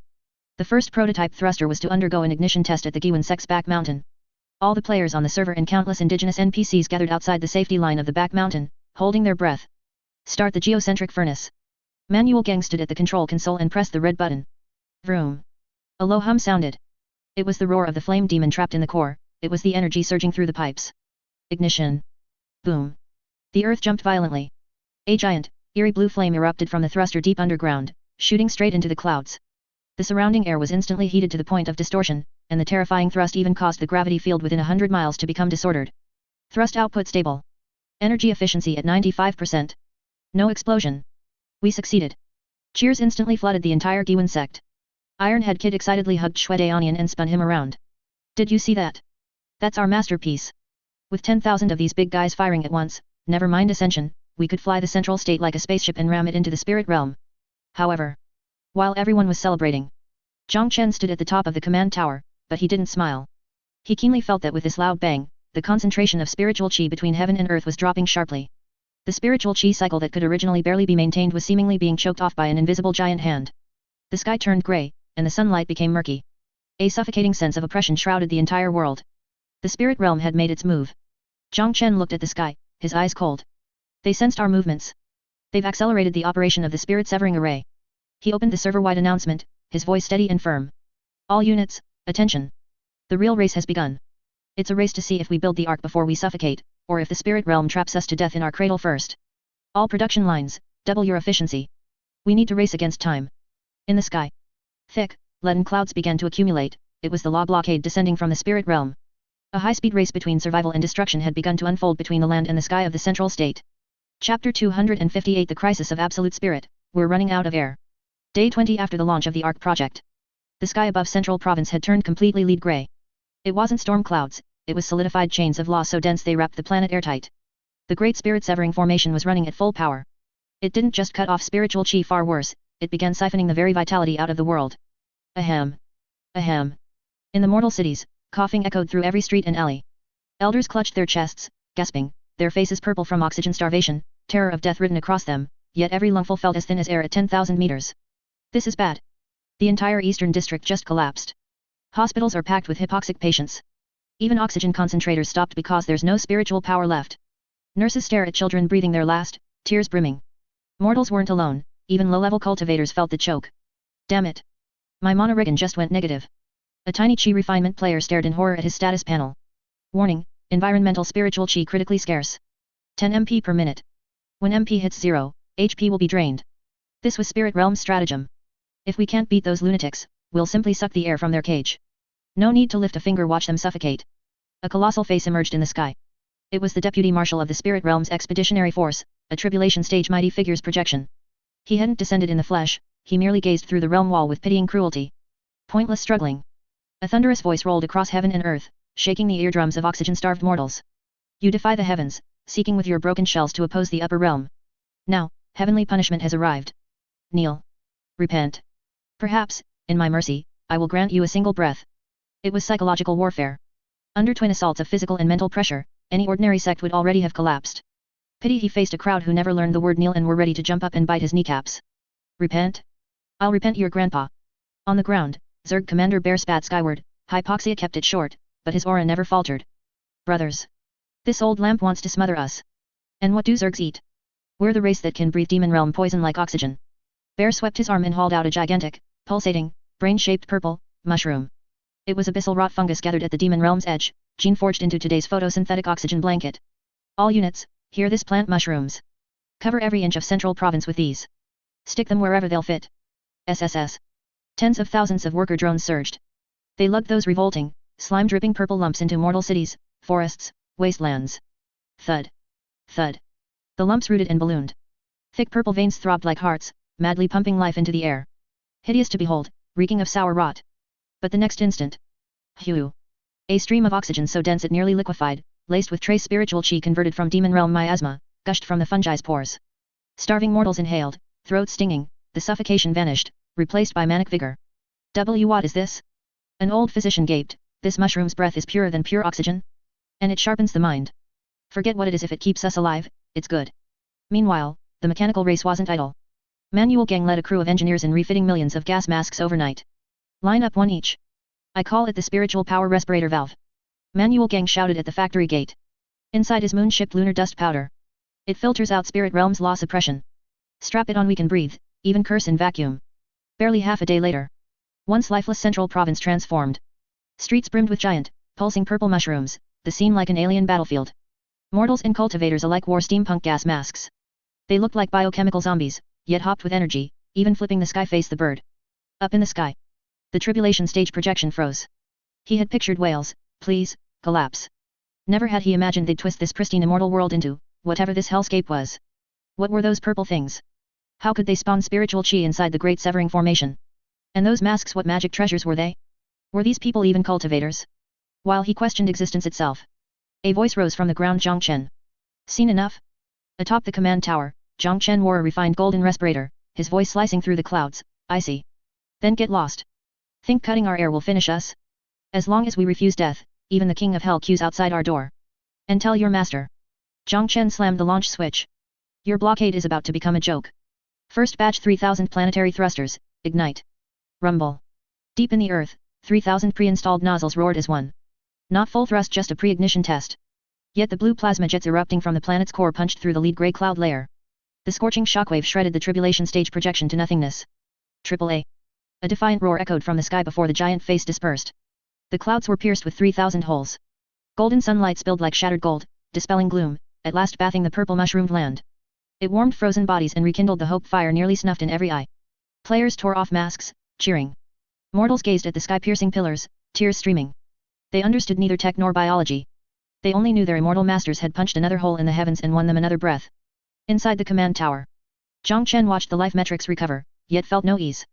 This was only the first probe. He stared at the towering flames outside and murmured. System. Deduce the optimal route for the entire sect's ascension. Compute the final velocity needed to smash the heavenly gate. We have no retreat left. Next time, it won't be a mere projection. Chapter 259, The Final Tranquility, Burying Myths into the Soil. The 30th day after the start of the ARC project. The deafening industrial roar finally fell silent. The 12,000 planetary thrusters covering the entire central state continent were all installed, lying dormant on the surface and in the abyss like steel behemoths. A silence before the storm permeated the air. Diwan Federation, Supreme Command Tower. Zhang Chen looked at the red list in his hand and remained silent for a long time. It was the Ascension list. Although he wanted to take everyone away, reality was cruel. The spatial tremors and boundary wall compression generated during Ascension were enough to tear a mortal's physical body to pieces. Only cultivators who had reached the Golden Core stage or players with special physiques could survive that universe-level collision. Mortals must stay behind. This was not only to protect them but also to leave a spark for this world. Issue the announcement. Zhang Chen handed the list to Song Jian, his voice somewhat raspy. All players, start clearing your inventory. Leave everything you can't take or don't need to the mortals. Tell them this isn't abandonment, it's splitting the family. Once the announcement was made, there wasn't the expected crying or chaos. Although the players were usually joking around, at this critical moment, they showed a strange tenderness. Perhaps it was because they knew this was just a parting in a game, or perhaps because every bowl of hot rice brought by those mortals over the past month had warmth. The square at the foot of the Giwan Sect's mountain turned into a giant flea market. Come on, come on. Clearance sale. No money needed, just call me Big Brother. Ironhead Kid stood next to his first-generation mecha which, although repaired, was still covered in scars and shouted to a group of starry-eyed mortal children. This is the blueprint for a Tier 1 Chinook rifle, take it. As long as you have spirit stones, you can fire it. If you encounter Yao beasts in the future, don't use hose, just blast them. This is the core chip for an automated Chinook harvester. Install it on a tractor, and you can harvest 10,000 mu of land in a day. At this time, the little girl with pigtails who had been bringing him food timidly walked over, holding a basket of freshly boiled spirit eggs. Immortal Big Brother, are you leaving? The little girl looked up, tears welling in her eyes. Can you take Niu Niu with you? Niu Niu can cook and wipe the mecha. Ironhead Kid froze. The mechanical maniac who didn't blink while killing on the battlefield now scratched his head in a fluster. Little sister, the place I'm going is too far, and it's for fighting, not traveling. He squatted down, and that giant metal mechanical head approached the little girl, making a buzzing electronic sound. After I leave, this first-generation prototype mecha is yours. He tapped a few times on the control panel, unbinding the biological lock, and then pressed a blue glowing control core into the little girl's hand. All my combat data is stored in here. If anyone bullies you in the future, or if bad people from the sky come down to steal things, just climb in and press the red button. Ironhead Kid pointed to the sky, his tone arrogant yet gentle. I've taught you how to pilot a Gundam.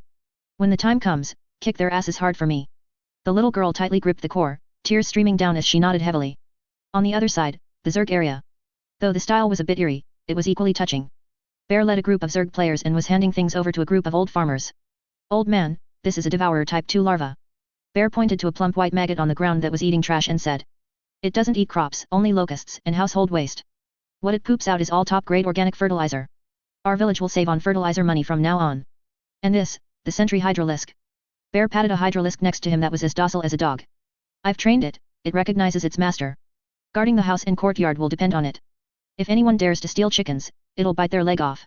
Although the old farmers felt a bit uneasy looking at these insects, they were moved to tears and handed baskets of local products to the players. Immortal, what will we do once you leave? It's okay, old man. Bear chuckled and pointed underground. We left a sub-brain underground. As long as you don't cut off its nutrient solution, it can always bless this land with good weather. The human cultivator area.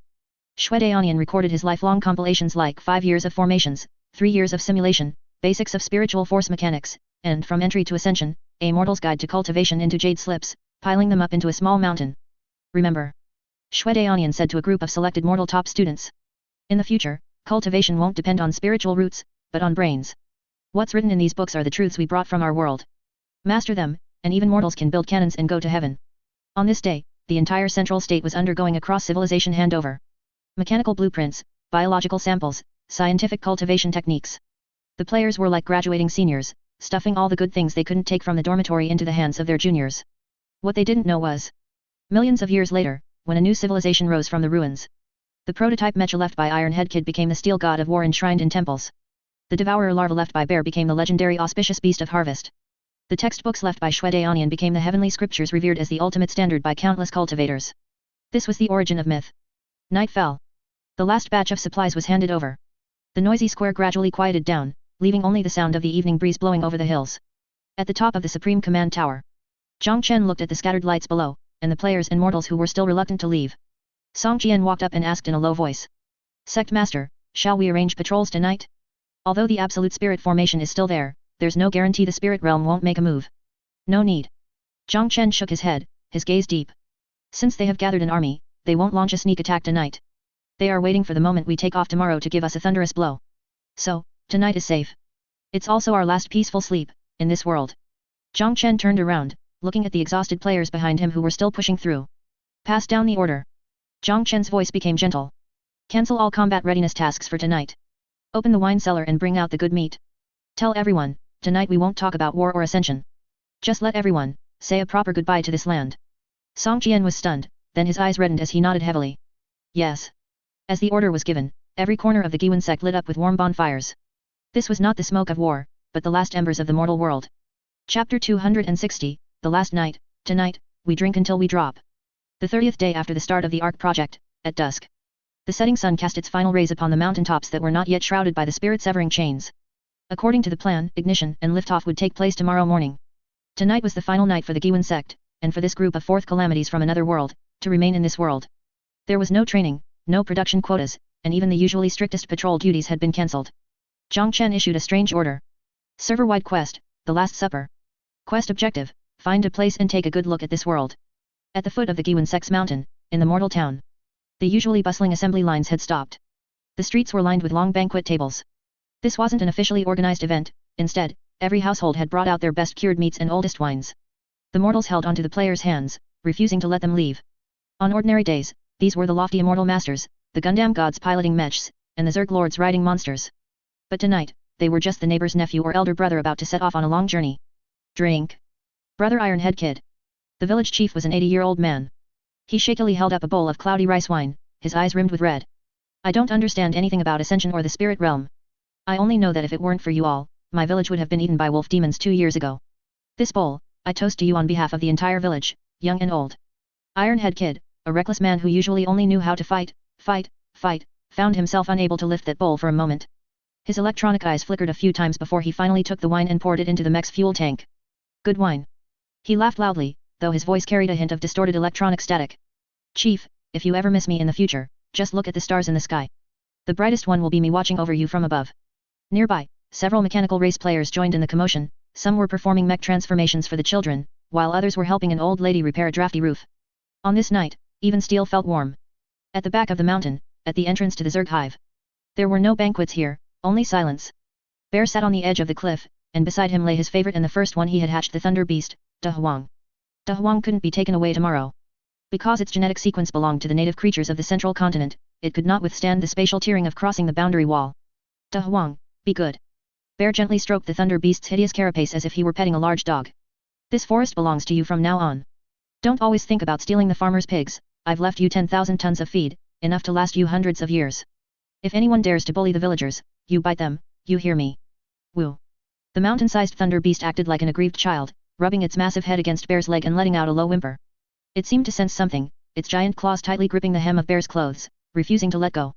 Bear looked up at the deep starry sky, took a hard drag of a cigarette, a type of hallucinogenic grass from the demon realm, and his eyes turned slightly red. Damn it, it's just a game, why did I get sand in my eyes? Go on, don't see me off. He patted the Wang's head and steeled his heart to turn around, walking toward the assembly point. Behind him came the shrill, sorrowful cry of the Thunder Beast, echoing in the valley for a long time. At the main peak of the BY A Sect, in the ancestral hall, Shue Daonian was alone, holding a broom and meticulously sweeping every single step. He was a human race cultivator, and also the most sentimental of the literary youth types. He swept the plaza where he had stumbled during chi refining, the stone tablet where he had an epiphany during foundation establishment, and the ancient pine tree carved with Shue Daonian was here. Tomorrow, all of this would be taken away. But while the mountains and rivers could be moved, memories could not. Several newly recruited NPC disciples followed behind him, their eyes brimming with tears. Master, we can't bear to let you go. Shue Daonian stopped his movements, turned around, and smiled at those youthful faces. They had to stay behind because their cultivation was insufficient. Why are you crying? We cultivators go against the heavens. Parting is for the sake of a better reunion. He took a jade slip from his robes and solemnly placed it on the altar of the ancestral hall. This is the final assignment your master is leaving for you. In 1,000 years, I will be waiting for you in the heavens.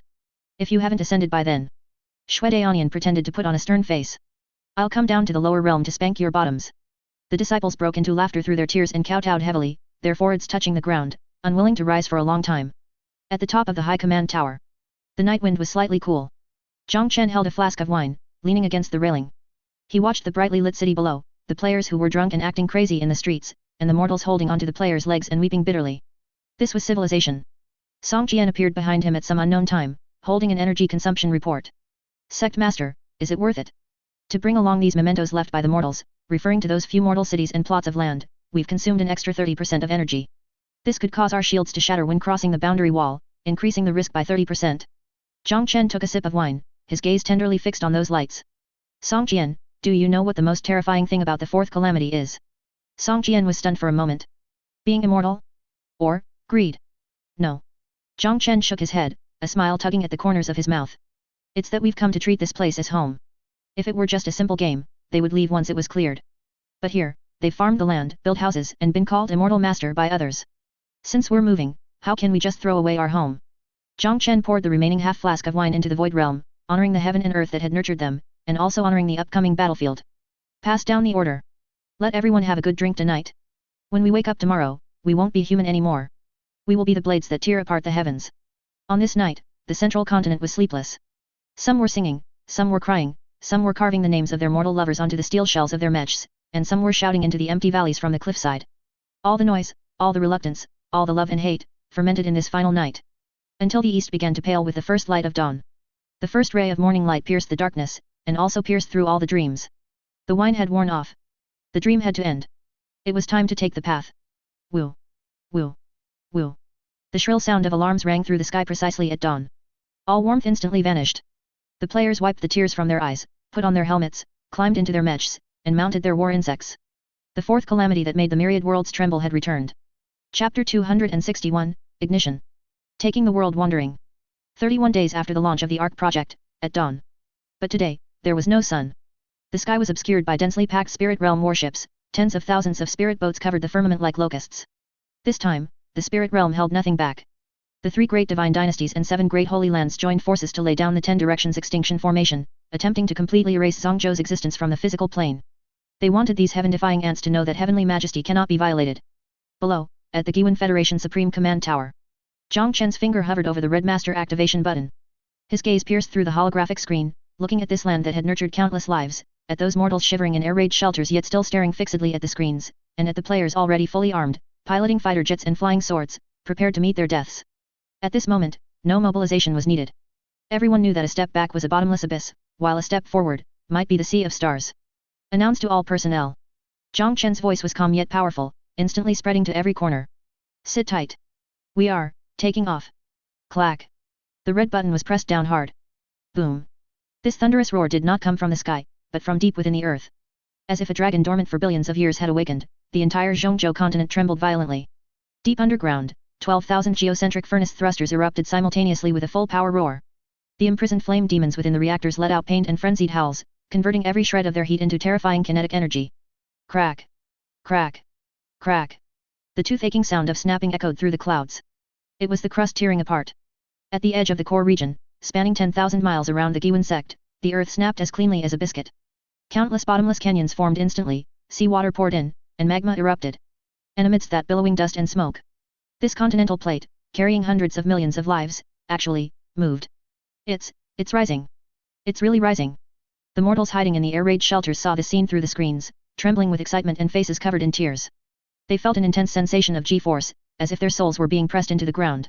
Meanwhile, in space, the commander of the Spirit Realm Allied Forces, a Mahayana stage-old ancestor from the Great Jian Divine Dynasty, was currently stroking his beard, preparing to order the attack. Suddenly, his eyes widened, and he didn't even notice as he plucked out several strands of his beard. What is that? He saw the sea of clouds below being brutally torn open. An indescribably massive landmass, trailing over 10,000 ghostly blue exhaust flames each 1,000 miles long, carrying the momentum of 1,000 thunderbolts, like a retrograde meteorite, was crashing toward them at a speed that left one hopeless. Madmen! These madmen! The Mahayana stage-old ancestor shrieked, his original refined demeanor completely gone. They aren't trying to run away. They're using the continent as a weapon to smash our fleet. Quick! All forces, concentrate fire. Sink it. We must not let it break through the blockade. Boom! Boom! Boom! The spirit realm fleet panicked. Countless destructive spiritual light cannons and divine abilities rained down like a torrential storm, heading straight for the ascending Zhongzhou continent. If it were hit, the ark would disintegrate before even leaving the atmosphere. But the players had long been waiting impatiently. Want to blow up our home? Did you ask us first? The human race commander, Shui Daonian, waved the command flag in his hand and roared at the top of his lungs. Formation team. Raise the shield. Burn all the lunar cold iron for me. Hum. A translucent blue light screen, 100 zhang thick, instantly enveloped the entire continent. It was the gravity deflection shield, built with the collective strength of the entire server. Bang bang bang bang. Dense explosions bloomed on the shield, the light screen trembled violently, and cracks even appeared. Every second, hundreds of millions of spirit stones were being burned. Hold on. We must hold on. All the earth element cultivators were frantically outputting chi, refusing to retreat even half a step even if they spat out blood. And just as the shield was tanking the first wave of attacks, the counterattack began. Mechanical God Cult. Take flight.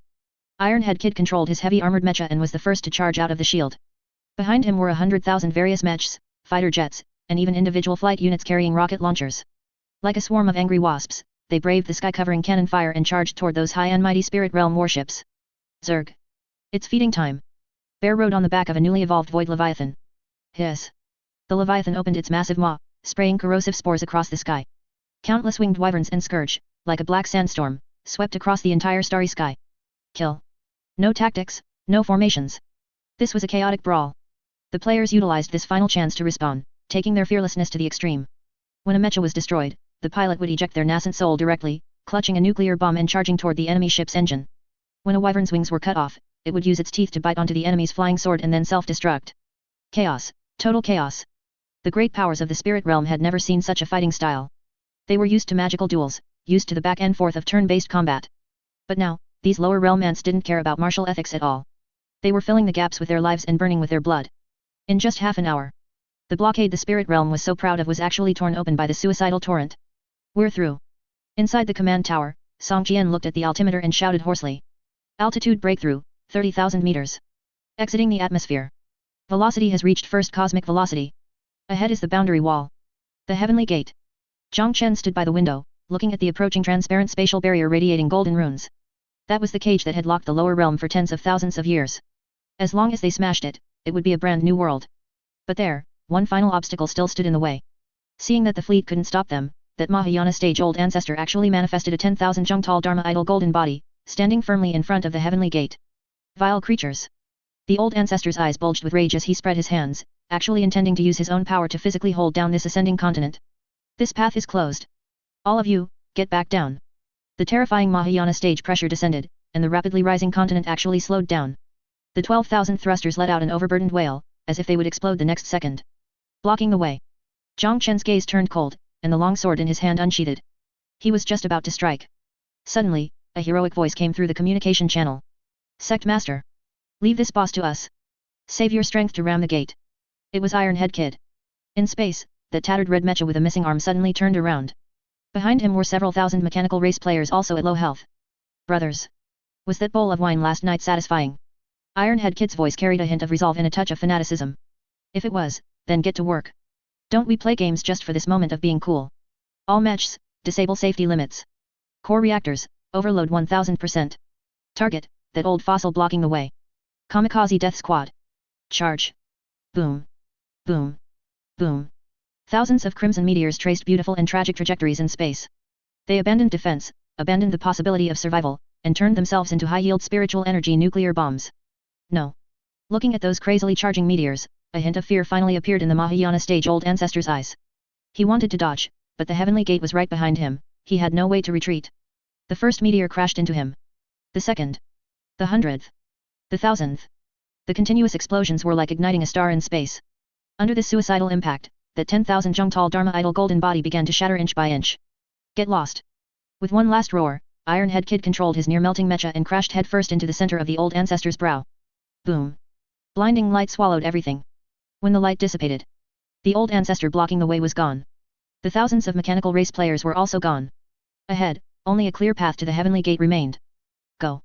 Suppressing the soreness in his eyes, Zhang Chen slammed down the acceleration button. Don't look back. Don't let them down. The Giwan, full-speed collision. Boom. The massive landmass, carrying an indomitable aura, slammed violently into the golden boundary wall. Crack. A crisp sound of shattering rang out. The sky broke. Amidst a violent jolt, the entire continent broke through the void realm and disappeared into the vast cracks of the universe, leaving only the spirit realm fleet staring dumbfoundedly at that massive hole. Chapter 262 Hard Landing. Welcome to the spirit realm, and its savage survival. The spirit realm, the northernmost icefield. For 10,000 years the White Waste had known only the howl of the wind until today, when an uninvited guest arrived. A vast spatial tear slashed across the sky like a fresh scar. A moment later, a blazing continent of land squeezed through the gash. Like a runaway meteor it trailed black smoke and slammed toward the ice. Inside the control tower alarm shrieked. Warning. All propulsion systems offline. Anti-gravity formations overloaded. Descent rate beyond critical. Impact estimated in 30 seconds. Zhang Chen clung to a rail, blood at the corner of his mouth. The shock of punching through the realm wall had even wounded a body integration cultivator like him. Everyone. His hoarse voice crackled through every speaker in the city. Grab anything fixed beside you. Activate every defensive magic treasure. We're landing now. Whether they were freshly respawned players or mortals huddled in bunkers, every soul instinctively clung to one another. Rumble. A colossal shadow swallowed the tundra. An instant before impact Zhang Chen burned the last of his spiritual chi to trigger the emergency buffer array. A faint but stubborn film of light flared beneath the landmass. Boom. A heaven-shaking roar. For 10,000 li the ice plane exploded, snow geysers shot 1,000 zhang high. The Giwan smashed onto the ice like a brake-failed truck, skidding for hundreds of li. It plowed an abyssal trench, shattered countless ice mountains, and finally screeched to a halt. When the dust settled, the Giwan's rim lay in ruins, all 12,000 thrusters twisted scrap. Yet the core cities and Giwan Sect's main peak had survived. From the rubble a mechanical hand shoved aside a boulder. Iron Head Kid, just RESP'd, crawled out with effort. The moment he tried to stand his knees buckled and he thumped back down. What the hell? Iron Head Kid stared blankly. Why is my mech so heavy? Gravity system glitching? He wasn't alone, every player climbing out felt as if a mountain sat on their backs, reduced to crawling. Local gravity, 10 times that of the lower realm. Shue Daonian, leaning on a wall, emerged pale. A body cultivator, he could still stand yet every footstep sank a pit. And, the air was poison. He inhaled once, lungs burned as if scorched. Savage spiritual chi surged into his meridians, rampaging until he nearly spat blood. This is the spirit realm. The density of spiritual chi is so high it's lethal to low-level cultivators. It's like feeding straight vodka to a man used to thin porridge spiritual intoxication. I'm done. Dizzy. Scores of chi refining and foundation establishment players took 2 breaths, rolled their eyes, collapsed and twitched, a debuff floating above, spiritual chi poisoning. Quick. Respirators on. Manual Gang shouted, though he himself panted from the hyperpure oxygen. While the battered survivors struggled to adapt. Awoo. Beyond a snowy ridge a long wolf cry rose. Hundreds of frigid blue eyes gleamed through the drifting snow. Spirit realm natives, polar ice wolves. Each as big as an elephant, armored in crystal hard ice, every wolf equal to lower realm nascent soul peak, their alpha exuded soul transformation pressure. Holy crap mobs. Ironhead Kid's eyes lit, occupational disease kicking in. Brothers. Works here. We're space vet elites even if we're half dead. Mechanical god cult. Form up. Blast them. Though many mechs were scrap, a few hundred players still raised spirit rifles. Rat-tat-tat. Bullets howled.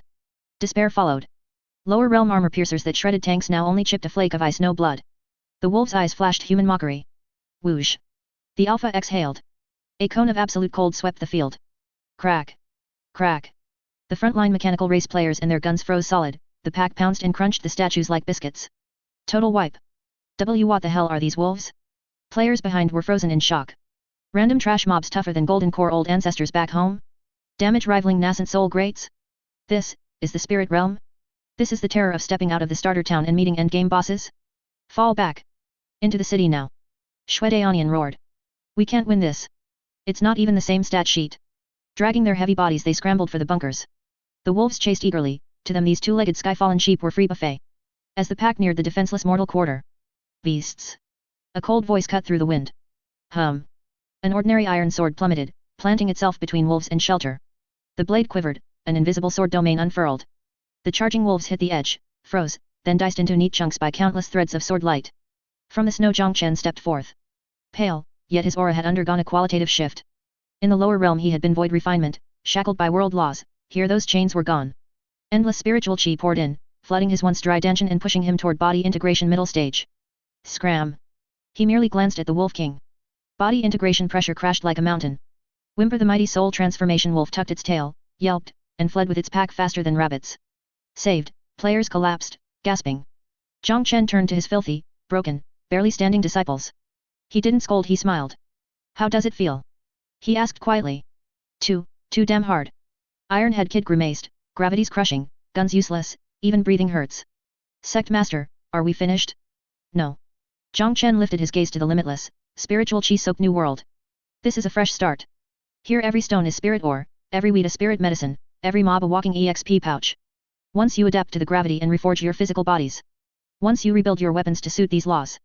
This place is paradise. He drew the sword and pointed it at the ice field. Main case T-Line Spirit Realm Survival Chapter issued. Phase 1, Survive. Objectives, rebuild defense towers, refine cultivation techniques, and catch those wolves for mounts. Understood? Sir, yes sir. Green fire rekindled in the player's eyes. High difficulty? That's the fun part. Tough mobs? Must mean epic loot. The Fourth Calamity fears no challenge. Survival in the wild officially begins. Chapter 263 Rebuilding Home, from Snow Hut to Ice Fortress. Location, far north of the Spirit Realm, Giwan Continent Crash Site, Ruins. Time, 3 days after hard landing. The wind was a blade, driving goose feather snow that slashed across the faces of Giwan Sect's disciples. The temperature was terrifying, water froze the instant it hit the air, and low-grade magical artifacts turned brittle as glass. Yet atop the ruins the scene was one of roaring, bustling activity. 1, 2, 3 heave. Hundreds of body cultivator players, shirts off and teeth chattering, hauled on thick chains, dragging a colossal ice boulder. The rock weighed dozens of tons and was as hard as lower realm meteoric iron, but under tenfold gravity-adapted players it became the new wall's foundation. This was the spirit realm. Since the brick houses had collapsed and the timber had burned away. When in Rome. Main quest, rebuild home, stage 1, objective, use local resources to build a fortress against the cold and beasts. Mechanical race worksite, open air edition. Manual Gang and a gaggle of tech nerds were dissecting a dead ice wolf. This pelt is prime stuff. Wielding a high-frequency laser cutter, Manual Gang sliced the hide with effort. Built-in ice resistance and it blocks spiritual pressure. Stick it on a mech's shell. His eyes lit up, he sketched frantically. Got it. Arctic adapted mech Mk1. Frame from crashed ship scrap, shell of ice rock, inner lining of wolf fur for warmth. Power plant? Spirit realm spirit stones so pure they need no refining. Brothers. Let's build. Mechanical race players, sulking over trashed mechs, snapped back to life. Clang clang rang across the tundra. Crude tools, scarce supplies no matter, give them a HP bar and MP bar and they can handcraft anything. Meanwhile, the life support zone. Next to the mechanical race's grit, the Zerg area looked delicious. Bear had set up a giant field cauldron, a repurposed thruster nozzle. Snow water bubbled, rolling with translucent wolf chunks and a few demon realm chilies. Smells amazing. Half-starved players ringed the pot, drooling. Spirit realm wolf meat out of this world. Bear tasted the broth, warmth exploded from his gut, and his chi meridians, numbed by spirit intoxication, loosened. This isn't meat, it's a miracle elixir. He bellowed. Chow time. Arctic wolf hot pot. 1 bite restores MP, 2 give EXP, 3 grant plus 10 cold resistance. 1 give EXP, 3 grant plus 10 cold resistance. 1 bowl each, no shoving, or I'll sick a hydralisk on you. Slurp slurp. Players squatted in the snow, clutching cracked bowls, wolfing it down. So good. The spirit realm starts rough, but the mobs taste incredible. Fed and watered, their stats rebounded. The red debuffs weak, frostbite, spirit drunk faded into adapted, strong, well-fed. Such is the terrifying adaptability of the Fourth Calamity. As long as they're breathing and get a bite, they survive like roaches and start multiplying. Inside the command tower, Zhang Chen stood at the only intact window, watching the ice fortress take shape, relief flickering in his eyes. Secure the foothold, then explore. Report. A scout player, a Zerg evolved stealth unit, rushed in. Sect Master. Smoke 30 Li West. Smoke? Natives? Affirmative. The scout projected a blurry map. A stockade, a few thousand at most. Ripples of a formation, some minor cultivation powers outpost. And, they're robbing and killing, ambushing passing loose cultivators. Zhang Chen smiled. Bandits, then. Perfect. He turned toward Bear ladling stew and manual gang test piloting his new mech. We're new here, no guides, no maps, no ready spirit stones. If our neighbors run a no-cost business, we'll help ourselves. Pass the order. Everyone full form up. Mech pilots, bug riders, doesn't matter. Target, stockade 30 Li West. Go give our new neighbors a warm welcome. And borrow some supplies. 30 Li West Blackwind Stockade. A bandit nest on an icy peak, preying on low-level cultivators and caravans. Its chief, Old Demon Blackwind, peak soul transformation body cultivator, ruled this patch. Right now he lounged on a tiger pelt seat, swigging liquor while a lackey reported. Report, Chief. A minor demon ran in, panicked. That fireball from the sky, people came out. People? Old Demon Blackwind set down his bowl, eyes gleaming. Anything that falls from the sky carries treasure. Alive or dead? Looks alive, but weird. The lackey stammered, gesturing. Some are iron lumps, mechs, some big bugs, reavers, and a bunch, shirtless in the snow hauling rocks and grinning like idiots. Idiots? Old Demon Blackwind sneered. Fresh ascenders, brains rattled. Tell the boys grab your gear. Ascenders bring their home stash. Kill the men, keep the women, loot everything. Show these roops the spirit realm is no playground. Roar. Bandits howled, mounted smoky lights, and swooped like vultures toward the Giwan ruins. They didn't know. They weren't swooping on sheep. They were waking hungry demons, looking for an excuse to feast. Chapter 264 Blackwind Stockade, Robbery? We're the ancestors. The far north of the spirit realm, howling wind and snow. 3,000 pitch-black escape lights tore through the sky, reeking of nauseating blood, and landed outside the ruins of Giwan Sect. Leading them was none other than the chieftain of Blackwind Stockade, Old Demon Blackwind. He wore a black cloak and stood atop a bone-flying boat. The pressure of peak soul transformation stage burst forth without restraint, driving the surrounding snowstorm back 3 jong. Behind him were 3,000 oddly shaped bandits. The weakest was Golden Core stage, and the number of nascent soul small fry topped 100. Out on the spirit realm's frontier, this was absolutely a force that made people tremble at the mere mention of its name. Ha ha ha ha ha. Old Demon Blackwind looked at the ragged people ahead playing in the snow, actually building fortifications, and let out a wild laugh. Sure enough, a bunch of refugees from the lower realm. Look at this misery, no decent robes at all, just tattered animal hide rags, player made cold weather gear. He cleared his throat, mustered spiritual power, and boomed like a bell. Listen up, front row. I opened this mountain, I planted this tree. If you want to live, hand over every treasure you brought from the lower realm. Men go mine, women boom. Before he could finish, an ice shell glowing deep blue, trailing a long tail of fire, slammed unannounced into his bone-flying boat. It wasn't a spell, it was the mechanical race's newest spirit ice cannon. Crack. Though the bone-flying boat was a low-grade spirit treasure, against a shell physically accelerated and spirit compressed, it was as brittle as a biscuit. The boat shattered instantly, bone shards and ice spraying everywhere. Ack, damn it. Caught off guard, Old Demon Blackwind was blasted away, tumbling several laps through the snow. His once mighty cloak now sported a huge scorch hole, revealing red underpants beneath. Who dares ambush me? He scrambled up cursing, but suddenly sensed something wrong. The refugees who'd been playing in mud had stopped their work. Thousands of eyes locked on him. There was no fear, no panic. Only a greed that made even a career bandit's spine shiver. Boss? Someone whispered. Red name. Health bars showing peak soul transformation. Another voice shot up an octave, brimming with delight. Brothers. Gear delivery has arrived. This boss is mine, hands off. Those small mobs are yours, that golden core gear looks pricey. Charge. Rumble. The quiet ruins exploded. No trash talk, no wind up. Thousands of players charged like they'd seen a naked beauty, no, a naked mountain of gold. Leading the pack were mechanics piloting odd-shaped mechas. Ironhead Kid drove the newly modified Ice One, though its shell was only ice-reinforced, the Gatling in its hands was real. Da da da da da. But instead of bullets it spat a storm of tiny ice needles. Eat my metal storm, no, snowstorm. On both flanks, countless zerglings and hydralisks schemed the snow like white ghosts. Bear, astride a leviathan, waved his arm. Zerg pincer. Don't let them run. Leave the red underpants guy alive, eat the rest. What in the world are these things? Old Demon Blackwind was dumbstruck. He'd robbed all his life, never seen anything like this. These people had no Jianghu honor, thousands ganking from the start? And those eyes, am I the victim here? Men. Kill them. Show these spirit realm cultivators what we've got. He roared, summoned his life-bound flying sword, and slashed 100 Zhong black blade at the front-running mechas. A soul transformation blow devastating. Crack. A dozen mechas were cleaved in half. But before he could gloat, several nascent soul petty person ejected, running and yelling. Damn. This boss hits hard. Healer? Res me quick. Forget the mechs, they're disposable. Rush him, hug his legs, self-destruct. Instead of fleeing, those nascent soul petty persons sped toward him clutching red blinking spirit grenades. You blow? I blow too. Boom. Boom. Boom. Chain explosions erupted around him. They couldn't kill him, but the suicidal madness rattled him completely. These are cultivators. They're rabid dogs. His underlings fared worse. Golden Core and nascent soul bandits tried to cast spells, but before finishing incantations the swarm was on them. Ack. This bug's chewing my shield. My flying sword, it ate it. Help. This mech breathes fire, this is an ice plane. The fight turned into a one-sided slaughter. Not a crush of cultivation, but of aura and tactics. Players didn't care about death, run back and revive. Each bandit lost thinned their nerve. Barely half an incense stick. 3,000 bandits were whittled to a few hundred fleeing in panic. Where do you think you're going? Zhang Chen stood on high, watching Blackwind try to slip away, and smiled coldly. He didn't strike, he merely lifted a hand. Human formation masters lying in wait activated the newly laid Extreme Ice Spirit Lock formation. BZZT. A blue dome rose, sealing 10 li around. A trap formation? Old Demon Blackwind slammed into the light wall and bounced back. He looked back in despair.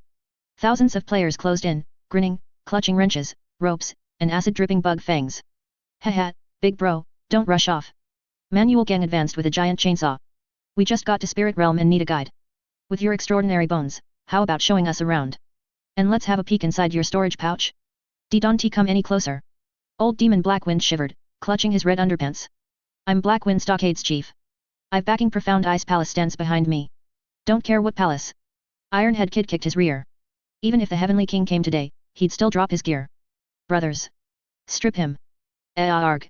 A miserable scream tore across the ice, heart-rending. 10 minutes later. Black and blue, Old Demon Blackwind knelt in the snow wearing, nothing, his red underpants gone too. Some player claimed the cloth was fireproof and took it for a banner. Behind him, the 3,000 corpses had been cleaned to the bone by the Zerg, not a scrap left. Thus was the Fourth Calamity's first battle in Spirit Realm. No epic duel, only a locust-like, looting spree. Zhang Chen stepped before him and looked down. Now, can we talk nicely? Yes. Yes. Absolutely yes. Old Demon Blackwind sniffled. Grand Sir. Grandpa. Ask anything, Blackwind is your dog. Good. Zhang Chen nodded. Lead the way. To your den. Since we're here, it'd be rude not to return the favor. Your stockade, we're requisitioning it. Chapter 265, Occupying the Nest, Blackwind Stockade? No, it's the first branch of the Entire Sect. Blackwind Stockade was located atop a steep, icy peak. The place was easy to defend but hard to attack, with only a single winding plank path leading to the summit. In the past, it was a nightmare for loose cultivators within a 1,000-mile radius, even a passing bird would have its feathers plucked. But today, the nightmare had a new master. Lead the way.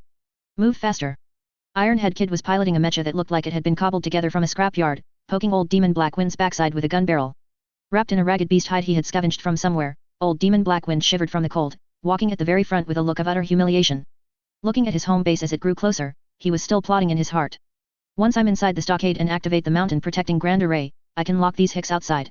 Then it'll be like catching a turtle in a jar. We're here. This is Blackwind Stockade. Old Demon Blackwind pointed at the massive stockade gate ahead, built from piles of black glacial rock, a hint of cunning flashing in his eyes. He was just about to chant the incantation to activate the formation. Boom. A massive explosion rang out. Bear was seen riding that massive void leviathan, crashing straight down from the sky. Any mountain protecting Grand Array or sturdy stockade gate was instantly pulverized like paper before that colossal body. Old Demon Blackwind's mouth hung wide open, the incantation stuck in his throat, nearly choking him to death. This was a rank 4 defensive array, for goodness sake. It was just smashed open. Brothers. Time to stock up. As the stockade gate collapsed, thousands of players flooded in like a breached dam. For the next half hour, Old Demon Blackwind witnessed firsthand what it meant for locusts to pass through a land. Wow. These pillars are made of 10,000-year cold iron. Tear them down, tear them all down. The floor. The floor is actually paved with spirit jade. Pry it up. Don't leave a single piece. Hey, you. Don't just focus on grabbing money, haul away that stone lion guarding the door too. Take it back to protect the house. The originally majestic and somber Hall of Loyalty was stripped down to its load-bearing walls in less than 10 minutes. Even old Demon Blackwind's tiger skin chair, the symbol of the Stockade Master's authority, was carried off by a Zerg player, who said he was taking it back to be a scratching post for the brood mother. Meanwhile, in the storehouse on the back mountain. We're rich. Song Jian held the ledger, his smile so wide his face nearly split. Sect Master. This old guy's family fortune is truly thick. 3 million low-grade spirit stones. 50,000 mid-grade spirit stones. And all sorts of spiritual plants and ores we've never even seen in the lower realm, piled up like mountains. Old Demon Blackwind squatted in the corner, his heart bleeding. That was the nest egg he had saved up for 300 years. After clearing out the trash, the renovation began. Manuel Gang stood in the middle of the empty Hall of Loyalty, looking at the rough stone walls with a face full of disdain. Too tacky. This decoration style seriously affects our class. Mechanics Group. Get to work. Transform this place into an automated spirit stone processing plant. Yes, sir. With a burst of clanging and hammering, the art style began to shift abruptly. The rough stone walls were covered with smooth metal plates, shimmering with deep blue formation circuits. The floor was laid with anti-static rune tiles. Several massive conveyor belts were set up, connecting directly to the warehouse on the back mountain. The dungeon that originally held hostages was taken over by the Zerg, becoming a biological incubation chamber filled with purple slime and strange egg sacs. In just one short day, the Blackwind Stockade, once full of banditry, was gone. In its place was a cyber cultivation base flashing with neon lights, roaring with steam engines, and covered everywhere with Zerg creep. Old Demon Blackwind watched all this, feeling his worldview shatter into pieces. Is this still cultivation? This is simply a demon's den. Renovations complete, it was time to talk business. Inside the brand new command room, Zhang Chen sat on a genuine leather sofa, fiddling with a top-grade spirit stone he had just seized. Old Black. Zhang Chen looked at the kneeling old Demon Blackwind with a smile. Tell me, in this area, who's in charge? Old Demon Blackwind trembled and quickly kowtowed. Reporting to the Great King. This far north ice plains nominally belongs to the territory of the Profound Ice Palace.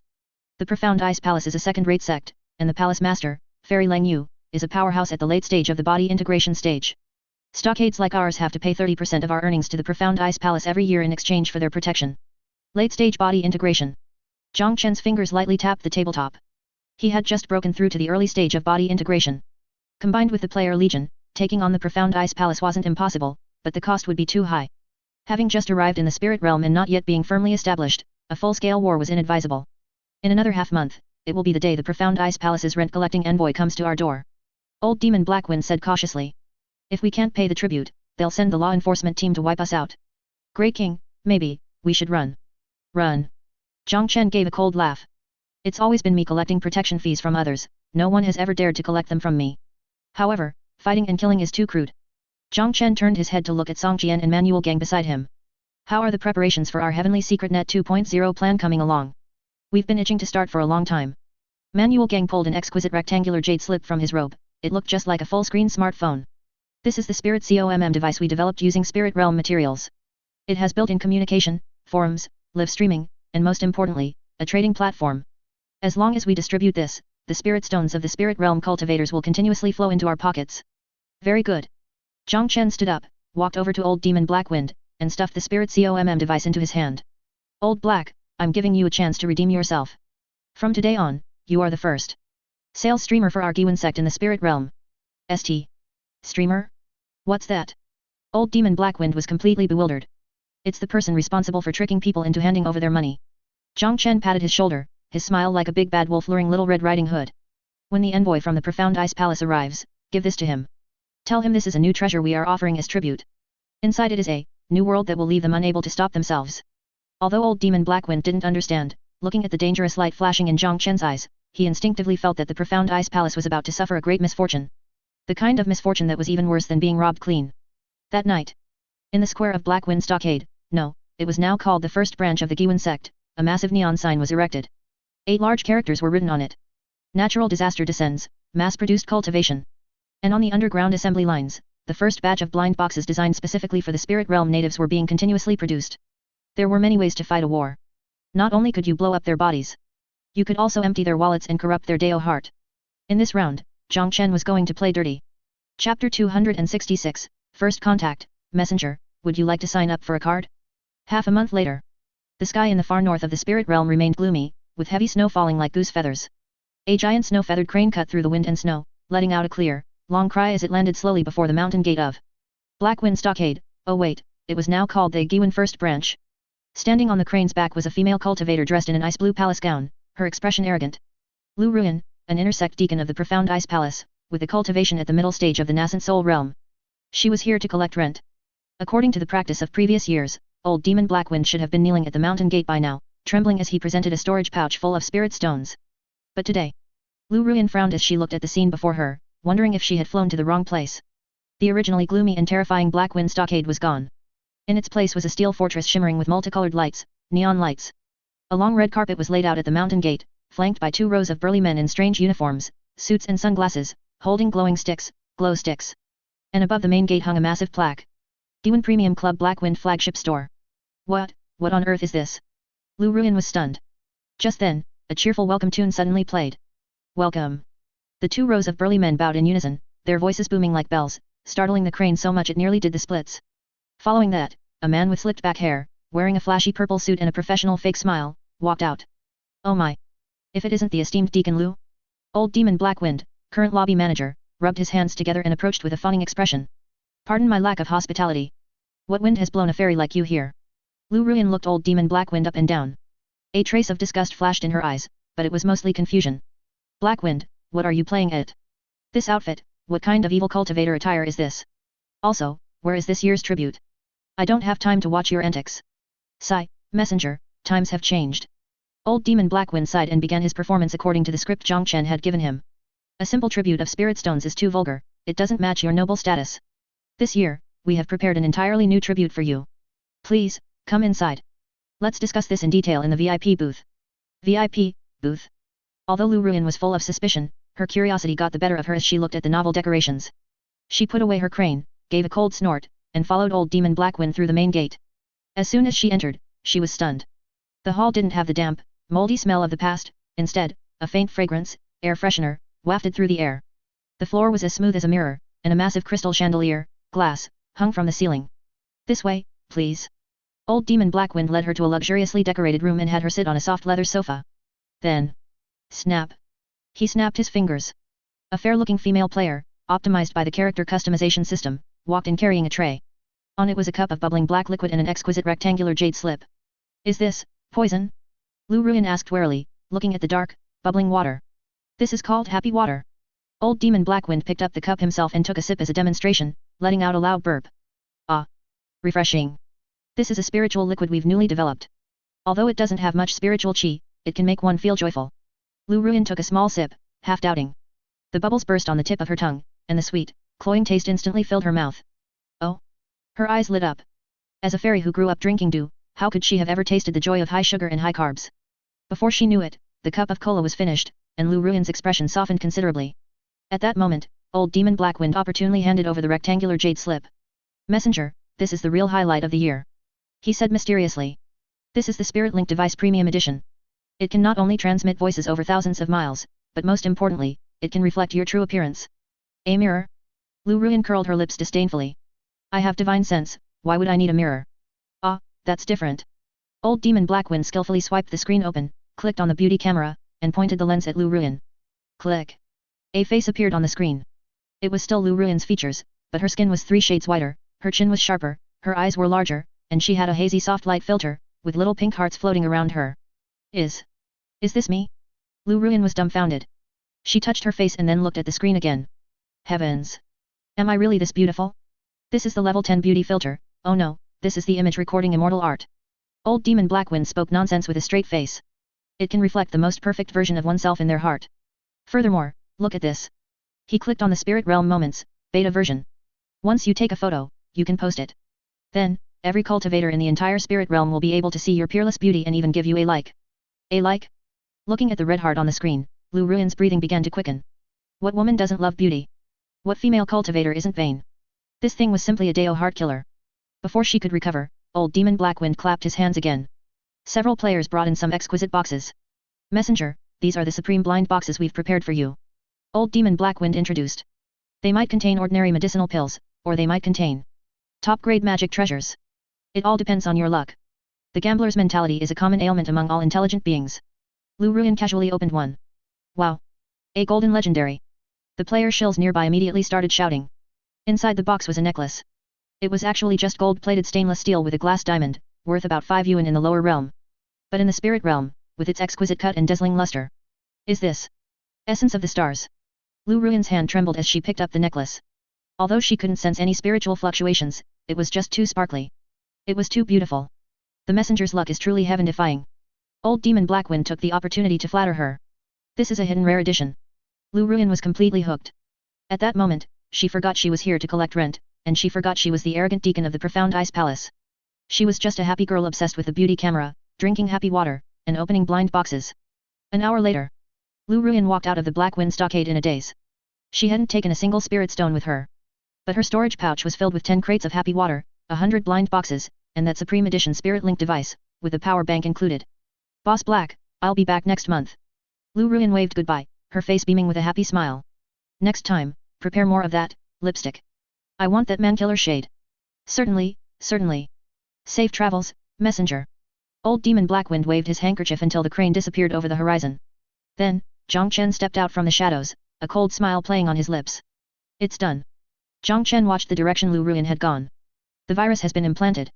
Soon, every female cultivator in the entire Profound Ice Palace will go crazy for these glass beads and beauty filters. When they get used to these things and want more, that's when we'll name our price. Sect Master is wise. Old Demon Blackwind wiped away his cold sweat, thinking this move was far more ruthless than killing. However, Old Demon Blackwind was a bit worried. The things in those blind boxes really are just trash. If they find out, so what if they find out? Zhang Chen said indifferently. A gambler will only blame their own bad luck, they will never blame the house for cheating. Get ready. It's time to set up our heavenly secret network signal towers toward the Profound Ice Palace. Since we've opened the door, we need to boost the network speed to make it easier for them to spend. Chapter 267, Viral Transmission, The Collapse of the Profound Ice Palace's Dao Heart. The Profound Ice Palace is situated on the highest snow lotus peak of the far north ice plains. Here, it is covered in snow year-round, and the cold wind is bone-chilling. As a traditional ice-based sect, the Profound Ice Palace's rules are strict, emphasizing a pure heart and few desires, where only ice is the Dao. On ordinary days, the disciples do nothing but meditate to refine their chi or stare blankly at blocks of ice, their lives are as dull as being in prison. Until today, when Deacon Lu Ruyan returned. In the inner sect, the female cultivator dormitory area. Senior Sister Lu. You're finally back. Several intersect female disciples who were on good terms with Lu Ruyan immediately gathered around her. How was this year's tribute collection? I heard there was a lot of commotion over at the Blackwind stockade a few days ago. Nothing happened, right? A junior sister named Xiao Kui asked with concern. Trouble? What trouble could there be? Lu Ruyan gave a light cough, deliberately putting on an air of calm indifference, but the hand wearing the essence of stars, glass drill, necklace made an extremely affected gesture of brushing back her hair. Not only did nothing happen, but I also discovered a treasure land. Treasure land. The junior sister's gazes were instantly drawn to that sparkling necklace. Heavens! Senior sister, what kind of magic treasure is that on your neck? It's so sparkly. Lu Ruyan smiled slightly and didn't answer directly. Instead, she slowly pulled the Spirit Link device, deluxe edition out of her storage pouch. Junior sisters, do you think you are beautiful? Xiao Kui was stunned for a moment. It's alright, I guess. For those of us on the path of cultivation, the physical shell is but an illusion. Illusion my ass. Lu Ruyan directly opened the beauty camera and shoved it in front of Xiao Kui's face. Look at this. This is the real you. Click. On the screen appeared a beauty with large eyes, a slimmed face, skin as white as snow with a rosy tint, and cherry blossom special effects floating around her. Ah. Is this me? Xiao Kui shrieked, her hands trembling as she held the Spirit Link device. So my potential is actually this high? Have I been too unkempt on ordinary days? The junior sisters nearby instantly exploded with excitement. I want to see too. I want to see too. Heavens! This image stone can even automatically draw eyebrows. Senior sister. Where did you buy this? How many spirit stones? I'll sell everything I have just to buy one. Looking at this group of junior sisters who had never seen the world, Lu Ruyan's sense of vanity was greatly satisfied. Don't be in such a hurry, there are plenty of good things. Like a magician, she pulled out a pile of colorful boxes. This is the Supreme Blind Box. Inside, you might find a peerless divine weapon, or you might find, a cute spirit beast figure like this. Only 10 mid-grade spirit stones each. 10 mid-grade spirit stones? So expensive. Expensive. Lu Ruyan snorted and opened a box on the spot. Wow. It's a hidden edition. She pulled out an exquisitely crafted, glowing yo-yo. Look at this material, look at this luster, look at the Dao charm as it spins. This is a divine artifact passed down from the lower realm. The junior sisters went completely crazy. I want one. I want 10. Senior sister, I don't have enough spirit stones, but I have a 500-year-old snow lotus. Can I trade it? That night, the female cultivator dormitory of the Profound Ice Palace stayed awake all night. Everywhere were the screams of opening blind boxes and the click sounds of taking selfies with the spirit link device.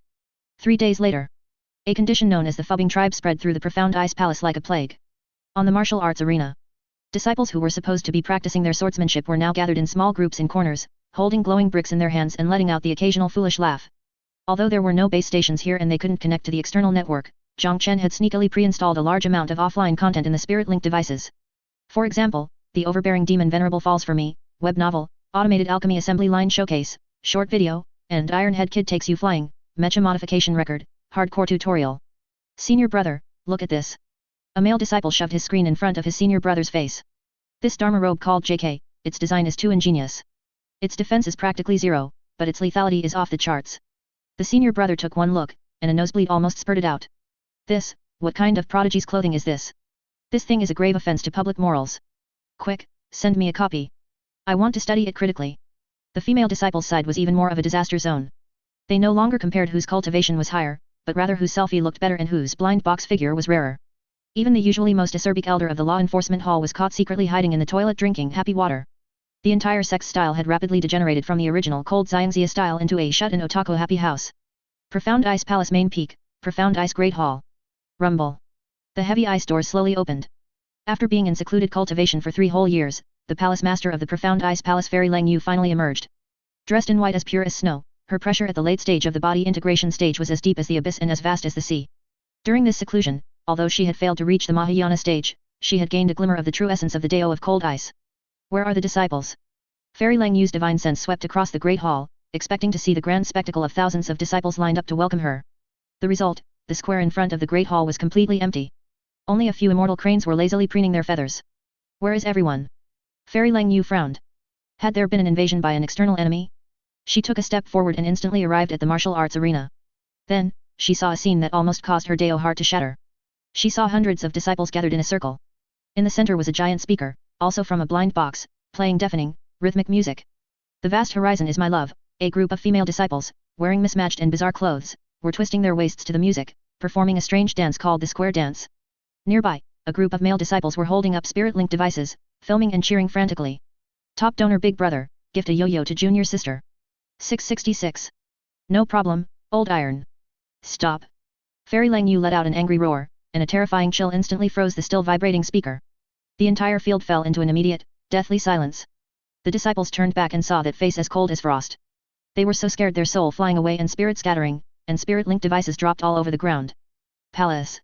Palace Master. What are you doing? Fairy Lang Yu was shaking with anger, pointing at the group of strangely dressed disciples. What kind of demonic sound is this? What kind of monster dance is this? And those things in your hands, what kind of trash are they? With a casual grab, she sucked a dropped blind box from the ground into her hand and crushed it to pieces. An ugly cute plastic duck fell out. For this kind of useless thing without a shred of spiritual chi, you actually neglected your cultivation. Thud. Thud. The disciples all knelt on the ground, shivering. Only Lu Ruin, because she was the general agent, could only brace herself and step forward. Palace. Palace Master, please appease your anger. These are all new types of magic treasures tribute by the Black Wind Stockade, called Stress Relief Divine Tools. The disciples were just balancing work and rest. Black Wind Stockade. Fairy Lang Yu's eyes turned cold. That trashy place with only a group of bandits could create such demonic objects that bewitch people's hearts. Lu Ruin didn't dare tell the truth and could only stammer. I heard, a group of visitors from beyond arrived there, and their methods are quite novel. Visitors from beyond. Fairy Lang Yu sneered, a murderous intent appearing in her eyes. Fine, visitors from beyond. To think they would dare use such trivial tricks to destroy the Dao heart of my Profound Ice Palace disciples. Pass my decree. Fairy Lang Yu waved her sleeve, her voice like 10,000-year-old ice. All disciples are to immediately destroy the demonic objects in their hands. Those who disobey will be expelled from the sect. Assemble the 3,000 members of the law enforcement team. This seat will personally go and see exactly what kind of monsters and demons are hiding in that Black Wind Stockade. How dare they run wild on my, Lang Yu's, territory. Diwan First Branch, Command Room. Zhang Chen looked at the signal interrupted displayed on the screen. He wasn't angry, instead, he showed a meaningful smile. It seems the head of the household has finally discovered that the children at home haven't been behaving. Zhang Chen put down the teacup in his hand. Prepare to welcome guests. This time, the parent is coming to settle the score with the teacher. However, Zhang Chen glanced out the window at the Mechanical Legion and Zerg army that were already standing by in formation. Wanting to quit the internet addiction now. Too late. Chapter 268, Cure Internet Addiction. Did you ask my missiles first? The extreme northern ice plain, the blizzard died in an instant. It wasn't the weather improving, the terrifying cold had simply frozen the wind and snow solid. In the sky, 3,000 profound ice palace enforcers in white robes rode flying swords, arrayed in perfect formation like celestial soldiers, pressing down on Giwan First Branch with biting killing intent. At their head, Fairy Lang Yu sat upon a giant lotus of ice. She was a late-stage body integration great power, the mere pressure she released triggered avalanches across 100 li of snowy peaks. Heretics and demons come out and die. Her clear shout, amplified by spiritual chi, rolled like thunder through the 9 heavens, making the steel fortress below hum. Clank, clank, clank, the fort's gates slowly opened. But out came neither kneeling bandits nor evil cultivators wielding magic treasures. Instead, rows of heavy tanks painted in winter camo and hundreds of towering mechs. Zhang Chen stood atop the lead command car, megaphone in hand, looking resigned. Look, Fairy, business is built on harmony. If you don't like our products, you can return them. We even offer 18 mode. Must we reach for blades and guns? Silence. Fairy Lang Yu eyed the strange iron lumps below, her disgust deepening. You corrupt my disciples' Deo hearts with cheap tricks and peddle those garbage blind boxes, a cancer on the cultivation world. Today, I shall act for heaven and raise this den of demons. Disciples, heed my command. Form the array, freeze 1,000 li. Yes. 3,000 enforcers roared in unison, their flying swords erupted in blinding white light. This was a real army, leagues beyond the rabble of Black Wind Stockade. Countless icy sword chi streams fused into 1,000 Zhang Frost Dragon that dived toward the base with world-ending aura. One blow to flatten a mountain. No more talking, then. Zhang Chen lowered the megaphone, sighed, and his gaze turned razor-sharp. Since you won't reason, let's try physics. Mechanical God called, show them the tide of progress. Fire for effect. You got it. Ironhead Kid, long past impatient, slammed the launch button. Old hag, times have changed. Special delivery East Wind Express. Boom. Boom. Boom. In an instant, hundreds of launch hatches behind the fort flipped open. No spiritual chi ripples, no dazzling spell light, only the roar of gunpowder and the scream of thrusters. Hundreds of missiles trailing red fire rained upward like meteors, meeting the frost dragon head-on. What sort of hidden weapon is this? Fairy Lang Yu frowned. The iron tubes held no trace of spiritual chi, yet moved with terrifying speed. In the instant of her doubt, the first missile struck. Boom. A massive mushroom cloud blossomed mid-air, the shockwave and 1,000-degree heat vaporized a huge chunk of the dragon's head. Then the second, the third, boom boom boom. The sky became a sea of fire. The so-called frost dragon lasted less than 3 seconds under the saturation barrage, blasted into drifting vapor. What? Fairy Lang Yu's face turned ashen. Her grand freezing array broken by a bunch of iron pipes? Before she could gather her wits, the missiles tore through the steam, still coming for the formation. Scatter. Shields up. The law enforcement team captain screamed in panic. But the players were too sly. Detonate. Ironhead Kid grinned. As the missiles neared the formation, they burst mid-air. Instead of normal warheads, they scattered countless steel beads laced with demon-breaking gold sand and imported from the demon realm super-strength chili powder. Pft, pft, pft. Spiritual shields could stop spells, not this dense kinetic hail. My eyes. The smoke's poison so hot. Help. My flying sword snapped. 3,000 lofty cultivators rained from the sky like dumplings. Their life-saving treasures kept them from dying on impact, but every last one was blasted black and blue. That's it. They broke already? On the ground, Bear watched the falling dumplings and shook his head. Not over yet. Fire at will. Hundreds of hydralisks raised their heads, muscles rippling, spraying dense bone spike storms skyward. It was an asymmetric slaughter. One side still locking on with divine sense enchanting spells, the other using radar lock and area saturation. Barely time for an incense stick. 3,000 law enforcement team total wipeout. Only Fairy Lang Yu remained in the sky, alone on her ice lotus. Her face was livid, fury blazing in her eyes. Fine. Excellent. Fairy Lang Yu laughed in rage, her aura surged, space around her cracking like glass. I admit I underestimated you. But do you truly believe these crude toys can rival a body integration great power? Since you seek death, I shall oblige. Forbidden Art Absolute Zero. Buzz. The world seemed to freeze. An indescribable cold spread from her in every direction, even air crystallized into blue shards. The newly launched missiles flamed out and dropped as ice blocks. This was the true might of late-stage body integration. Within her domain, everything froze solid. Damn it. The mechs are locked up. Ironhead Kid watched in horror as his OS went offline and cockpit temps plunged below -100. Every player was rooted in place, turned into lifelike ice statues. Ants remain ants. Fairy Lang Yu gazed at the silent world below, a flicker of satisfaction in her eyes. This is the price of defying me. Shatter. She raised a jade finger and tapped the air. One touch and every ice statue would powder. But at that instant, a sigh echoed. Sigh, must you force my hand? Crack. On the frozen command car, that ice sculpture suddenly split open. Zhang Chen shattered the ice and slowly drew the long sword at his waist. In the lower realm he had been a sword cultivator at void refinement stage. But after breathing polluted air in the spirit realm for days, his realm had long since loosened. Since you insist on comparing cultivation. Zhang Chen lifted his head, his eyes now shone like twin stars. Then let me show you what a true, pay-to-win player looks like. System deposit every spirit stone we earn these days. Give me, points, all of them. Boom. A golden pillar shot from Zhang Chen into the sky, piercing straight through Fairy Lang Yu's absolute zero domain. The several million spirit stones Giwen sect had made selling blind boxes in half a month converted into EXP in an instant. Early body integration broken. Middle body integration broken. Late body integration achieved. Zhang Chen's aura rocketed until it matched, then wildly surpassed, Fairy Lang Yu's. Courtesy demands reciprocity. He swept out a sword. No fancy technique, just the overwhelming spiritual pressure bought with mountains of spirit stones. Sword name, money power. Boom. Two late body integration forces collided in the sky. Instead of a deadlock, there was a one-sided rout. Fairy Lang Yu felt her own spiritual chi like a stream smashed by an ocean utterly unreasonable. Pfft. She spat blood, the ice lotus manifestation beneath her feet shattered, and she tumbled from the sky like a kite with its string cut. Thud. She slammed into the snow right in front of old demon Blackwind. Fight over. Zhang Chen sheathed his sword, the golden light faded, and he reverted to his harmless, merchant smile. He walked up to the struggling fairy, crouched, and offered a tissue, for the blood. Fairy, shall we now sit down and discuss the fee for internet addiction therapy? Fairy Lang Yu stared at the man, her heart a storm of humiliation and shock. This battle had not only shattered her pride. It had shattered the cultivation world's age-old truth that realm is everything. Where on earth had these monsters come from? Chapter 269 Forced Sale, Profound Ice Palace?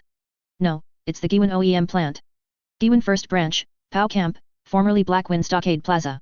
3,000 white-clad elite disciples of Profound Ice Palace were crouched in the snow, hands on their heads in perfect rows. Ringing them were gun-toting mechanical race players and drooling swarms of insectoids debating, can we eat them? Whoever twitched would promptly catch a stun round or a glob of slime. Humiliation. Utter disgrace. Fairy Lang Yu's wounds had been patched, but her heart still bled. A body integration powerhouse, she was forced to sit on a tiny folding stool opposite the man who had defeated her, Zhang Chen. Sect Master Zhang. Clenching her teeth, Fairy Lang Yu fought to keep the last shred of dignity. Kill or mutilate, do as you please. My Profound Ice Palace disciples will never bow. Kill? Zhang Chen looked up from the casualty report Song Jian had handed him, startled. Fairy, you misunderstand. We're legitimate merchants, we don't do massacres. Besides, if we killed you we'd still have to bury the bodies, such a waste of land. He slapped the long bill onto the table before her. Let's discuss compensation instead. Compensation? Fairy Lang Yu blinked. Of course. Zhang Chen pointed to the list and read aloud. 1. You attacked our airspace unprotected by international law, forcing us to expend 300 anti-air missiles worth 3 million spirit stones. 2. Your 1,000-mile freeze wrecked our heating system, repairs cost 500,000 spirit stones. 3. And most important, you scared my employees, mental damages total 5 million spirit stones. Song Jian, recording beside him, whispered. Sect Master, the players weren't scared, they're on the forum saying this dungeon is awesome, please rerun it. Shut up. If I say they were scared, they were scared. Zhang Chen glared, then turned to the stunned fairy. Tell you what, round it down.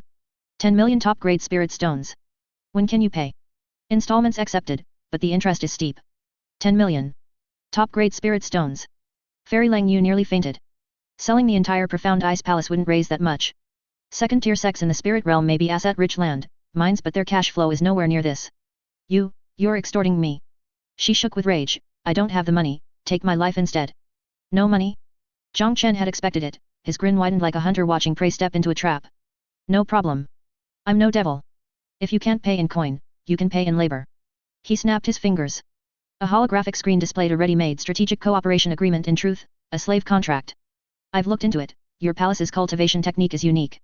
He analyzed. Everyone cultivates the frozen heart art, your spiritual power carries extreme cold, perfect high-precision industrial coolant. Do you know how hard our mech reactors are to cool? How hot our server farms run? If you're willing to help. He raised a finger. Male disciples go to the mech plant to cool reactors, living air conditioners. Female disciples, not bad looking, they'll join the stream team to sell our blind boxes and cosmetics.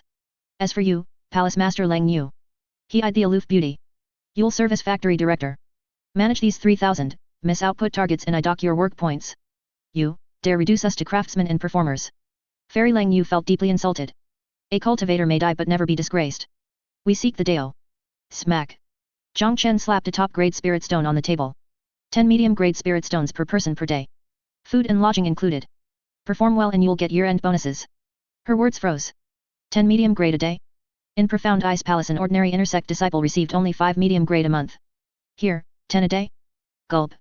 Behind her, the 3,000 disciples crouching in snow swallowed in unison. Their eyes no longer saw an enemy but a god of wealth. Palace Master, a young disciple raised a timid hand. I think, for the sect's survival we can endure humiliation not because I want those 10 spirit stones. Fairy Lang Yu looked into those eager eyes, then at Zhang Chen's expression that said agree or else. At last she sighed and slumped on the folding stool. Deal. 1 month later. Diwan First Branch, Industrial Park. The place had transformed. Hurry. Line 3's overheating. Brothers from Profound Ice Palace, give it your frost. A mechanical race player shouted. Coming. Several blue-uniformed male disciples expertly channeled frozen hard art, exhaling pure cold at the glowing reactor. SSSSS. The temperature plummeted. Nice. The player gave a thumbs up and tossed over some happy water. Thanks, lads. Drinks on me. Overtime tonight? Double pay. Sure. We're in. The disciples gulped the happy water, beaming worker bliss. I've saved enough for the new spirit power bike, gotta grind all night. Meanwhile, in the streaming center. Hey fam. Trust me, this ice marrow jade bone cream is amazeballs. A once icy female cultivator now dabbed skincare refined from insectoid slime, voice syrupy for the camera. Order today, buy one get one, plus a photo album signed by Palace Master Lang Yu. 3, 2, 1 link up. Beside her, Fairy Lang Yu, now factory director, sat in the control room, watching sales explode and the string of digits in her own account. Dividend, 5 million spirit stones. And that was just 1 month's income. Clap. She closed the ledger, sipped her tea, and fell into deep thought. All those centuries of cultivation, was I doing fake immortality? Risking your life in a secret realm for one spiritual plant earned a few hundred spirit stones. Now a few blasts of frost and a smile before a lens rakes in millions? Palace Master. Lu Ruyan entered with another contract. Boss Zhang wants to expand into Phase 2, can we bring in the outer sect disciples who haven't even enrolled yet? Fairy Lang Yu set her cup down, a determined glint in her eyes. Summon them. All of them. And contact the nearby Blazing Fire sect. Tell them we need stokers, ask if they're willing to come. If not, her lips curled in a capitalist smile. I'll personally lead a team to invite them. Atop the command tower. Zhang Chen gazed down at the cultivation factory now thoroughly corrupted by capitalism and nodded with satisfaction. Excellent. First stronghold secured. Next. He looked south toward the most prosperous heartland of the spirit realm, the Great Jian Divine Dynasty. Time to extend our celestial net signal tower southward. This time, we're playing for real. Chapter 270 version update, this is the Fourth Calamity. The Giwan continent impact site, the extreme northern ice plain. This place was no longer a silent ruin, but a war machine running at full frenzy. Although Black Wind Stockade had been captured and the surrounding ice wolves cleared, the players quickly discovered an awkward problem, their gear and bodies couldn't keep up with the version. The mechs of the lower realm ran on nuclear fuel, in the spirit realm's high-pressure environment their output was pitiful and they were as fragile as paper one swiped from a soul transformation stage monster and they exploded. The Zerg had it worse, the original Zerglings had been hunters down below, here they were only snacks for the ice plain mammoths. Atop the Giwan Federation command tower. Zhang Chen looked down at the players repairing equipment and cursing on the plaza below, his gaze icy. He didn't want docile workers, nor any cultural invasion. What he needed was an army that could tear this world apart. Song Jian. Zhang Chen's voice held no warmth. Remove all safety limits. Open the biological gene bank. Release the spirit industry blueprints. We are going to unchain these mad dogs completely. But Sect Master, Song Jian hesitated. If we let go entirely, the players might create uncontrollable monsters, even disrupt the spirit realm's ecological balance. Ecological balance. Zhang Chen smiled, a cruel wildness in it. We came to disrupt the balance. Issue the announcement. Let the Fourth Calamity show its fangs. Buzz. A blood-red server-wide announcement exploded across every player's retina. No flowery welcome, only 3 blunt words. Kill. Loot. Evolve. Server version update, Spirit Realm Conquest 1.0. Developer log welcome to hell mode. Monsters too strong? Gear too trash? Stop whining. From now on, system limits are gone. If you think your bugs are weak, go devour the strong, turn their genes into yours. If you think your mechs are brittle, go mine those spirit veins, melt those so-called magic treasures, cast your own iron tide. In this world there are no rules. The only rule is, the weak are meat, the strong eat. New System 1, Gene Ascension, Zerg only. Unlocks gene editing. Players can capture native spirit realm creatures, ice wolves, snow demons, dragons, etc. and throw them into the evolution pool to extract gene fragments, then freely fuse them into Zerg bodies. Want wings? Want frost breath? Want nascent soul stage teleportation? Go hunt. Your prey is your upgrade material. New System 2, Spirit Heavy Industry, Mechanical Race only. Unlocks Spirit Furnace. Players can analyze spirit realm formations, smelt magic treasures, refine high-tier spirit ores. Farewell nuclear power, embrace spirit engines. Unlocks megastructure blueprints, mobile fortresses, floating battleships, planet buster cannons. If you have the blueprint and the resources, handcrafting a Gundam isn't a dream. New System 3, Warlord Division, open to all. Unlocks Guild/Legion base system. No longer confined to Entire Sect headquarters. Any legion that seizes a piece of land, whether by snatching from natives or pioneering, plants its flag, and that land is yours. 70% of the territory tax stays with the legion. The moment the announcement dropped, the plaza, previously subdued by stalled progress, fell into dead silence. Then, boom. Like a volcano erupting. Holy crap. Gene editing? DIY units. Bear shot to his feet, eyes gleaming a terrifying green as he stared at the ice wolves still prowling in the distance. Brothers. Those aren't wolves, they're walking frost-resist genes and Arctic breath genes. Eat. Eat them all. Elsewhere. Ironhead Kid directly tossed his chipped chainsaw sword on the ground, staring feverishly at the formation stone pillars left from Black Wind Stockade. Spirit engine? Megastructures. Ha ha ha. I'm done with this kerosene-burning junk. Tear those pillars down. Melt that old demon Black Wind's life-bound flying sword. I'm building a spirit cannon that can blow soul transformation stage cultivators to bits. Madness had begun. Half an hour later. Zerg District, Hatchery Pool. The once clear nutrient fluid now churned a bubbling crimson. Hundreds of captured ice wolves were thrown in. Amid miserable howls they were broken down into raw biomass. Me first. Stripping to the waist, Bear leapt into the blood pool. He frantically worked the system panel. Load ice wolf muscle fiber, load snow demon hide, fuse hydralisk venom gland. Arg. With a roar of pain and ecstasy his body began a violent mutation. Crack. Crack. His bones surged, fragile human skin peeled away, replaced by white bone armor that gleamed metallic. Spines jutted from his back, forming 4 sharp bone spears. Most terrifying were his arms, warped into 2 frost-emitting bone blades. Huff. Climbing out of the pool, Bear exhaled white mist that instantly froze the ground. Unit ID, Frost Slayer, Player DIY, Rank, Early Stage Nascent Soul, Physical Tier, Traits, Arctic Immunity, Bone Blade Armor Pen, Blood Frenzy. Awesome. He swung a blade, easily slicing a chunk of hard black ice rock. This is Zerg. This is evolution. Lads. Stop being dogs, jump in. We're forming a Frost Legion. Mechanical District, Open Air Factory. The scene here was even more hardcore. Before, players had carefully disassembled magic treasures, terrified of breaking them. Now? Melt them. Melt everything. Manual Gang directed a giant shredder to toss in hundreds of flying swords, shields, and all kinds of unreadable magical artifacts looted from Black Wind Stockade. Wasteful? No, this was resource recycling. Spirit fire rose to thousands of degrees. Soon a furnace of gleaming gang metal spirit fluid poured out. Ironhead Kid stood before his new mech.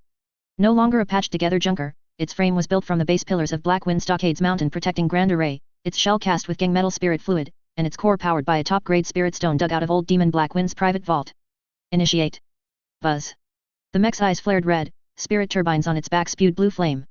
Equipment ID, Storm Titan MK.I power, Spirit Fusion Core Armament, Dual Spirit Burst Cannons, 3000 RPM. Clack clack clack. The mech raised an arm, its massive muzzle locked onto a distant iceberg. Boom. A terrifying spirit beam punched clean through the ice, leaving a 10-meter wide molten-edged hole. Power had jumped more than tenfold. Ironhead Kid's voice rang through the speakers, metallic and trembling. Brothers. With this, why fear cultivators? What crap, flying sword one shot in its scrap. On the command tower. Zhang Chen watched the utterly transformed scene below. On the left, packs of grotesque bio-monsters. On the right, steel tides belching smoke and clanging metal. Gone were the joking smiles, in their place stood a chilling aesthetic of violence. This is what I wanted to see. Zhang Chen turned to the huge map of the spirit realm behind him. Centered on the Giwen branch, a dozen red dots marked nearby cultivation powers. Since the blade is honed, let's test its edge. Transmit the order. Zhang Chen said calmly. No concealment, no negotiation. Tell every player legion. Whoever first seizes the profound ice palace branch to the west keeps 90% of what's inside. At this moment, the natives of the spirit realm still had no idea. They were not facing a group of exiles. They were facing an ecological disaster about to devour the entire world. Chapter 271, First Blood, When Cultivators Meet the Meat Grinder. 300 miles west of the Giwen branch, there was a valley where snow fell all year round, known as the Cold Sword Sect. This was one of the 18 subordinate sects under the profound ice palace. It possessed a low-grade spirit stone vein. The sect leader, Deist Han Shan, was a nascent soul early-stage cultivator. He led 500 sword cultivator disciples and was considered a local tyrant with some renown in the area. At this moment, behind a snowy slope outside the Cold Sword Sect, an inconspicuous rock wriggled slightly. That was the ace of the Great Jian Divine Dynasty's Shadow Guard Shadow. He was ordered to head north to investigate the truth behind the falling meteorite and the loss of contact with Black Wind Stockade. As an experienced gold-tier scout, he did not rashly approach the unknown meteorite crash site, but chose to lie in wait outside the nearest sect. He was waiting. If there truly were external enemies within that fallen object, they would surely expand into the surrounding areas. As long as they dared to attack the Cold Sword Sect, I would be able to evaluate their combat power and cultivation technique styles, and then report back to your majesty the Divine Emperor. Shadow calculated in his mind, a confident cold sneer curling at the corner of his mouth. Humph, no matter what kind of otherworldly demons they are, as long as they are in this spirit realm, they cannot escape the eyes of Great Jin. However, that smile did not last long. Rumble. The ground began to vibrate. At first, it was a subtle tremor, which then turned into violent jolting, even the accumulated snow was shaken loose, falling in rustling showers. They're here? Shadow's heart tightened. He immediately circulated the turtle breath technique, merging himself with the ice and snow, leaving only a pair of eyes staring intently to the east. In the next second, his pupils suddenly contracted to the size of needlepoints. What did he see? On the horizon, a black and white tsunami was sweeping toward him at a speed that seemed hopeless for this lifetime. That wasn't an avalanche. Those were monsters. At the very front were thousands of bizarre-looking creatures. Some looked like upright skeletal mantises, their arms transformed into two long blades emitting cold chi, some looked like bloated meat sacks, carrying wriggling green poison sacks on their backs, others were simply some kind of stitched-together monstrosities, with the head of a wolf, the tail of a snake, and human limbs. They had no formation, no slogans, only sky-shaking roars and greedy saliva dripping from their mouths. That was the first batch of Zerg players who had just completed their gene ascension. And behind these monsters was an even more despair-inducing torrent of steel. Hundreds of heavy mechs, standing over 10 meters tall, were covered in armor plates freshly stripped from ruins, some even still bore the plaque of the Black Wind Stockade. They belched black smoke and blue spiritual fire, their thick cannon barrels pointing to the sky. Every step of their heavy mechanical feet left a deep crater in the frozen earth. Those were the mechanical race players who had just unlocked Chinook heavy industry. What the hell are these things? Shadow felt his worldview collapsing. No spirit ships, no flying swords, no protective divine light. This was a pack of Shura demons crawling out of hell. Inside the Cold Sword Sect. At this moment, the alarm bells rang out continuously. Daoist Han Shan led 500 disciples into the air on their swords. Looking at the monsters below surging like a swarm of ants, his face turned deathly pale. What manner of prodigy is this? Daoist Han Shan feigned composure, his top-grade spiritual artifact flying sword unsheathed, as he shouted sternly. This place is the Cold Sword Sect under the jurisdiction of the Profound Ice Palace. I am Cold Mountain Boom. Answering him was a high-explosive Chinook shell fired from 2,000 meters away.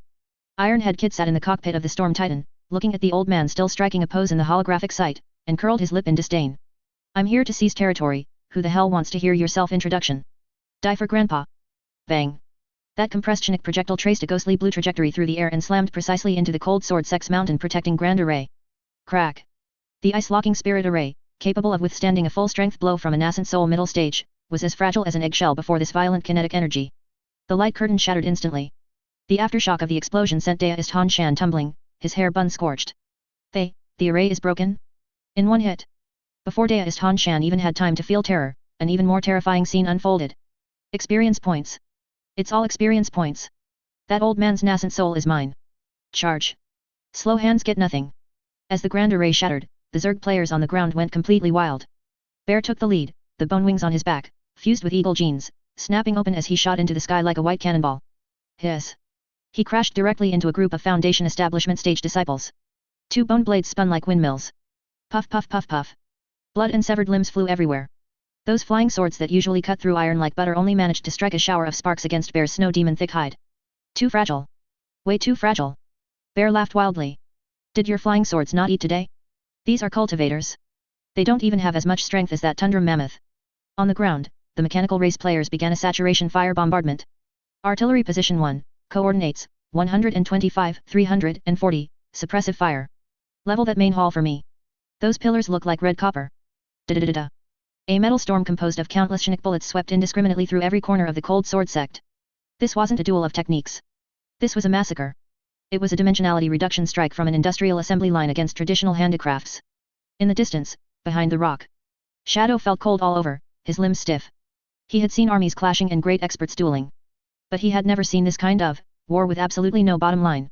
He saw with his own eyes a Zerg monster, player, bite a disciple's throat, not to kill him, but to drink blood to restore mana. After drinking, it dragged the corpse away, saying it was taking it back to hatch eggs. He saw with his own eyes a mech tear down the Cold Sword Sect's mountain gate and stuff the two white marble lions into its storage compartment, shouting, "This thing will definitely look cool at the base entrance." In just the time it takes for an incense stick to burn, the Cold Sword Sect was exterminated.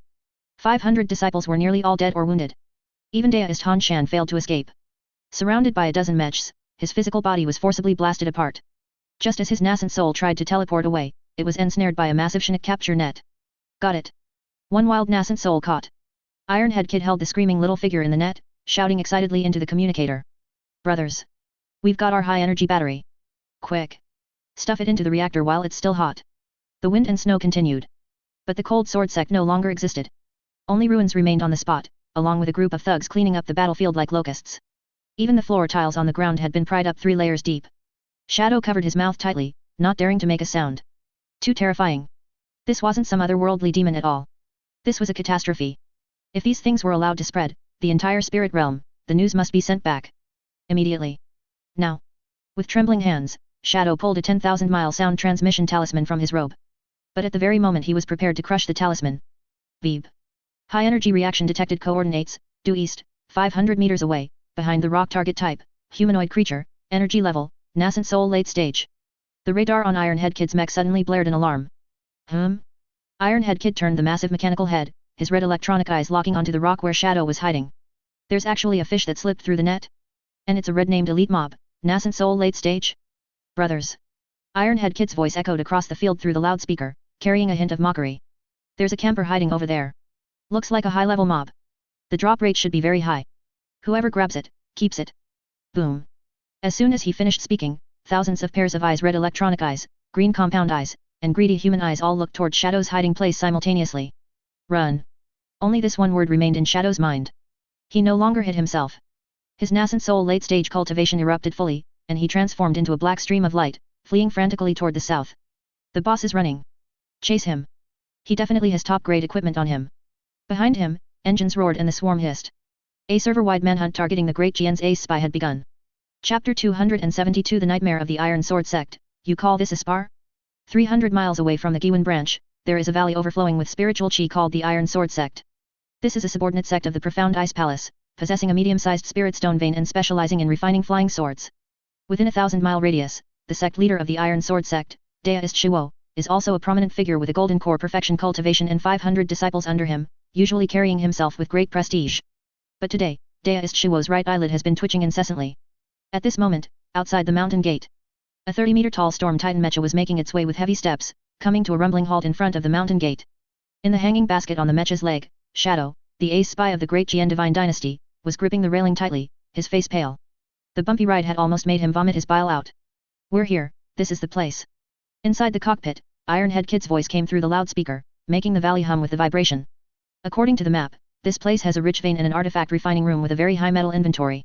Shadow looked at the mist-shrouded mountain gate ahead, which was drifting with immortal chi, and couldn't help but offer a trembling reminder. This, hero. The Iron Sword Sect has a mountain protecting Grand Array, and Daoist Shuo is at golden core perfection. Shouldn't we be polite before using force, or perhaps scout it out, scout? Ironhead Kid sneered. My radar has already finished scanning. There are 500 red dots inside, and the strongest one has a combat power of only 5,000. As for being polite before using force. Sorry, we're in a hurry. There are several legions lined up behind us waiting to snatch this land, if we're slow, it'll be gone. Just then, the alarm bells rang loudly within the Iron Sword Sect. What monster? How dare you trespass into my Iron Sword Sect? With a furious roar, Daoist Shuo flew out aggressively on a flying sword, accompanied by over a dozen Foundation Establishment stage elders. Behind them, 500 disciples lined up in formation, their sword chi soaring into the sky. Daoist Shuo looked at the massive iron lump he had never seen before.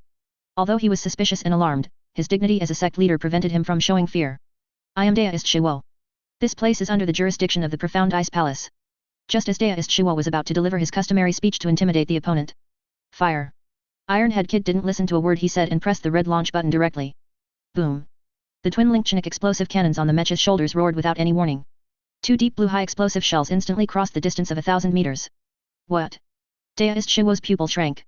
In the rules of the cultivation world, shouldn't they announce their names and exchange threats before a fight? Who launches a sneak attack right from the start? He was indeed a veteran cultivator with extremely fast reactions, instantly summoning a tortoise shell shield. Bang! The shield shattered.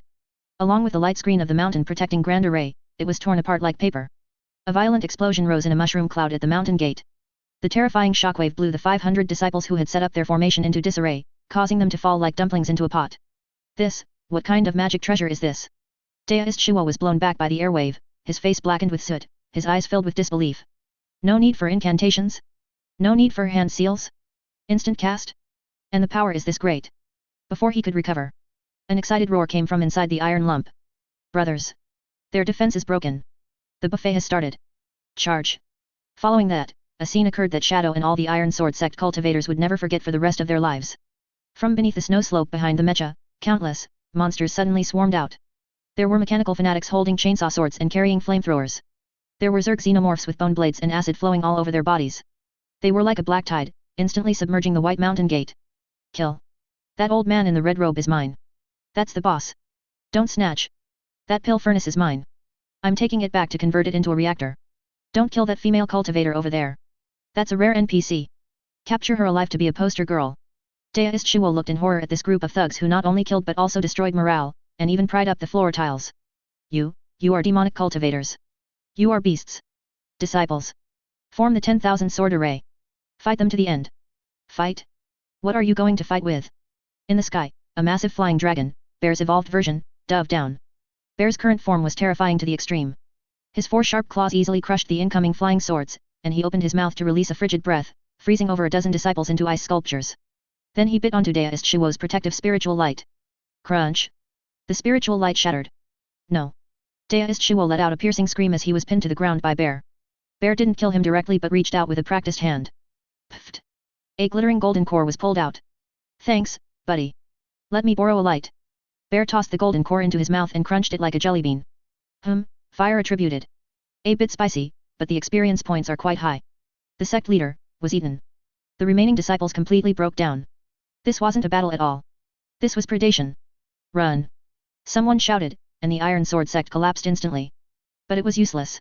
The perimeter had long been blocked by those invisible hydralisks and buried mines. In just the time it takes for an incense stick to burn, the Iron Sword sect was exterminated. Shadow shrunk in the mecha's hanging basket, witnessing the entire massacre. His whole body was cold, and his teeth chattered. Too fast. Too brutal. There was none of the grace of a cultivator, this was purely a slaughter carried out for efficiency. They treated cultivators as batteries, magic treasures as scrap metal, and sects as mines. Could the great Jian Divine Dynasty really withstand such an enemy? Hey, you, the new guy. Just then, Ironhead Kid's voice pulled him back to reality. The mecha's large hand reached over, holding a handful of blood-stained storage pouches in its palm. Stop spacing out. Go and sort out the spirit stones inside. We have to rush to the next one. I heard there's a 100 herb garden 200 miles away. If we get there late, the spirit medicine will be eaten clean by those Zerg brutes. Looking at Ironhead Kid's impassive face, Shadow finally broke down. He realized that if he didn't escape, he would eventually become experience points in the mouths of these monsters. He had to escape. He had to tell Your Majesty everything that happened here. This is no longer a sect conflict, this is a species invasion. While Ironhead Kid was turned around directing the demolition, Shadow suddenly bit his tongue, burned his essence blood, and activated the Shadow Guard's forbidden technique Blood Shadow Escape. Swish! His entire being turned into a faint blood-red line, instantly diving into the ground and fleeing frantically toward the south. Ironhead Kid paused for a moment and glanced at the radar. Holy crap! The accessory ran away. Boss, should we chase? A player nearby asked. Chase my ass, he's running faster than a rabbit. Ironhead Kid waved his hand dismissively. Just a small mob, probably scared out of his wits. Ignore him, hurry up and dismantle. The pillars of that main hall are made of purple copper, don't anyone try to snatch them from me. Deep underground. Shadow ran wildly while coughing up blood. He didn't dare look back, nor did he dare stop.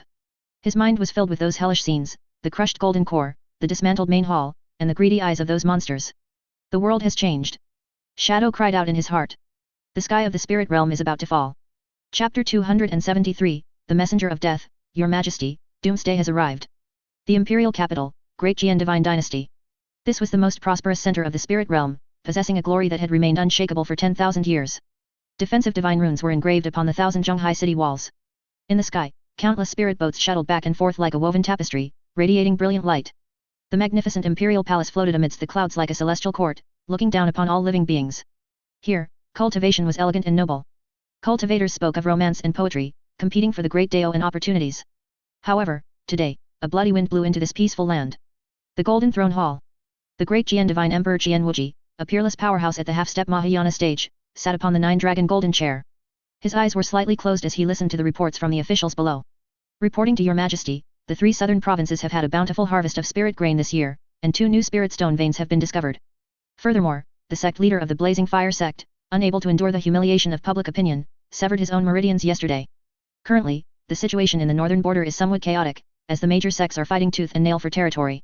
Jian Wuji nodded indifferently. A bunch of rabble, let them cause their trouble. As long as it doesn't affect the Divine Dynasty's tribute, there's no need to pay them any mind. In his eyes, the northern border was a barbaric land. What did the death of a few sects matter? However, at that very moment, boom! A massive explosion suddenly echoed from the hall entrance. 2 golden armored guards flew inward like kites with severed strings, slamming heavily onto the ground with their chests caved in. Audacious! Who dares to intrude upon the Golden Throne Hall? The military generals in the hall shouted in rage, drawing their swords from their scabbards. But I have an urgent report. A blood-drenched figure stumbled inside. He was covered in blood, his clothes in tatters, and the bones in half of his body were shattered. He had clearly relied on burning his life's origin to fly all the way back. He held high the already cracked token in his hand. Shadow Guard. Jie, reporting at the cost of my life. Shadow Guard? Jie. Qian Wuji snapped his eyes open, and a terrifying pressure instantly enveloped the hall. Is that the shadow I sent to investigate the northern border? The shadow collapsed to his knees with a thud, his blood instantly staining the golden tiles red. Your Majesty, the northern border is gone. What do you mean gone? Qian Wuji's brow furrowed. It's not sect infighting, it's not evil cultivators causing trouble. The shadow looked up, and those eyes that were usually cold as ice were now filled with endless terror. It's monsters. A swarm of monsters that eat people without spitting out the bones, that eat magic treasures like food, and use golden cores as fuel. The Iron Sword Sect, 500 disciples, within the time it takes for a stick of incense to burn, not a single bone remained. Whoosh! The civil and military officials broke into an uproar. Although the Iron Sword Sect was only a small sect, to be exterminated within the time of an incense stick? Even a soul transformation stage powerhouse couldn't do it so cleanly, right? Words alone are no proof. Qian Wuji's voice was cold. What did you see? With a trembling hand, the shadow pulled a blood-stained image stone from his robes. Your Majesty, please look. Buzz. A light screen unfolded above the Golden Throne Hall. In the next moment, the air in the hall seemed to freeze. The scene on the screen was exactly the slaughter of the Iron Sword Sect. The officials saw those steel giants spitting blue fire, shattering the mountain protecting Grand Array with a single blast. They saw those hideous Zerg-like creatures charging against flying swords, tearing cultivators into fragments. And they saw the moment that made every cultivator's skin crawl. A mantis monster, bear, pulled a golden core out of Daist Shuo's corpse and tossed it into its mouth like a piece of candy, crunching it loudly with an expression of enjoyment on its face. Ugh! Several civil officials turned pale on the spot, nearly vomiting. A golden core, that was the crystallization of a cultivator's lifelong cultivation. It was actually eaten raw. Moreover, these monsters were tearing down buildings, prying up floor tiles, and even packing up corpses to take away. Such behavior, leaving not even a single hair behind, was more demonic than the demonic path and more savage than Yao beasts. The footage ended. The Golden Throne Hall was deathly silent. Only the shadow's heavy, ragged breathing echoed. Your Majesty, they aren't fighting a war. They are feeding. If we do not stop them, within 3 months, this black tide will submerge the northern border. Within a year, the Great Jian Divine Dynasty will also become their hunting ground. Bang! A sharp explosion sounded. The armrest of the dragon chair in Qian Wuji's hand was crushed into powder. He stood up, the laziness and arrogance in his eyes gone, replaced by an unprecedented solemnity. He understood. This wasn't a struggle for power at all. This was a species invasion. If these things were allowed to grow, every cultivator in the spirit realm would become their food. Pass down my imperial decree. Qian Wuji's voice, like 9 heavens thunder, spread throughout the entire palace and was about to spread throughout the entire spirit realm. As of today, the Great Jian Divine Dynasty enters its highest state of war readiness. Open the national treasury and bring out all war magic treasures. Issue the Divine Emperor's decree to the 7 holy lands, the 36 grotto heavens, and the 72 blessed lands. Tell them to stop their internal fighting. If we do not join forces, everyone will die and become fodder for those monsters. Your Majesty. The Minister of War asked with a trembling voice. How many troops should we assemble? Qian Wuji looked at the gloomy sky to the north and slowly uttered 4 words. The entire nest. Assemble all combat power at the soul transformation stage and above. I shall lead the campaign personally. Even if I have to shatter the spirit realm, I will utterly erase these otherworldly demons. Meanwhile, at the Giwan branch, Zhang Chen looked at the countless red dots that suddenly lit up on the map, as well as the massive energy signature moving northward. The system's notification sounds rang frantically in his ears. Warning! World-class hostile reaction detected. The Great Jian Divine Dynasty has issued a server-wide wanted order. The 7 holy lands are mobilizing. Estimated enemy scale, 10 million cultivator army. Estimated arrival time, 3 days. 10 million. Instead of being afraid, Zhang Chen actually laughed out loud. He turned around and looked at the players in the square who were still fighting over equipment. Boys. Zhang Chen's voice spread to every corner via the broadcast system. Stop fighting over those pieces of scrap metal. A truly massive event has arrived. That Divine Emperor or whatever is bringing the entire fortune of the spirit realm to deliver express packages to us. The brawling players stopped instantly and looked up in unison, their eyes flashing with a green light that was even brighter and greedier than before. A server-wide boss raid. A 10 million level mob wave. How much gear is that going to drop? Zhang Chen unsheathed his long sword and pointed south. Issue server-wide quest, Ragnarok. Prepare for battle. This time, we're going to conquer this world. Chapter 274 National Mobilization, the Doom of the Natives, the Carnival of the Players. The Divine Emperor's order was issued, and the world trembled. In just a single day, the Great Jian Divine Dynasty, a massive war machine that had slumbered for 10,000 years, roared into operation with the grinding sound of rusting gears. The Divine Emperor's edict: this battle concerns the survival of the race, all who evade the war shall have their 9 generations executed. In the south of the spirit realm, the Tai sacred land. An immortal mountain floating above the 9 heavens suddenly cracked open. A Mahayana stage-old ancestor, who had been in secluded meditation for 3,000 years, broke out from the earth. His hair and beard were completely white, and his entire body emitted a decaying yet terrifying aura. He looked at the blood-red Divine Emperor's order in his hand and let out a long sigh. For the human race, these old bones shall be buried in the northern border. In the west of the spirit realm, the 10,000 Buddhist sect. 10,000 bells chimed in unison. Countless warrior monks clad in kazayas, holding demon-subduing pestles, walked out of the deep mountains and ancient temples. The abbot faced north, pressed his palms together, and chanted softly, Amitabha. If I do not enter hell, who will? From this day forth, I shall break the precept against killing. In the east of the spirit realm, the sword pavilion. There was no tragic solemnity here, only sky-piercing battle intent. 100,000 sword cultivators carried long swords on their backs, turning into streaks of meteors that sliced through the sky. Pavilion Master Jian Wushuan stood atop a flying boat, his gaze sharp. I heard those demons are covered in iron. Then let's see if their iron is harder, or if the swords of my sword pavilion are harder. On this day, the sky of the spirit realm was obscured. Countless spirit boats, flying swords, and exotic beasts converged toward the north from all directions. The scene blotted out the sun and sky, and the spiritual pressure caused the rivers on the earth to stop flowing. This was an epic gathering belonging to the cultivators. They carried the resolve of facing death with no return, and the glory of protecting civilization. However, in the northern border, on the square of the Giwan branch, the atmosphere was completely different. It was like the new year. There was no tragic solemnity, no fear. Only a madness that seemed intent on squandering the entire family fortune. Giwan Federation Channel. Server-wide pin, 24 hours remaining until the event starts. All players, please prepare for battle. Tip: death penalty for this event is halved. Experience gain is doubled. Drop rate increased by 300%. Seeing this announcement, the players went completely crazy. No more hiding. Time for a showdown. Mechanical race area. Ironhead Kid stood before that mountain-like pile of junk magic treasures, his eyes as red as a rabbit's. He turned around and looked at the thousands of equally excited mechanic players behind him. Brothers. Do you see that countdown? In one more day, those walking experience bags are coming. We've saved up materials for so long, are we keeping them to hatch babies? No. The players roared in unison. Then build for me. Ironhead Kid kicked over the workbench. Take out all the top-grade spirit stones. Install that core furnace we just dug up. We're going to transform the entire branch base into a land cruiser. I'm going to mount that 300-meter caliber planetary collapse cannon on it.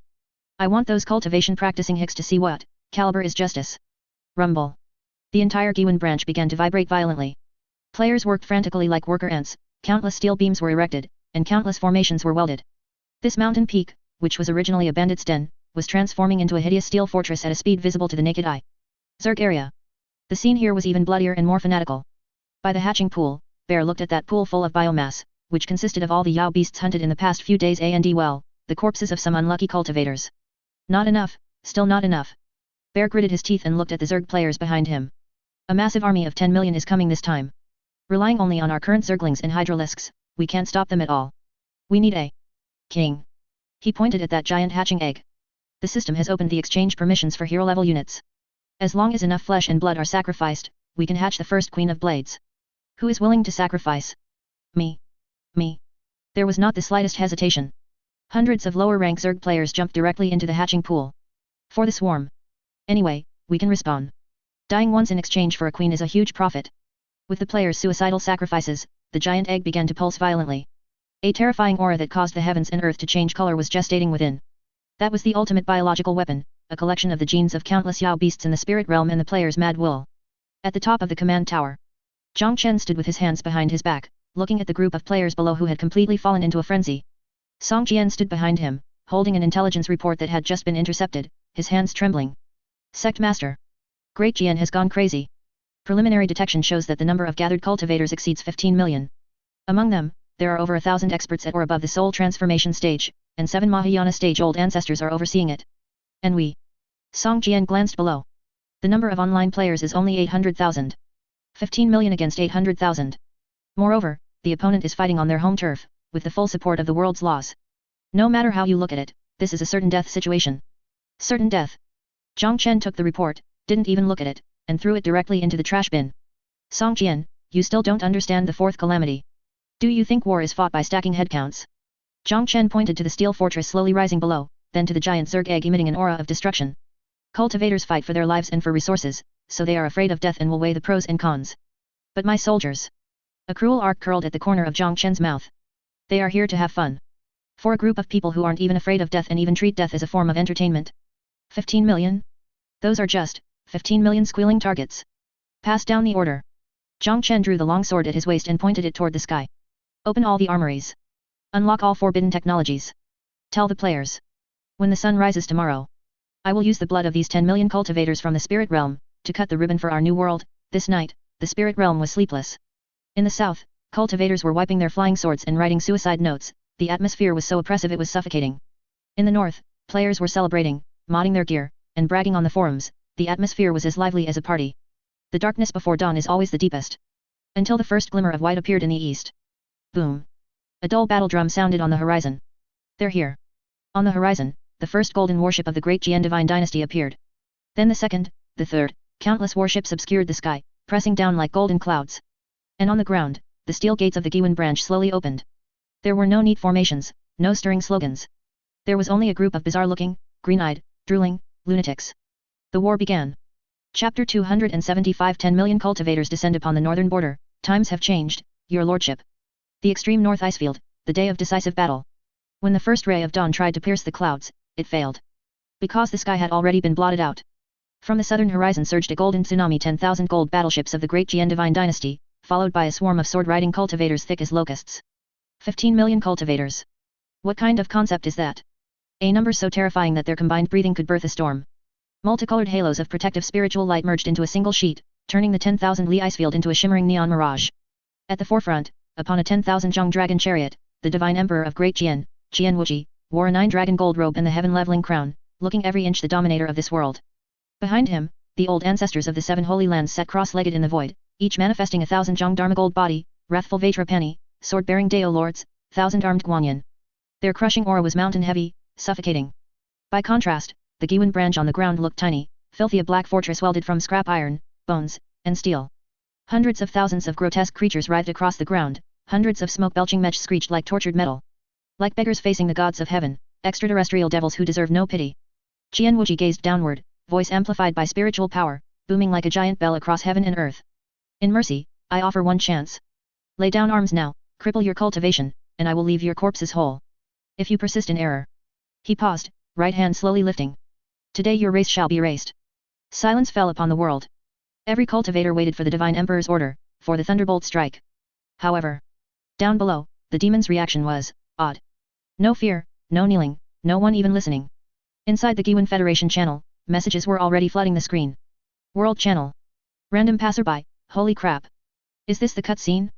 That boss model is insane. Can that shiny gold gear drop? Ironhead kid, day. Everything can drop. Didn't you read the notice? 300% drop rate during the event. Bear, that dragon riding old man is mine. I want that dragon gene. I want wings. Some noob, quit yapping. When do we start the fight? My great sword is thirsty. Zhang Chen, server-wide announcement since our guests are all here, let's not keep them waiting. Atop the command tower. Zhang Chen looked at the emperor still posing in the sky and curled a cold smile. What era is this? War needs small talk? Ironhead kid. Sir. Send his majesty a greeting gift. Tell him in this world, loud voices don't win. Yield wins. Copy that. On the ground, Ironhead kid slammed the red launch button. In the fortress center, the multi-stage parallel spirit energy launch silo hastily built overnight by thousands of mechanics flung open its hatch. Stubborn fools. Seeing no response, only a strange ripple of spiritual power, Qian Wuji snorted. If you seek death, I shall grant. His words were cut short. Shriek. A piercing whistle tore the battlefield air. Qian Wuji saw only a white flash on the ground. Then a gigantic, red and white painted iron pillar roared skyward on a tail of flame, faster than thought. Too fast. So fast that even soul transformation divine sense couldn't lock on. A hidden weapon? Qian Wuji sneered. So huge, so crude probably couldn't even scratch my golden aura. Stop it. He flicked a casual hand. An elder from the Tai Holy Land instantly raised a top-grade spirit shield that ballooned into a hill, blocking the iron pillar's path. The Tai Sect's Hunyuan shield could stop a full-force blow from a body integration grate. Yet. The pillar did not collide. 10 li short of the fleet it disintegrated. Warhead separation. 1 became 2, 2 became 4, 4 became 8, in an instant one missile turned into hundreds of micro-warheads, a net swallowing the vanguard fleet. What trickery is this? The elder froze. The next second. Light. Endless light. A glare 10,000 times brighter than the sun stole every eye. Then heat. Heat that could melt the void itself. Boom boom boom boom boom boom. Hundreds of condensed spirit energy nuclear mines detonated in the densest cultivator squares. Mushroom clouds bloomed one after another across the sky. No screams. Those golden core and nascent soul cultivators at ground zero were vaporized before they could react. The once golden vanguard fleet became an ocean of fire. So-called everlasting spirit ships shattered like paper toys, burning and crashing. Crack. The Tai Elder's Hunyuan shield lasted 0.1 seconds before it cracked to powder. Pfft. Blood gushed from the Elder as he was flung kilometers, life or death unknown. When the light faded, vision returned. But the scene had changed. Where the Grand Cultivator army had stood, a vast vacuum now yawned an erased patch. At least 100,000 cultivators had vanished in that one salvo. Only ash drifted like black snow. Aboard the dragon chariot, Qian Wuji still held his lifted hand, but arrogance had frozen on his face. His fingers trembled. He stared at the hellish vista, mind blank. What was that? No spiritual fluctuation, no resonance with heaven's law. Just an iron tube. And it erased 100,000 of my men? Impossible. On the ground, players erupted in sky-shaking cheers. Damn. These graphics. My GPU is burning. Awesome. Ironhead Kid rocks. That firework was epic. Damage numbers are flooding the screen. I can't even read them. We're rich. Ironhead Kid stood by the silo, blew imaginary smoke from a non-existent gun, and shouted through the loud hailer. Hey, up there. Times have changed, your lordship. This is we mortals, truth. Now, can we start a real conversation? Qian Wuji slowly lowered his hand, shock boiled into towering rage. He felt humiliated. Slapped by ants using a method he couldn't even grasp. Good, very good. His voice turned hoarse and terrible, the space behind him shattering like glass. So this is your trump card? Clever toys. I admit I underestimated you. But do you think such a trick will work twice? All holy lands hear my command. Form the 10,000 immortal demon-slaying array. All soul transformation and above charge with me. I will personally crush these devil's bones. Kill. Boom. With the Emperor's roar, the remaining 10 million cultivators shook off shock. Fear turned to frenzied killing intent. Countless flying swords unsheathed, merging into a 10,000 li river of blades. 7,000 Zhongdharma gold bodies stepped out, bringing world-ending aura to stomp the ground. This was the true depth of the cultivation world. When they cast aside contempt and fought in earnest, their power was called divine. Bring it on. Zhang Chen watched the gods descend, fearless. Neither did the players. Brothers. Boss is entering phase 2. Bear roared, insect wings bursting from his back. Swarm. Take flight. Bite those gold bodies to shards if you have to. Mechanical god called full power output. Ironhead Kid leapt into his mech, every cannon port blazing. Today they die or we die. Blast them to hell. The two torrents crashed together in midair. One side, a cultivation civilization 10,000 years old. The other, the savage, sprouting Fourth Calamity. The twilight of the spirit realm's gods had begun. Chapter 276 Side Story, That Meal of Dumplings on the Far North Ice Plains. Time, eve of the final battle, New Year's Eve. Location, Giwan Branch, Far North Base. The night on the Far North Ice Plains was still ravaged by wind and snow, as biting as a knife's edge. But within the steel walls of the Giwan base, it was a scene of fiery red. It wasn't the piercing red light of alarm lamps, but thousands of red lanterns bolstered by the illumination spell, hanging in every corner of this ferocious fortress. Even the two Storm Titan mechas standing guard at the entrance had huge couplets stuffed into their hands, and even the mechas' heads were topped with oversized red fleece hats. Upper scroll, punching the Nanshan nursing home. Lower scroll, kicking the Baha'i kindergarten. Horizontal scroll, specializing in curing the defiant. In the command hall, Zhang Chen looked at the scene of wild dancing on the surveillance screen, helplessly rubbing his temples, but the corners of his mouth couldn't be suppressed. Just now, he had released a limited-time event for the whole server, Spring Festival Special Mission Making Dumplings. The reward was simple, a piece of non-attribute fashion red cotton jacket, and a red envelope personally distributed by the sect master. These lunatics, about to fight for their lives against a true immortal, were still so full of energy. Zhang Chen smiled, put on his somewhat old cloak, and turned to walk toward the loudest place in the entire base at the moment, the canteen. Rather than a canteen, it was more like a battlefield. Hundreds of thousands of players crowded the place until it was impenetrable, flour flew in the air like white smoke, and various noisy shouts almost lifted the roof. The mechanical god cult area where Ironhead Kid was located was the most hardcore. These engineering guys didn't deign to use their hands. Ironhead Kid was piloting a modified engineering mecha. The giant mechanical arm originally used to dismantle tank armor had been replaced with a solid steel pipe weighing several tons, which was rumbling as it rolled out dumpling skins on the cutting board. Turn up your reactor power. This dough is too hard. Ironhead Kid shouted while operating, industrialized assembly lines are the way to go. We must focus on efficiency. Clang. Clang. Amidst the roar of the hydraulic press, dumpling skins as round as if drawn with a compass were produced like machine gun bullets. On the other side in the biological mutation area, the style became bizarre. Bear, leading a group of Zerg players with tentacles and compound eyes, was surrounding a huge pot studying the filling. Brothers. I think this polar snow bear meat is very chewy. It'll be amazing if we mince it and add some green onions. Boss, can we use that tentacle monster's meat? Yes. The system shows it's non-toxic. As long as it's not poisonous, we can wrap it. Just add some chili to suppress the fishy smell. In comparison, the area where Fairy Lang Yu was located seemed somewhat refined.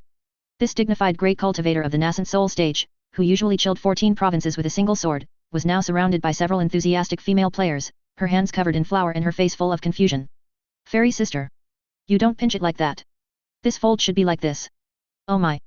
Don't use your spiritual power to vibrate it. You've shattered the dumpling skin. Lang Yu looked at the lump of dough in her hand that she had squeezed into a mess, and her cold face turned red to the ears for the first time. She was a bit at a loss. This making of dumplings, why was it harder than practicing the sword? In the corner of the canteen, Shadow, Wang Er, was shrinking his neck, trying to reduce his sense of presence. As an excellent shadow guard, he should have blended in with the darkness. But today, he failed. Old Wang. Come try this. A player rushed over enthusiastically and, without a word, stuffed a strange dumpling into his hand that was as big as a fist and triangular in shape. I just made this. Eat it while it's hot.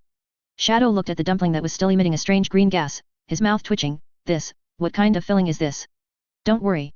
This is durian, stinky tofu, and spicy hot pot filling. This is my innovation. It's definitely flavorful. Looking at the player's expectant eyes, Shadow took a bite with tears in his eyes, almost seeing his great-grandmother on the spot. Just as the scene was getting out of control and about to evolve into a flower war, Zhang Chen walked onto the high platform in the center of the hall. Quiet. With a soft shout, the whole place instantly became quiet.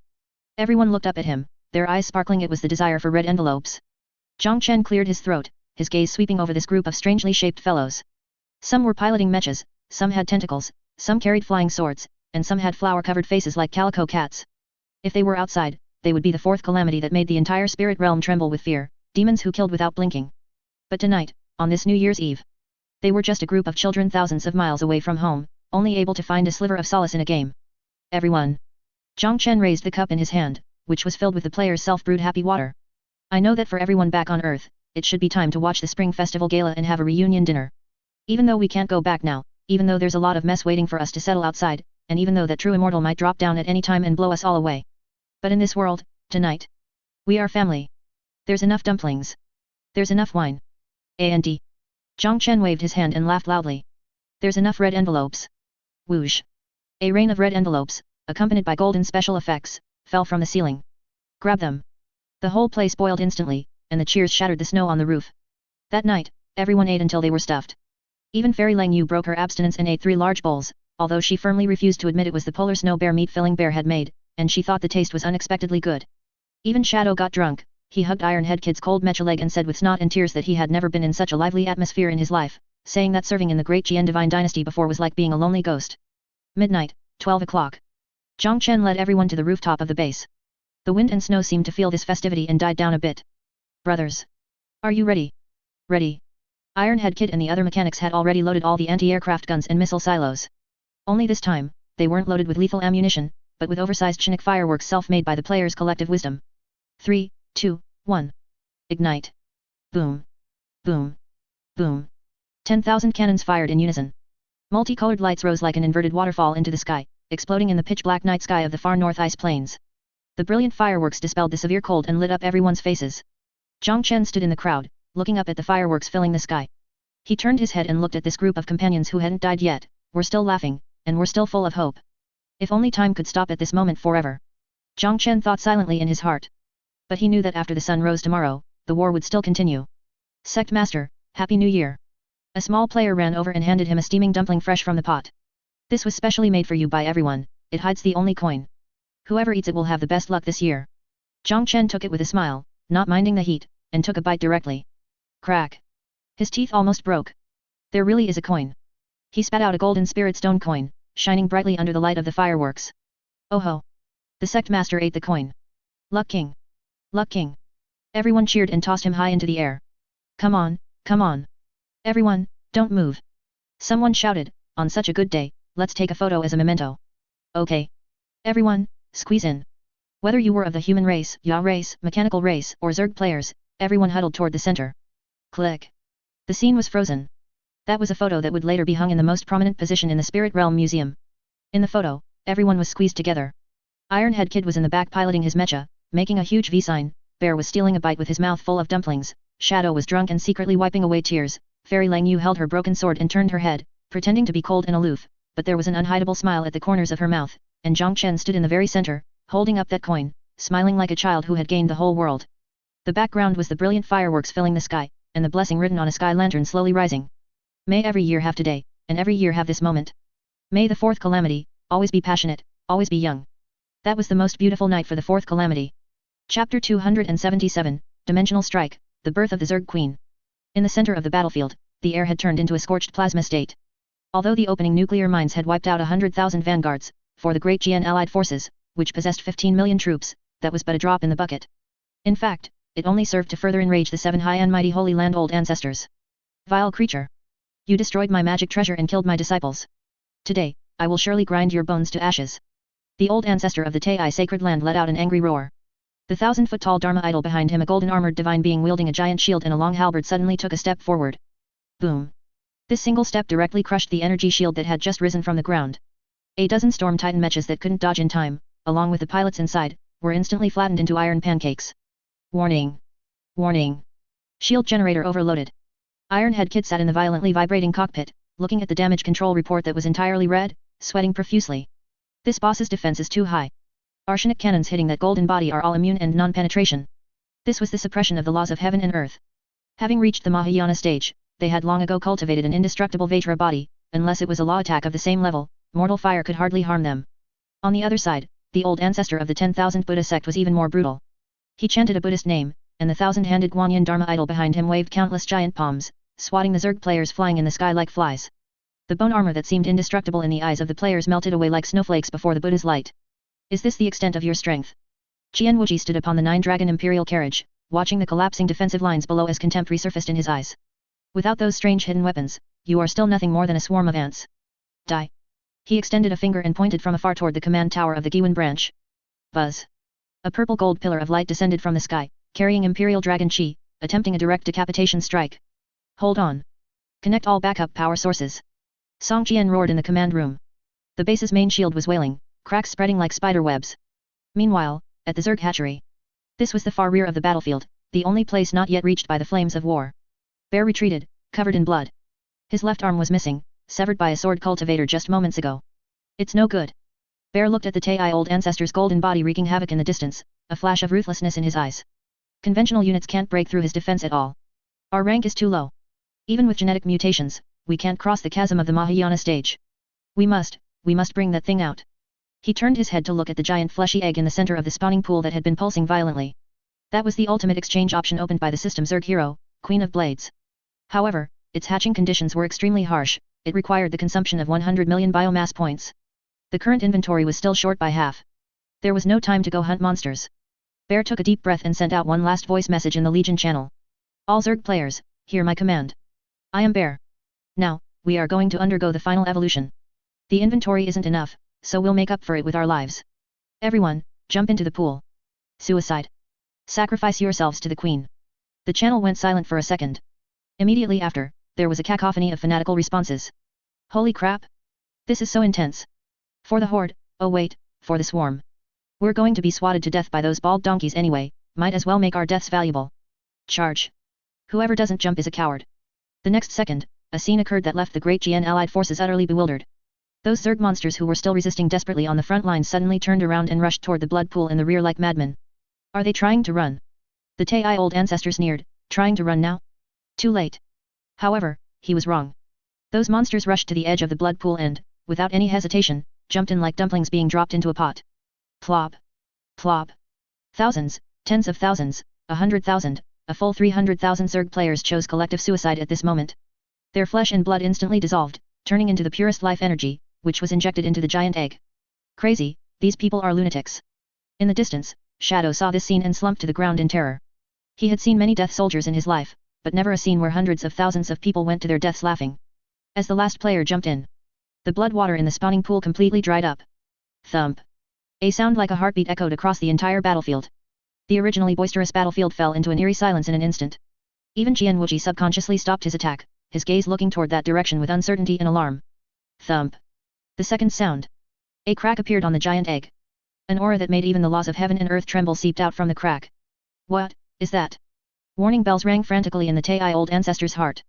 He was at the peak of the Mahayana stage, only one step away from ascension, yet at this moment, he actually felt a hint of fear? Playing tricks? The Tai old ancestor roared. To hide his inner unease, he controlled the 1,000-foot golden body, raised the giant halberd in its hand, and stabbed down fiercely at the giant egg. Shatter for me. This strike was enough to pierce through the earth's crust. However, just as the halberd was about to touch the giant egg, crack! A hand as slender, pale hand covered in purple carapace reached out from the egg and gently pinched the tip of that giant halberd. Time seemed to stand still. That strike, which was capable of crushing mountains, was actually caught steadily by the single small hand. Immediately after, the giant egg shattered. A figure slowly levitated into the air. She had the silhouette of a human female, but 12 pairs of bone wings like blades spread out behind her. Her skin was as pale as snow, purple patterns flowed across her body, and her eyes had no pupils, only 2 clusters of burning chinook flames. Unit, Queen of Blades, complete form, rank : traits, Chinook Dominator, Law Devourer, Mass Executioner. She looked up at the giant golden Dharma idol before her, her lips curling into a cold, temperatureless arc. So noisy. She lightly opened her mouth. No sound came out. But in the next second, an invisible Chinook scream centered on her swept across the entire sky in a fan shape. This power ignored physical defense and spiritual energy shields, acting directly upon the divine soul. Ah! The Tai old ancestor let out a shrill, agonizing scream. He felt as if his divine soul were being forcibly torn apart by a giant hand. Crack! Crack! Crack! The seemingly indestructible 1,000-foot golden body behind him began to be covered in cracks under this scream. It was like glass encountering high-frequency sound waves. Impossible. My golden body is indestructible through 10,000 tribulations. The Tai old ancestor bled from his 7 orifices, his face full of terror. The queen looked at him indifferently and clenched her right hand toward the void. Shatter. Boom. That heaven-propping golden body instantly exploded into a sky full of golden powder. Pfft. The Tai old ancestor spat out a mouthful of fresh blood, falling from the high sky like a kite with a broken string, his aura instantly withering to the extreme. One strike. Just one strike. A peak Mahayana stage old ancestor standing at the top of the spirit realm's pyramid was crippled. The entire field fell into a deathly silence. Qianwuji gripped the armrest of the imperial carriage so hard his nails dug into the wood. He finally understood what Shadow meant by those words. This indeed was not a war. This was predation. On the command tower, Zhang Chen looked at the beautiful figure floating in the sky and let out a long sigh of relief. As expected, sacrificing lives is the only way to become stronger. He picked up the communicator, his voice spreading throughout the field. The counterattack begins. Don't let our queen perform all by herself. Mechanical God Cult, are the main cannons fully charged? Ironhead Kid's voice came from the ruins, filled with hysterical excitement. I've been hungry for a long time. Target, 9 Dragon Imperial Carriage. Fire. Chapter 278 Twilight of the Gods, Divine Emperor, your era has ended. Old Ancestor Tai was defeated. The news spread like a plague, instantly shattering the mental defenses of millions of cultivators. That was peak Mahayana. A living deity who stood at the apex of the spirit realm, only half a step from ascension. On ordinary days, a single Dharma body of his could suppress the luck of an entire nation. Yet now, like a fly with broken wings, his golden form had been casually crushed, his fate unknown. Run, run for your lives. No one knew who shouted it first. The once invincible myriad immortals demon-slaying formation cracked in an instant. Those lofty nascent soul and soul transformation cultivators now wished they'd grown 2 extra legs. Want to run? Hovering in the air, the Queen of Blades tilted her head, eyes burning with Chinook flame held no mercy. Since you came, stay and become nourishment. The 12 pairs of bone wings on her back snapped open, and she shot into the collapsing enemy ranks like violet lightning. There was no fierce battle. Only one-sided slaughter. Wherever she passed, space twisted and spiritual power collapsed. The magic treasures those cultivators offered lost their spirit the instant they touched the Chinook field around her, falling as scrap iron. She merely flicked her bone wings. SHHK. Hundreds of cultivators were cleaved in half. Before the blood could spray, an unseen force drew it into crimson mist and sucked it into her violet carapace. What demonic art is this? The 6 remaining Holy Land old ancestors stared, eyes splitting. This is no method of the cultivation world. This is devouring, she's eating people. Fellow deists. Stop holding back. The myriad Buddha sect old ancestor roared, Buddhist light blazing as he burned golden lifeblood. If we don't destroy this fiend today, the Deo lineage of our spirit realm ends here. Let's stake it all. The other 5 knew it was life or death. They held nothing back, each summoning their life-bound immortal artifacts to surround and slay that terrifying queen. Yet they seemed to have forgotten something. Their opponent wasn't alone. Hey, old-timers! From the rebel below came a teasing voice. In a group fight, ignoring the backline is a fatal mistake. Boom. With Ironhead Kid's words, the planet-busting cannon fully charged and 300 meters across finally roared. The blast gathered every ounce of power from the Giwan branch, even overdrawing the underground spiritual veins reserves for the next decade. A thick, near-solid black pillar of annihilation pierced heaven and earth. Its target wasn't the old ancestors. It was the most conspicuous object hovering highest, the nine-dragon imperial chariot. Shoot the rider's horse first, catch the bandit king. No. Your Majesty, beware. One old ancestor screamed in horror. But light speed cannot be dodged. Jian Wuji only managed to unfold an imperial dragon chi shield. Pfft. Like a red-hot iron into butter. The supposedly inviolable dragon chi shield didn't last a millisecond before dissolving. Next came the lavish nine-dragon imperial chariot. Rumble. A titanic explosion bloomed aloft, a black sun swallowing the golden one. The shockwave hurled the 6 besieging old ancestors away. Your Majesty. Countless great Jian cultivators wailed in despair. Has the divine emperor fallen? Has the sky of great Jian collapsed? No. Just as everyone thought, Jian Wuji had been obliterated. A shrill laugh burst from the black fireball. Ha ha ha, good, very good. The wind scattered the smoke. Jian Wuji stood disheveled, his nine-dragon robe hung in tatters, half his body charred to reveal gleaming golden bones beneath. But he was alive. In his hand he clutched an ancient scroll. It exuded a primordial, ageless aura, as if a whole world dwelt within. Great Jian's nation anchoring divine artifact, the rivers and mountains scroll. To force us to this step, be proud. Golden blood flowed from his eyes as he grinned madly. Since physical annihilation cannot kill you. Since your bodies are so strong. Let us see whether your divine souls are just as tough. Rivers and mountains, take them in. Buzz. He unfurled the scroll. In an instant the world changed. The frozen northern wastes vanished, replaced by a land of birdsong, fragrant flowers, pavilions, and cranes dancing. An illusion? No, a real small world. Jian Wuji burned his own lifespan, dragging every living thing within 1,000 li including the players into the painting. In this world, we are the heavenly Dao. His voice echoed from all directions. We shall make you sink here for 10,000 lives, never to be reborn. Inside the scroll world. The players gawked at the sudden scenery change. Map switch? Ironhead Kid climbed out of his mech and wrapped a nearby willow tree. This tree looks super realistic, too bad I can't harvest it. Bear froze, where's my swarm? Why can't I reach it? Right then, Jian Wuji's colossal face appeared in the sky. Fiends, tremble. In here your cheap tricks are useless, you can only. His words jammed. He'd expected the players to panic and beg, but they didn't. Instead, they were exploiting a bug. Hey? How'd I walk through this wall? A player kept ramming thin air until his head poked clean through the outer texture. Holy crap. This dungeon's unfinished, nothing but invisible walls. Brothers. I cracked the boss mechanic. This isn't an illusion, it's a standalone server. And the server's got no anti-cheat. Who are these players? They're the Fourth Calamity. To them, the legendary realm of land and grain is just another dungeon. Where there's code, there are holes. Where there's illusion, there are seams. System. Zhang Chen's voice rang in every player's mind. He hadn't been pulled in, his system privileges made him immune to forced teleportation. Malicious code intrusion detected. Firewall activating. Format it, now. Ding. At Zhang Chen's order. The elegant inkwash world began to stutter violently. Towering peaks dissolved into garbled code. Crystal rivers turned into checkerboarded missing textures. Jian Wuji's vast face distorted and blurred like a failing old TV.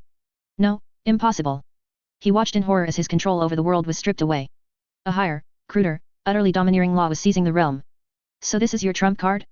A cold voice whispered beside him. Jian Wuji spun around.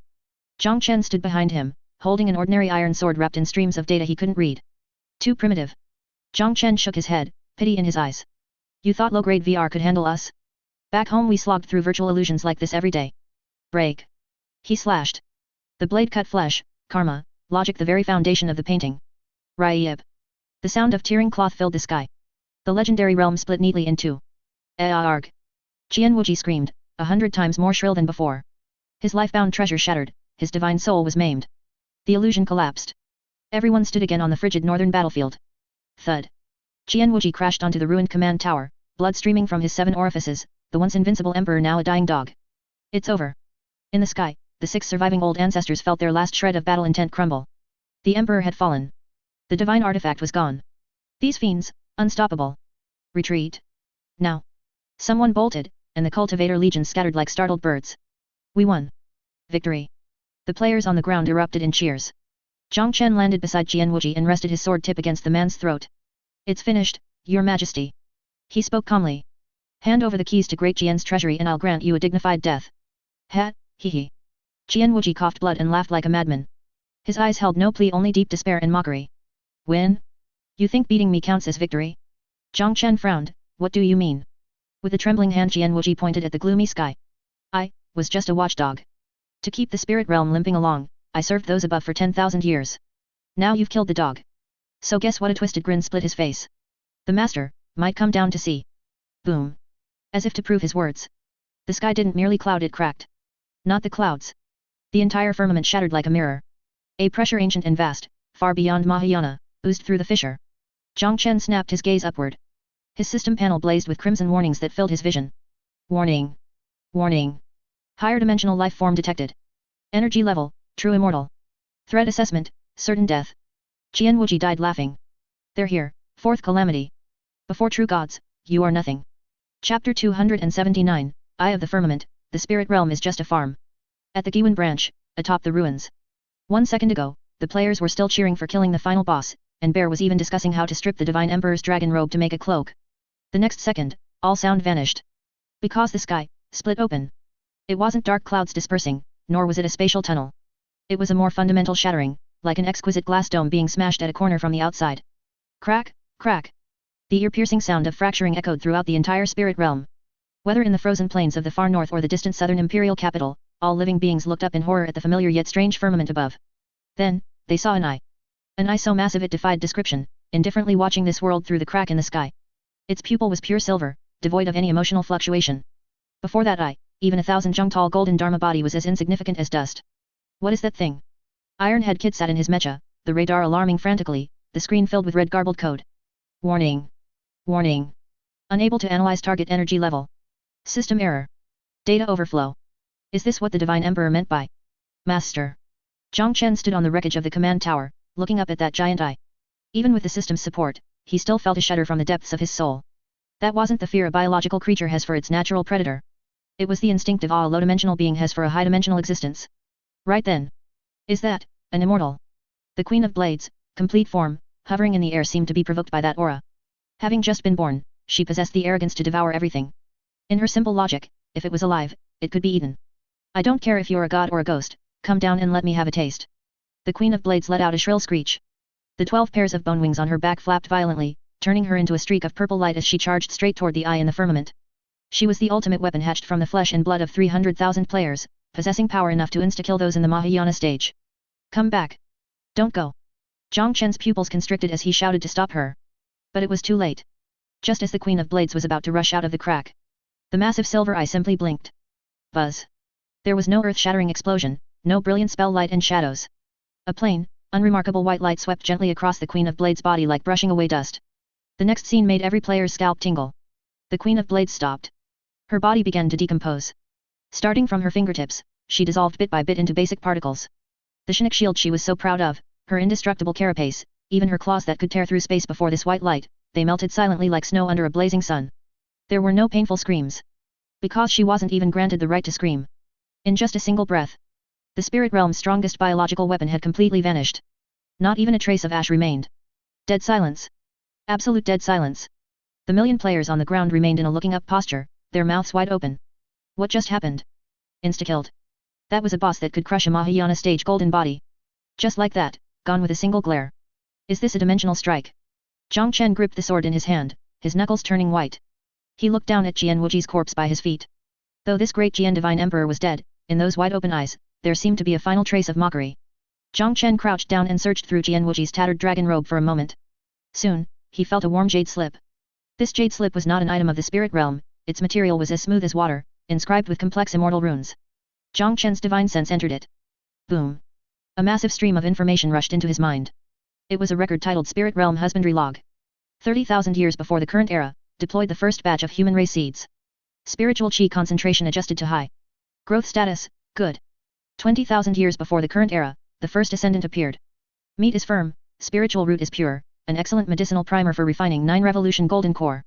The high mortal tasted it and was very satisfied.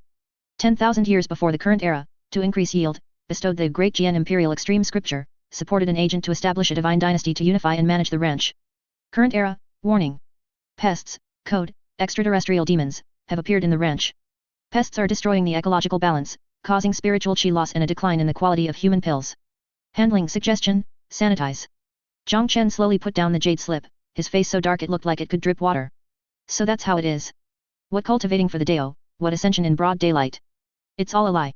This so-called spirit realm is nothing more than a farm for the immortals of the upper realm. Cultivators are just the pigs they raise. Cultivating is just fattening oneself up. The so-called ascension lightning tribulation is just the slaughterhouse inspection when leaving the pen.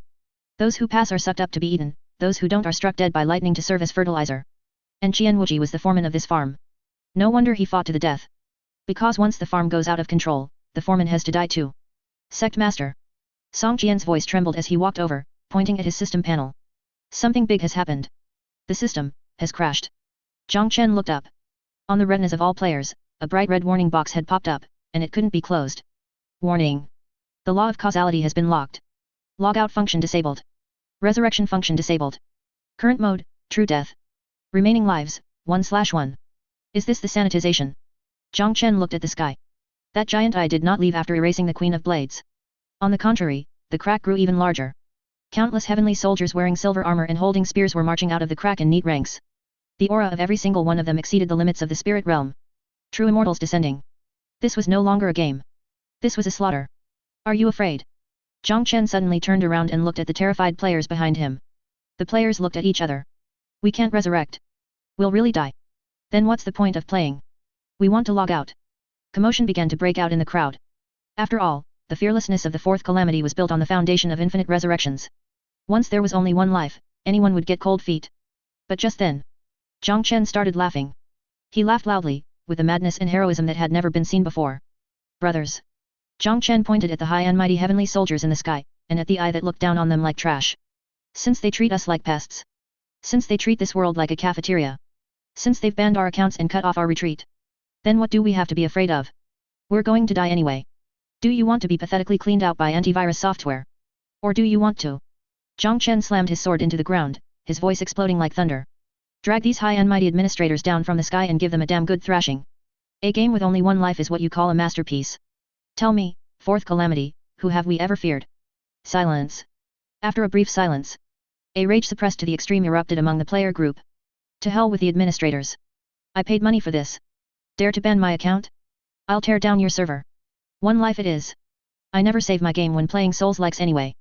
Ironhead Kid climbed back into the damaged mecha and pulled down his visor, his eyes filled with nothing but resolve. Mechanical God Cult, all members, overload. Unlock the limits on all reactors. Even if I die, I'm going to knock out one of his front teeth. Though Bear was dead, more Zerg players stood up. Kill. Kill our way into the sky. A buff named Desperate Counterattack lit up over every player's head. It was the system's final gift, and a declaration of war from mortals to gods. Come then.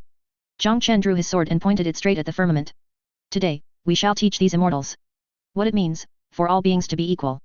Chapter 280, The War of Mortals, Forging the Great Wall with Flesh and Blood. Above the sky, a silver torrent poured down. They were the sweepers sent by the upper realm heavenly soldiers. Each of them possessed nearly perfect looks, wore silver armor inscribed with immortal runes, held long spears, and had eyes as cold as if they were looking at dust. From their bodies emanated the terrifying pressure belonging to the true immortal realm. For the cultivators of the spirit realm, this was a dimension reduction attack. The cleanup began. A leading silver-armored divine general spoke indifferently. Thousands of heavenly soldiers transformed into silver meteors and crashed into the players' positions. Boom. The originally sturdy steel defense line collapsed the moment contact was made. Even the Storm Titan mecha, enhanced by psychic energy, was as fragile as thin paper before the heavenly soldiers' long spears. Crack. A heavenly soldier casually waved his hand, and a mecha was cut in half. The mechanical race player inside was shaken into a bloody mist by a burst of immortal power before he could detonate the reactor. Too fast. Too strong. This was not a fight on the same level at all. Was this what a true immortal was? A golden core stage Zerg player watched as his proud bone blade was snapped by the opponent's single finger, and a trace of despair flashed in his eyes. Following that, the finger pierced his skull. System notification, you are dead. Resurrection failed. He was truly dead. Fear began to spread through the crowd. They weren't afraid of death because they could resurrect, but when life was truly down to its last chance, the instinctual desire to survive caused the defense line to waver. A bunch of ants. The silver-armored divine general hovered in midair, watching the tragic slaughter below, a hint of mockery appearing at the corner of his mouth. You actually dared to resist the upper realm? Who gave you the courage? He raised his hand, preparing to unleash a large-scale immortal technique to completely wipe out the area. But right at this moment. Who said we were ants? A hysterical roar sounded from the ruins. It was Ironhead Kid. Half of his mecha had been sliced off, his left arm and both legs were gone, leaving only half a cockpit dragging the shattered body. But he did not retreat. His eyes were bloodshot, and his fingers desperately pressed the self-destruct button that was already flashing red. Brothers. Ironhead Kid's voice roared through the damaged loudspeaker, accompanied by the sound of static. Why do we play games? Isn't it just for the thrill? Does it feel good to be slaughtered like pigs by these NPCs? No. The remaining players roared, their eyes red. Then blow yourselves up. Ironhead Kid laughed wildly. So what if we only have one life? If my life can trade for the durability of your divine equipment, I've made a huge profit. Mechanical God Cult. Overclock overload. Boom. He pressed the button. The core of that broken mecha, the top-grade spirit stone dug out from old demon Blackwind's private stash, released all its energy in that instant. A small mushroom cloud rose on the battlefield. The silver-armored divine general, who was about to release an immortal technique, stumbled from the sudden explosion, and a scorched mark appeared on his previously pristine silver armor. He was injured. Although it was only a minor injury, it was like a signal. Gods can bleed too. If they can bleed, then they can be killed. I'll go too. A Zerg player rushed forward, laughing loudly. He had no weapons, because his body was the bomb. He had stuffed himself with high-explosive spiritual mines he had just picked up from the battlefield. Grabbing one means no loss. Grabbing two means huge profit. Pfft. The heavenly soldier's long spear pierced his chest. But he clung tightly to the heavenly soldier's leg and pulled the fuse. Boom. Then came the second, the third, the entire battlefield turned into a purgatory. The players went mad.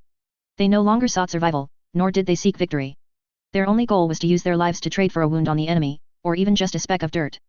Countless mechas self-destructed among the heavenly soldiers. Countless Zerg sprayed their last venom before being slain. This insane will actually managed to halt the heavenly soldiers' advance. In the distance, the surviving spirit realm cultivators stared blankly at this scene. Fairy Lang Yu clutched her injured shoulder, looking at those extraterrestrial visitors whom she usually regarded as demonic cultivators and creatures of insatiable greed, yet who were now protecting this world in the most tragic way.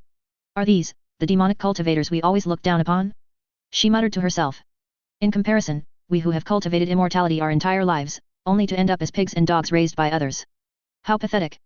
How ridiculous. No. Fairy Lang Yu suddenly stood up, wiped the blood from the corner of her mouth, and a fire ignited in her eyes. We are not pigs and dogs. Since even these outsiders dare to draw their blades against the gods. Do we spirit realm cultivators not even have the courage to die? All disciples, heed my command. Fairy Lang Yu summoned her last flying sword, her voice mournful and resolute. Better to die standing than live kneeling. Kill. Kill. The remaining great Jian cultivators, Holy Land elders, and even the loose cultivators who were usually afraid of death, were infected by that tragic atmosphere at this moment. It was the final dignity burst forth by life when facing extinction. Countless streaks of sword light rose up, joining the players' suicidal charge. On the command tower, Zhang Chen watched the great wall built of flesh and blood below, his eyes slightly red. He knew this couldn't last long. Although the number of heavenly soldiers was small, their power level was too high. The sacrifices of the players and natives could only buy time. There must be a power that can settle the matter decisively. System. Zhang Chen took a deep breath and opened the ultimate panel that only he could see. He had plundered everything in this world. The savings of Blackwind Stockade, the treasuries of the major sects, and even the legacy left behind by the tens of millions of cultivators of the great Jian divine dynasty just now. That was an astronomical amount of resources. Originally, he planned to keep them for gradual construction and slow development. But now, there was no need for that. Take all the spirit stones, all the materials, all the reputation value. Zhang Chen's voice was frighteningly calm. Convert everything. Target, my cultivation level. Give me stat points. Ding. Confirm operation. This operation is irreversible and will consume all host assets. Confirm. Boom. An indescribable, terrifying spiritual power storm erupted centered around Zhang Chen. The underground spiritual vein of the entire Giwen branch instantly dried up. The hundreds of millions of spirit stones in the Great Jian National Treasury instantly turned to dust. All the energy converged on Zhang Chen alone. Crack. The bottleneck within his body shattered like glass. Mahayana early stage. Break. Mahayana middle stage. Break. Mahayana perfection. Break. But this was still not enough. Facing a true immortal, the Mahayana stage was still that of an ant. Zhang Chen raised his head, looking at the shattered firmament above. Then. Break through again. He burned his divine soul, and he burned the system's core computing power. Buzz. A golden pillar of light shot up into the sky, piercing directly through the clouds. Zhang Chen's figure slowly rose within the pillar of light. His hair turned pure gold, and his eyes were like two burning stars. Although he did not possess an immortal registry, and was not recognized by the upper realm. But his power at this moment had forcibly broken through the limits of the spirit realm, reaching that forbidden level. Pseudo-true immortal realm. The silver-armored divine general seemed to sense something, abruptly turned his head, and looked toward the direction of the pillar of light. Someone in this lower realm can forcibly break through? He was just about to move to suppress him. But the next second, Zhang Chen had already appeared before him. No unnecessary words. The long sword in Zhang Chen's hand, that originally ordinary iron sword, was now cracking inch by inch due to the terrifying energy it bore. But before it completely shattered, it unleashed this one sword strike. This sword strike gathered the wrath of tens of millions of players and the grief and indignation of hundreds of millions of beings in the spirit realm. Godslayer. Swish. A golden sword chi that spanned the sky instantly slashed across the neck of the silver-armored divine general. The silver-armored divine general's eyes widened in disbelief. He raised his hand to cover his throat. Golden immortal blood erupted from between his fingers. You. Thud. That noble head rolled into the dust. The entire field fell silent. The players stopped their self-destruction, and the heavenly soldiers stopped their slaughter. Everyone looked at the figure suspended in the air. Zhang Chen held the broken sword, covered in blood, and showed a savage smile to the gods and Buddhas filling the sky. Who's next to die? Chapter 281 Desperados with no way out. The Giwan branch had become a carnage-strewn battlefield. Before the cheers could spread, the rolling head of the silver-armored divine general was silenced by a thunderclap that shook the soul. High above, the huge silver iris, now inflamed with rage, turned a ghastly violet red. A swarm of insects who know no reverence. The colossal voice rang out again, no longer a lofty verdict, but tinged with frantic, exasperated killing intent. If you no longer wish to live, then let this filthy land vanish with you. Whoom. Without the slightest warning, a colossal pillar of violet black light shot from that eye. There was no earth-shaking blast, everything the beam touched was not blown apart but erased. Air vanished, light vanished, even space itself was rubbed away like pencil marks under an eraser. Run. On the ground, Ironhead Kid, who had been celebrating victory a heartbeat earlier, sensed something wrong. He rammed his battered mecha into reverse. But the violet radiance expanded faster than he could retreat. And Ironhead Kid managed only a choked cry. The violet light swept past. The supposedly indestructible Storm Titan mecha and Ironhead Kid inside turned to nothingness. No wreckage, no blaze, they simply ceased to exist. Next came Bear, the newly resurrected Zerg Queen, and tens of thousands of players still cheering on the battlefield. It was as if acid had been poured over a painting. A system alert exploded in every player's ears. Warning. Rule level strike detected. Defense check, invalid. Character deceased. Resurrection check, failed. Soul imprint dispersing 3 breaths remaining. The entire Giwan branch and the 1,000 li ice plain around it became a vast crater. Only Zhang Chen remained mid-air. The sword in his grip had shattered, leaving only a bare hilt. Bathed in blood, he knelt in the void realm, the golden true immortal aura flickering like a candle in wind. He had blocked the violet light at the cost of a body nearly torn apart. Had they lost? Zhang Chen looked down. Where a bustling base had stood, only deathly silent scorched earth remained. The guy who always yelled caliber is justice. Gone. The one forever shouting tastes like chicken, nice and crunchy. Also gone. Every player tag had turned grey, offline. So this is the power of a true immortal? Zhang Chen laughed grimly, blood dripping from the corner of his mouth. One strike had wiped the entire server clean. All effort, all struggle, looked absurd before absolute dimensional suppression. Warning, system core critically damaged. Warning, all player terminal links severed. The system's icy mechanical voice was the last sound left in the world. Zhang Chen, give up. The system's tone shifted, suddenly desolate. Your physical body is at its limit, the spirit realm's law has collapsed. Even if you swing one more sword, you can't kill a true immortal who has descended in true form. We've lost this game. Lost? Zhang Chen slowly lifted his head at the cold sky eye already gathering a second strike. He refused to accept it. Not for himself, for the hundreds of thousands of players who had believed in him, who had followed him in reckless madness. System. His voice was hoarse, carrying a chill that made one shudder. You once said this system is essentially a cross-dimensional transceiver, right? System, correct. Then what's the current link status? The system paused a beat before replying. Game side completely annihilated. But reality side signal still online. The Earth side players aren't dead, they've only been force-kicked offline. Good. A fire rekindled in Zhang Chen's eyes wilder than ever. Since every in-game character is dead. Then go find the people who play the game. System, open maximum privilege broadcast. Wobbling, Zhang Chen rose, mustering his final shred of strength to order the void and the system core. I'm issuing an announcement, to Earth. System, this violates the fourth wall confidentiality protocol. They may realize this is not a game. To hell with the protocol. Zhang Chen roared, golden blood spurting from his cracking skin. The whole server's about to be deleted. What protocol? Transmit my voice. Tell them this isn't the end. Tell them, even if it's only for a second, stretch out your hands. Ding. Authority confirmed. Protocol forcibly revoked. Establishing cross-dimensional emergency channel. High above the firmament. The true immortal glanced at the ant still struggling in death throes, impatience flashing in his gaze. A bug that won't die. Since it hasn't expired, another strike. Boom. The massive sky eye opened again, this time a heaven-blotting tangible palm tore through space, pressing down with will to annihilate all. However, just as that palm was about to touch Zhang Chen closed his eyes. But he wasn't waiting for death. The corner of his mouth curved in a gambler's arrogant grin. Brothers, disconnected.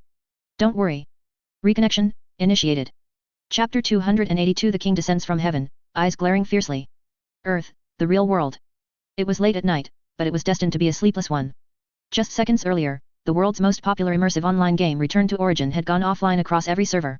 Whether it was a 5-man squad gaming in an internet cafe, a student grinding quests under the covers, or a top streamer broadcasting a raid, every screen went black at the same instant. What's going on? Did the servers crash? In a university dorm, the eldest of the roommates slammed his mouse and cursed at the dark monitor. You've got to be kidding me. We were in the clutch moment. That true immortal boss was about to slam its hand down and you pull the plug? Where are the devs? Come out and take your beating. Online, forums and message boards exploded. Posts snowballed in, every one of them cursing and demanding answers. Yet the chaos didn't last long. About 10 seconds later, static crackled across every blacked-out screen, PC monitors, phone displays, even the internal projections of VR headsets. Then a blood-red pop-up forcibly hijacked everyone's vision. No slick UI, no flashy cutscene. Just a huge red countdown and an announcement lettered in what looked like fresh blood. Server-wide emergency event, Twilight of the Gods final act. To all players. The servers have not crashed, but we are losing this war. The final boss's power level has exceeded the system's computational ceiling. Our frontline legions, your characters, have been wiped out. Only the commander remains, standing at the edge of the world's collapse. But he is still holding the line. He says, the Fourth Calamity never admits defeat. If you haven't given up either, if you want to see that aloof deity's HP bar hit 0. Press the key in front of you when the countdown ends. We need your fire support. Countdown, 3, 2, 1. Staring at the notice, the dorm's eldest roommate froze. What kind of new interactive gimmick is this? Breaking the fourth wall? Letting off-field players join the boss fight? Sounds fun. He glanced at his still stupefied roommate, a grin of excitement tugging at his lips. Brothers, you hear that? The devs are begging us for help. We gonna wimp out? No way.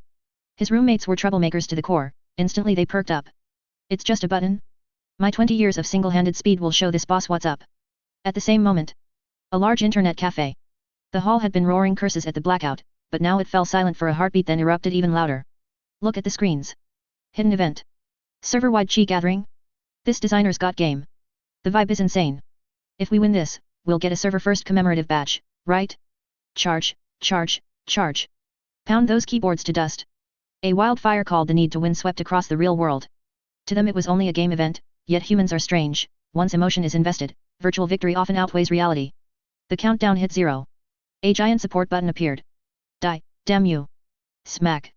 In the cafe, hundreds of enter keys snapped in unison. In dorms, phone screens were pummeled by frantic taps. In countless homes, eyes locked on monitors and fingers sent the same command. Spirit Realm, Northern Ruins. Zhang Chen stood in the void, eyes closed. The true immortal's colossal hand was already overhead, its wind pressure shredded his skin, golden blood misting into the air. Yet he was smiling. Because he could hear it. At first it was only a faint buzz, like mosquito wings. It was the system's signal receivers vibrating. Then the sound grew. It became a trickle, then a surging river. It was data. A torrent vast enough to burst the Spirit Realm servers. Support request received from coordinates, Earth CN, converting energy, support request received from coordinates, Earth US, converting energy, current concurrent connections, 15,482,931, current concurrent connections, 32,109,444. The numbers kept skyrocketing. Every second, tens of millions of thoughts crossed dimensional barriers into this dying world. Boom. Zhang Chen's eyes snapped open. His depleted body suddenly blazed with golden light brighter than the sun. It wasn't spirit energy, it was pure belief. True immortal. Zhang Chen's voice became thunderous, a chorus of millions. You thought you'd wiped out my army? Wrong. All you killed were their shells. The true Fourth Calamity has only just logged in. What? In the sky, the owner of that giant hand felt fear for the first time. He saw the void behind Zhang Chen split into countless tiny rifts. From them streamed golden motes, each the faint will of a player clicking a screen. A single speck was nothing. But when an ocean of them gathered, it became heavenly might. Bzzz.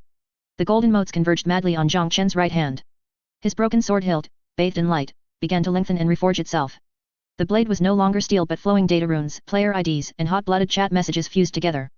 10,000 Zhonglong, entirely golden, it radiated a tyrannical aura that made even the laws of heaven retreat. The sword's name all being. Impossible. This can't be. What power is this? The true immortal panicked. He sensed the will within that sword surpassing his own immortal rank, purer, higher. It was mortal's unyielding roar. You want to destroy the world? Grasping the player-forged colossal sword, Zhang Chen stepped through the void and slashed at the sky-blotting hand. First ask those tens of millions, if they agree. Slash. Rumble. Sword light tore through the darkness. This wasn't a cultivator duel, it was a collision of two dimensions. The so-called indestructible, star-crushing hand of the true immortal met the golden sword light like snow against a red-hot brand. No stalemate. No explosion. Only a cut so smooth it was sublime. SHHK. The gigantic hand severed clean at the wrist. Golden immortal blood gushed like a burst dam, dyeing half the spirit realm's sky. Arg. From deep within the void rift came a scream of utter agony. It hurts. It hurts too much. The pain was physical and spiritual. The sword carried a data law virus that gnawed at the true immortal's origin. Players before their screens saw it all. It was only CG across a monitor. Yet when that invincible hand was severed and the boss with the unending HP bar shrieked. We won. Epic. Devs, you madlads. That felt amazing. Across Earth, cheers rose and fell like waves.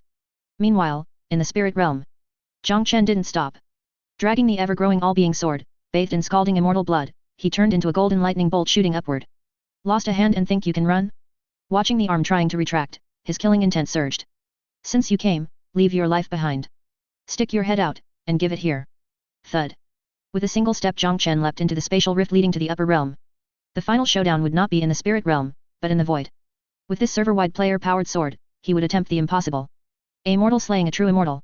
Chapter 283, The Final Miracle, a seed falling to the mortal realm. Deep in the void realm, chaos reigned in disorder.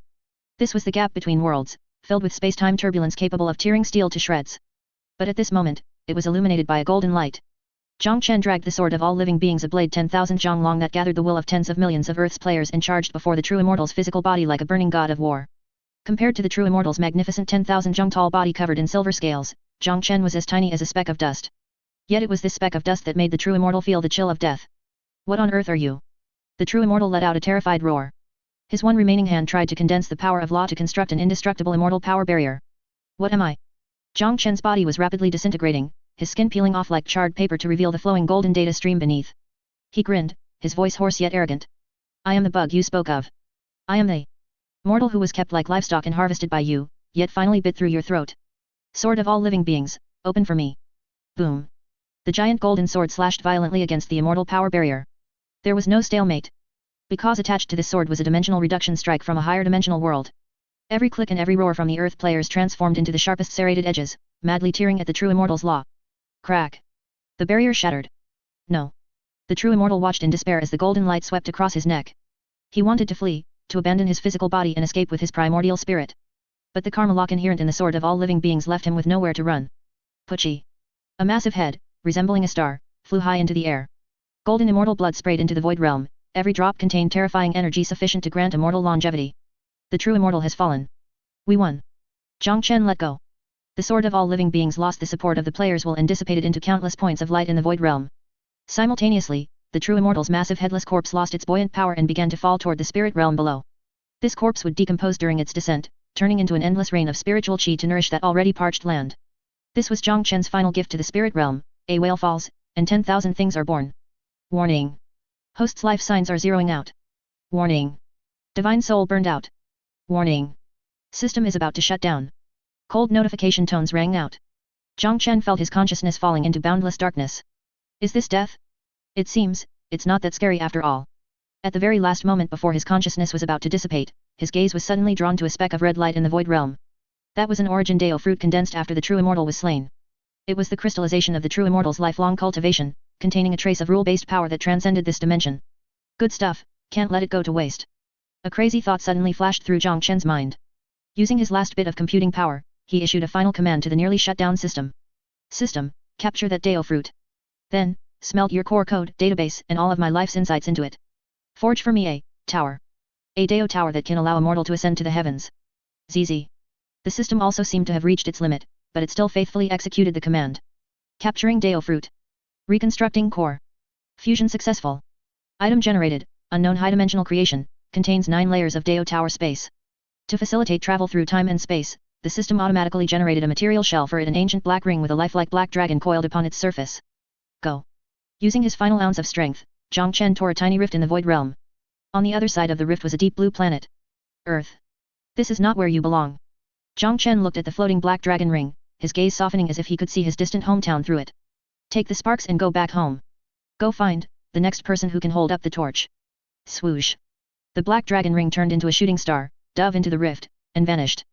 Having finished all this, Zhang Chen finally closed his eyes. His body completely turned into points of light, dissipating into the vast void realm. Goodbye, brothers. Earth, the real world. With the true immortal slain, the event interface on all players' screens instantly vanished. In its place was a giant victory sign. And a cutscene lasting only a few seconds. A golden meteor streaked across the dark universe and disappeared into the vast sea of stars. The animation ended. The server closed for maintenance. Earth erupted in a tsunami of cheers. People celebrated the victory of this game, unaware that the meteor was not a special effect. It drifted lonely through the universe. 1 year, 2 years, 100 years, 1,000 years, oceans turned into mulberry fields, and stars shifted positions. The players of that year had long since grown old and turned to dust. The game company of that era had long since gone bankrupt, becoming a mere footnote in history books. Even the face of Earth had undergone earth-shaking changes. Spiritual chi recovered, high-level martial arts rose, and technology leaped forward. Former legends became myths, and former myths became blurred records in ancient texts. Only that meteor remained in the dark, cold universe, persistently searching for its master. Until, 3,000 years later. Huaxia, Jianghai City. It was an ordinary rainy night. The neon lights of the bustling city appeared somewhat hazy through the curtain of rain. On a quiet street, the streetlights cast a dim yellow glow. A youth wearing a blue and white school uniform was holding an umbrella, walking home alone. His name was Su Ming. An ordinary third-year high school student at Jianghai City's second middle school. He wasn't being hunted, nor did he have any deep-seated grudges. He had just finished evening self-study, carrying a slightly heavy backpack, with an unknown old song playing in his earphones, wondering if he could pass tomorrow's mock exam. Occasionally, a hovercar would whistle past in the flight lane overhead, bringing a gust of air that ruffled the stray hairs on his forehead. The youth looked up at the pitch-black night sky. For some reason, his heart was beating very fast tonight, and he had a constant feeling that something was about to happen. Boom. Just then, a muffled thunderclap came from outside the atmosphere. A meteor tore through the cloud layer. During its long interstellar drift, it had already burned away all its light, leaving only the final core, which fell silently like a black pebble. It passed through the city's defense shield and through the gaps between skyscrapers. Finally, it landed precisely in the puddle at the youth's feet. Tap. It splashed a small spray of water. Su Ming stopped in his tracks. He lowered his head, looking at the blackish thing in the puddle with some confusion. What is this? Scrap metal thrown away by someone. Even as he thought this, his body reacted before his consciousness did. As if possessed, he crouched down, reached out a slender, clean hand, and picked up the object from the cold rainwater. It was a ring. Entirely black with ancient patterns, it had a dragon carved on it that seemed to be sleeping. The moment Su Ming's finger touched the ring. Buzz. The ring vibrated slightly. There was no world-shaking phenomenon, nor any pillar of light shooting into the sky. Inside the ring, the core program that had slept for 3,000 years finally captured an extremely weak yet perfectly matching soul fluctuation. A data stream that only the ring itself could read flashed madly deep within its core. Biological magnetic field detected, comparing soul waveband, comparison result, 100% match, source material homologous, warning, host memory seal detected, judged as, reincarnated newborn body instruction change, latent mode activated binding. Su Ming did not hear these voices. He only felt a warmth in his palm. This ring seemed to have a life of its own, bringing him an inexpressible sense of familiarity. It was as if, this was originally his, something he had accidentally lost a long, long time ago, and only after thousands of years had it finally returned to its owner. Strange. Su Ming murmured to himself, subconsciously slipping the ring onto the index finger of his right hand. The size was perfect, fitting snugly. The rain was still falling. The youth held his umbrella, looked at the ring on his hand, and then at the vast night sky. Subsequently, he shook his head, thinking it was just an ordinary coincidence, and continued walking toward home. The streetlights elongated his youthful silhouette. And deep within that quiet black dragon ring, inside that Dao tower that sealed the 9 heavens, an ever-burning lamp that had been extinguished for 3,000 years quietly lit a tiny spark of fire. A sigh that seemed to span across ages softly echoed in his ear. Welcome back, my master. Chapter 284, After the War, Watchers Under the Starry Sky. Spirit Realm, Northern Borders. The blizzard that seemed capable of freezing the soul finally stopped. In its place was a golden rain that lasted for 7 days and 7 nights. The true immortal's 10,000 Zhong body disintegrated during its fall, turning into the purest and most majestic spiritual essence in the world. Golden raindrops fell on the charred permafrost, and withered icefield pines sprouted tender green buds overnight. Underground rivers that had been dry for 10,000 years surged again with a joyful roar. Even the mortals and cultivators whose limbs were severed in the Great War miraculously grew new flesh at their stumps after bathing in this rain. This should have been a miracle celebrated by all. This should have been a post-catastrophe revelry. But at the Giwan branch, the place that used to be the loudest, rowdiest, and most vibrant in the entire spirit realm, it was now plunged into a suffocating silence. It was gone. Everything was gone. The shouts of forming a party for the dungeon that always accompanied the sunrise had vanished. The cursing that could last from dawn to dusk over a piece of equipment had vanished. The roar of tens of thousands of mechas starting simultaneously, the screeching of hundreds of thousands of zerg devouring flesh, all of it stopped abruptly, as if a mute button had been pressed. It was so quiet here that even the wail of the wind blowing through the steel ruins sounded piercing. Clatter. A massive concrete slab was pushed aside by a pair of blood-stained hands. Shadow, Wang Er, struggled to crawl out from the depths of the ruins. As the ace of the Shadow Guard, he was used to hiding in dark corners and watching coldly all his life. But at this moment, he rushed toward the center of the plaza like a madman. That used to be the player's respawn point. Where are the people? Shadow stumbled and fell into the mud, then scrambled up on all fours. His eyes, usually as cold as ice, were now filled with panic and helplessness. Come out. Stop hiding. The battle is over. The boss has been killed. Don't you guys love looting corpses the most? So many true immortal treasures fell from the sky, why aren't you coming out to grab them? Usually, if even a single piece of purple gear dropped, this greedy bunch would have fought tooth and nail for it. But now, despite the golden light flickering all over the ground, no one bent down to pick it up. Only empty echoes circled above the ruins. There? Shadow called out tentatively. Ironhead Kid? Manual Gang? No one answered. The mecha fanatic who always shouted caliber is justice, the Zerg tyrant who always wanted to taste what an immortal tastes like, and the young sect master who was always smilingly swindling others but charged into the heavens alone with his flying sword at the final moment. They were like a grand firework. Blooming at the most brilliant moment, lighting up the long night, and then, completely disappearing before dawn. Gone, they're all gone.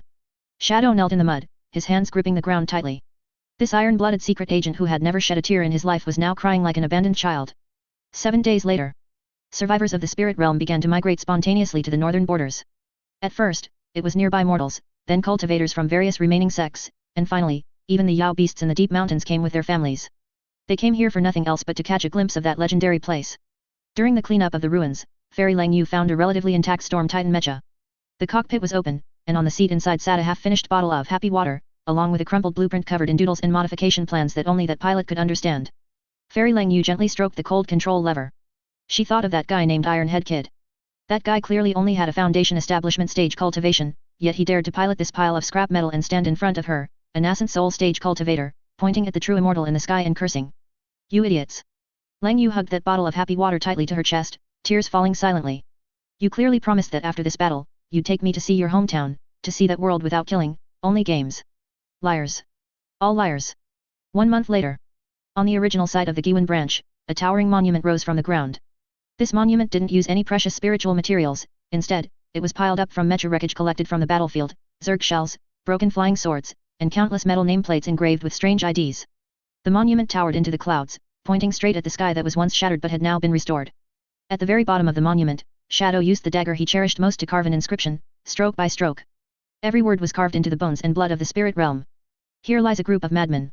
They were greedy, leaving nothing behind wherever they went, they were chaotic, treating rules as nothing, they were arrogant, daring to raise their middle fingers to the gods. They called themselves players, called themselves calamities. But on the darkest night of the spirit realm, it was this group of greedy madmen who burned themselves out to light the dawn for us. We do not know where they came from, nor where they went. But let future generations remember forever. If not for the Fourth Calamity, there would be no more cultivation in this world. Since then, this monument became a holy land of the spirit realm. Every year, countless people come here to pay their respects. The offerings they bring are not spirit stones or medicinal pills, but all sorts of strange little gadgets, the things the legendary Calamity Legion loved most. Time flew, and the world changed.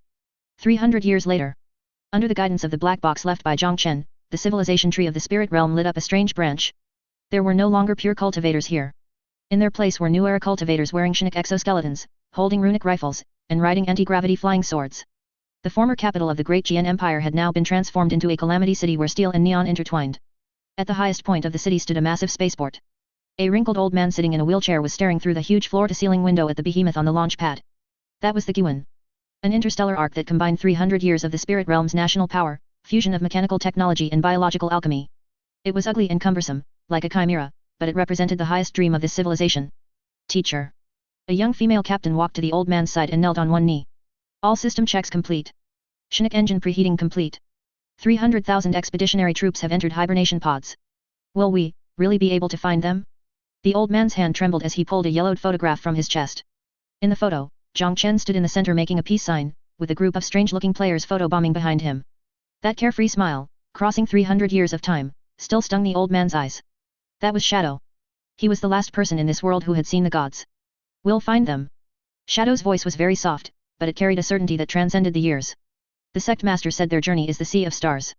Since they aren't coming back, we'll go find them. Even if we have to cross billions of light years, even if it takes our entire lives. I also want to hear them call me Old Wang one more time. I want to tell them that this world they saved has become very wonderful now. The young female captain's eyes turned red. She nodded heavily, stood up, and gave the final command into the communicator. Attention all. Target, the far side of deep space. To find the pioneers. For the glory of the Giwan Federation. Ignition. Boom. Accompanied by a roar that made the earth tremble, the 10,000-meter-long Giwan erupted with a dazzling blue tail flame. It slowly rose, broke through the clouds, and soared out of the atmosphere. Amidst the cheers of hundreds of millions of people on the ground, it turned into a meteor flowing upstream, resolutely sailing into the dark, cold, yet infinite depths of the universe. On the bridge of the ship, Shadow watched the spirit realm grow smaller and smaller, watched that monument standing in the snow of the northern borders, and a smile of relief finally appeared at the corner of his mouth. He seemed to see that high-spirited young sect master again, standing on the clouds, saying to him, "Listen up, kids, the new map has finished loading." Shadow slowly closed his eyes, 2 lines of clear tears falling. "Sect master, brothers. This time, it's our turn to bring you home." The end.